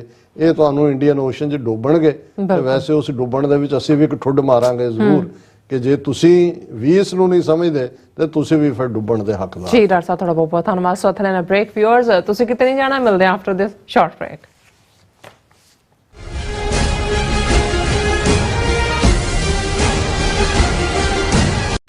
ਖਾਲਿਸਤਾਨ ਰੈਫਰੈਂਡਮ ਦੀਆਂ ਵੋਟਾਂ ਆਸਟ੍ਰੇਲੀਆ ਵਿਖੇ। ਮੈਲਬਰਨ ਅਤੇ ਬ੍ਰਿਸਬੇਨ ਤੋਂ ਬਾਅਦ ਹੁਣ ਖਾਲਿਸਤਾਨ ਰੈਫਰੈਂਡਮ ਦੀਆਂ ਵੋਟਾਂ ਸਿਡਨੀ ਵਿੱਚ ਪੈਣਗੀਆਂ। ਸਿਡਨੀ ਵਿੱਚ ਖਾਲਿਸਤਾਨ ਦੀਆਂ ਵੋਟਾਂ 4 ਜੂਨ ਦਿਨ ਐਤਵਾਰ ਨੂੰ ਪੈਣ ਜਾ ਰਹੀਆਂ ਹਨ। ਹੋਰ ਜਾਣਕਾਰੀ ਲਈ ਸੰਪਰਕ ਕਰੋ 0420 462 499 ਜਾਂ 0420 802 499। ਵਾਹਿਗੁਰੂ ਜੀ ਕਾ ਖਾਲਸਾ, ਵਾਹਿਗੁਰੂ ਜੀ ਕੀ ਫਤਿਹ। ਖਾਲਸਾ ਸਾਜਨਾ ਦਿਵਸ ਨੂੰ ਸਮਰਪਿਤ 15ਵਾਂ ਸਾਲਾਨਾ ਨਗਰ ਕੀਰਤਨ ਗੁਰਦੁਆਰਾ ਸਿੰਘ ਸਭਾ ਅਤੇ ਗੁਰਦੁਆਰਾ ਦਸ਼ਮੇਸ਼ ਦਰਬਾਰ ਕਾਰਟਰੇਟ ਨਿਊ ਜਰਸੀ ਵਿਖੇ ਮਿਤੀ 20 ਮਈ ਦਿਨ ਸ਼ਨੀਚਰਵਾਰ ਨੂੰ ਕੱਢਿਆ ਜਾ ਰਿਹਾ ਹੈ, ਜੋ ਸਿਟੀ ਹਾਲ ਵਿਖੇ 11:30 ਵਜੇ ਨਿਸ਼ਾਨ ਸਾਹਿਬ ਚਲਾਉਣ ਤੋਂ ਉਪਰੰਤ ਸ੍ਰੀ ਗੁਰੂ ਗ੍ਰੰਥ ਸਾਹਿਬ ਜੀ ਦੀ ਛਤਰ ਛਾਇਆ ਹੇਠ ਪੰਜਾਂ ਪਿਆਰਿਆਂ ਦੀ ਅਗਵਾਈ ਵਿੱਚ ਚੱਲਦਾ ਹੋਇਆ ਕਾਰਟਰੇਟ ਪਾਰਕ ਵਿਖੇ ਪਹੁੰਚੇਗਾ। ਸਮੂਹ ਸੰਗਤਾਂ ਨੂੰ ਬੇਨਤੀ ਹੈ ਕਿ ਸਿੰਘ ਕੇਸਰੀ ਦਸਤਾਰਾਂ ਅਤੇ ਬੀਬੀਆਂ ਕੇਸਰੀ ਦੁਪੱਟੇ ਸਜਾ ਕੇ ਹੁੰਮ ਹਮਾ ਕੇ ਪਹੁੰਚਣ ਦੀ ਕਿਰਪਾਲਤਾ ਕਰਨ ਜੀ। ਵਾਹਿਗੁਰੂ ਜੀ ਕਾ ਖਾਲਸਾ, ਵਾਹਿਗੁਰੂ ਜੀ ਕੀ ਫਤਿਹ। ਵਾਹਿਗੁਰੂ ਵਾਹਿਗੁਰੂ ਵਾਹਿਗੁਰੂ ਵਾਹਿਗੁਰੂ ਵਾਹਿਗੁਰੂ ਵਾਹਿਗੁਰੂ।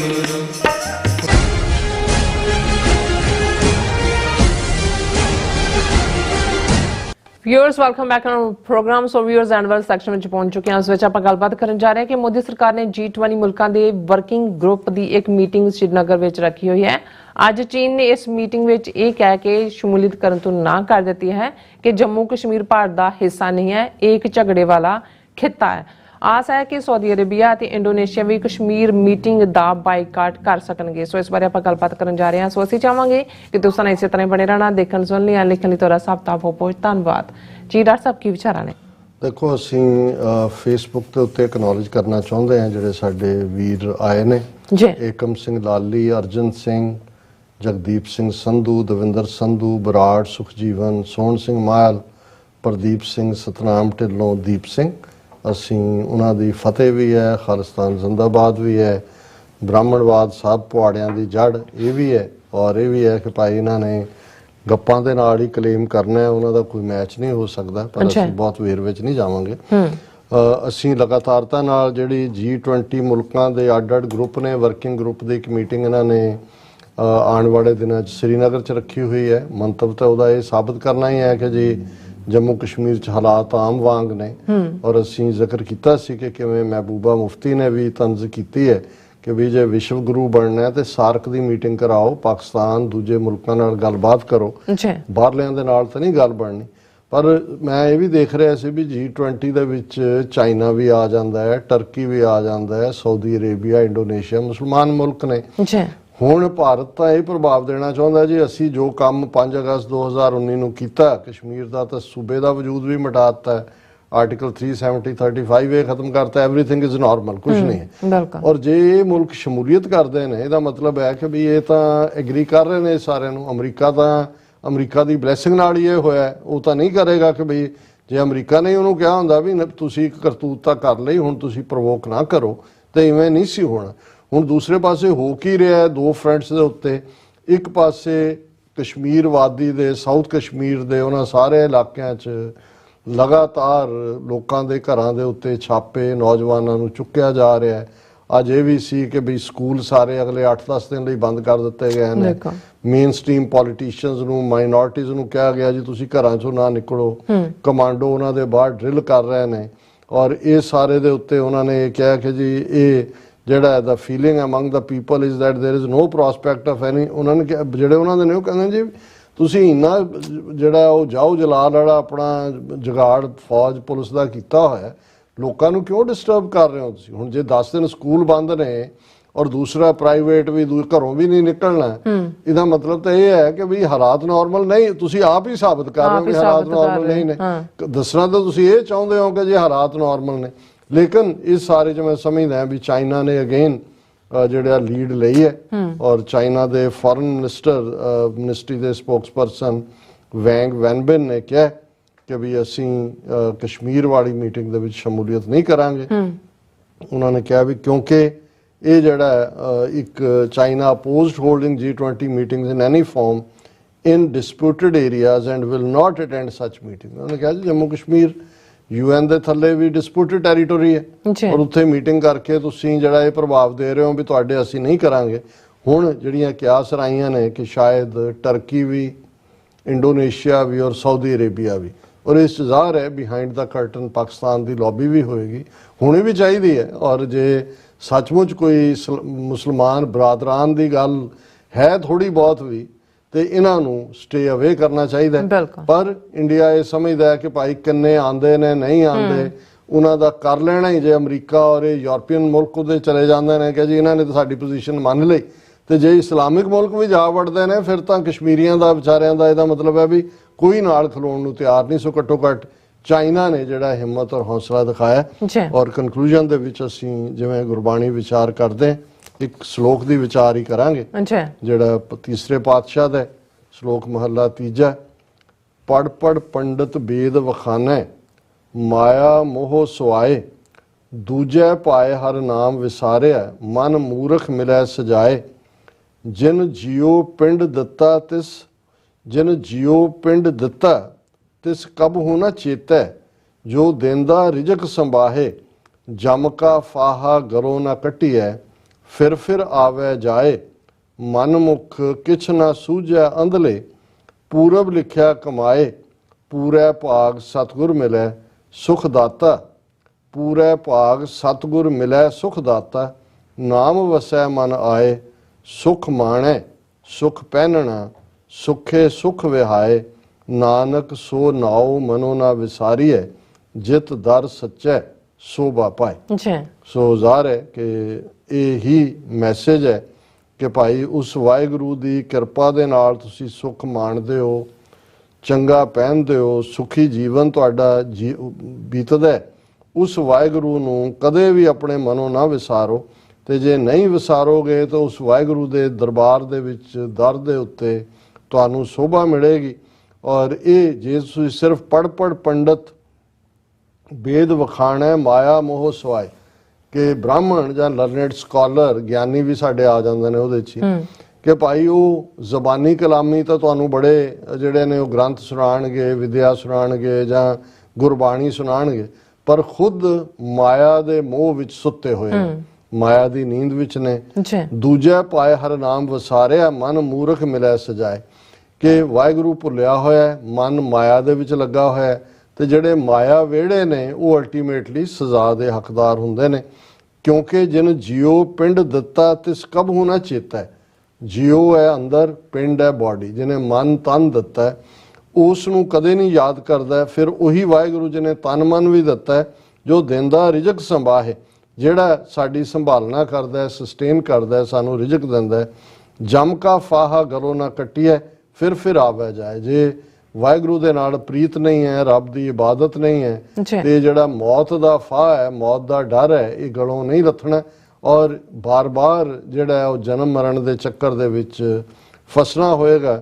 ਪਰ ਜਿਹੜੇ ਮਨਮੁਖ ਨੇ, ਮਨਮੁਖ ਕਿਛ ਨਾ ਸੂਝੈ ਅੰਧਲੇ, ਪੂਰਬ ਲਿਖਿਆ ਕਮਾਏ, ਕਿ ਇਹ ਮਨਮੁਖਾਂ ਨੂੰ ਤੁਸੀਂ ਜੋ ਮਰਜ਼ੀ ਕਹੋ, ਉਹਨਾਂ ਨੇ ਅੰਨੇ ਰਹਿਣਾ, ਉਹਨਾਂ ਨੂੰ ਕੁਝ ਨਹੀਂ ਸੁਝਣਾ। ਇਹ ਸਿਰਫ ਪੂਰਾ ਭਾਗ ਸਤਿਗੁਰ ਮਿਲੇ, ਸੁਖ ਦਾਤਾ ਨਾਮ ਵਸੈ ਮਨ ਆਏ। ਇਹ ਤੁਹਾਡੇ, ਤੁਸੀਂ ਖੁਸ਼ਕਿਸਮਤ ਹੋਵੋ ਤਾਂ ਵਾਹਿਗੁਰੂ ਤੁਹਾਨੂੰ ਮਿਲਦਾ ਹੈ, ਸੁੱਖਾਂ ਦਾ ਦੇਣ ਵਾਲਾ ਵਾਹਿਗੁਰੂ, ਤੇ ਉਸ ਦਾ ਨਾਮ ਤੁਹਾਡੇ ਅੰਦਰ ਆ ਕੇ ਵਸ ਜਾਂਦਾ ਹੈ। ਫਿਰ ਤੁਸੀਂ ਜਦੋਂ ਉਹਦਾ ਨਾਮ ਵਸ ਜਾਂਦਾ ਹੈ, ਫਿਰ ਤੁਹਾਡਾ ਪਹਿਨਣਾ, ਤੁਹਾਡਾ ਖਾਣਾ, ਸੁੱਖ ਦੇ ਵਿੱਚ ਤੁਹਾਡਾ ਜੀਵਨ ਬੀਤਦਾ। ਔਰ ਉਹਨਾਂ ਨੂੰ ਜਿਹੜੀਆਂ ਰੂਹਾਂ ਸੱਚਮੁੱਚ ਖੁਸ਼ਕਿਸਮਤ ਨੇ, ਵਾਹਿਗੁਰੂ ਦੀ ਬਖਸ਼ਿਸ਼ ਦੀਆਂ ਪਾਤਰ ਬਣਦੀਆਂ ਨੇ, ਉਹਨਾਂ ਨੂੰ ਗੁਰੂ ਦਾ ਨਾਂ, ਰੱਬ ਦਾ ਨਾਂ ਕਦੇ ਨਹੀਂ ਭੁੱਲਦਾ, ਤੇ ਉਸ ਵਾਹਿਗੁਰੂ ਦੀ ਦਰਗਾਹ ਦੇ ਵਿੱਚ ਅਲਟੀਮੇਟਲੀ ਉਹਨਾਂ ਨੂੰ ਸੋਭਾ ਮਿਲਦੀ ਹੈ। ਇਹ ਅੱਜ ਦਾ ਵਿਚਾਰ ਹੈ ਜੀ। ਡਾਕਟਰ ਸਾਹਿਬ ਤੁਹਾਡਾ ਬਹੁਤ ਬਹੁਤ ਸ਼ੁਕਰੀਆ, ਤੁਸੀਂ ਆਪਣੇ ਵਿਚਾਰ ਸਾਡੇ ਦਰਸ਼ਕਾਂ ਨਾਲ ਸਾਂਝੇ ਕੀਤੇ ਨੇ। ਸੋ ਇਸ ਤਰ੍ਹਾਂ ਆਪਣੇ ਵਿਊਅਰਸ ਕੋਲ ਨੇ ਇਜਾਜ਼ਤ, ਔਰ ਸਾਰਿਆਂ ਨੂੰ ਹੈਪੀ ਵੀਕਐਂਡ ਕਹਿੰਦੇ ਆ। ਔਰ ਵਿਊਅਰਸ, ਸਾਡੇ ਪ੍ਰੋਗਰਾਮ ਦਾ ਸਮਾਂ ਇੱਥੇ ਮੁੱਕਦਾ, ਅਸੀਂ ਆਪਣਾ ਪ੍ਰੋਗਰਾਮ ਲੈ ਕੇ ਫਿਰ ਦੁਬਾਰਾ ਤੁਹਾਡੇ ਸਾਹਮਣੇ ਮੁੱਖਵਾਂਗੇ। ਤਦ ਤੱਕ ਲਈ ਮੈਨੂੰ ਤੇ ਆਪਣਾ ਦੱਸਣਾ ਗਿਆ ਦੋ, ਦੇਖਦੇ ਰਹੋ TV 84 ਬੁਲਾ ਦਿਓ ਫਤਿਹ। ਵਾਹਿਗੁਰੂ ਜੀ ਕਾ ਖਾਲਸਾ, ਵਾਹਿਗੁਰੂ ਜੀ ਕੀ ਫਤਿਹ। ਰੱਬ ਰਾਖਾ।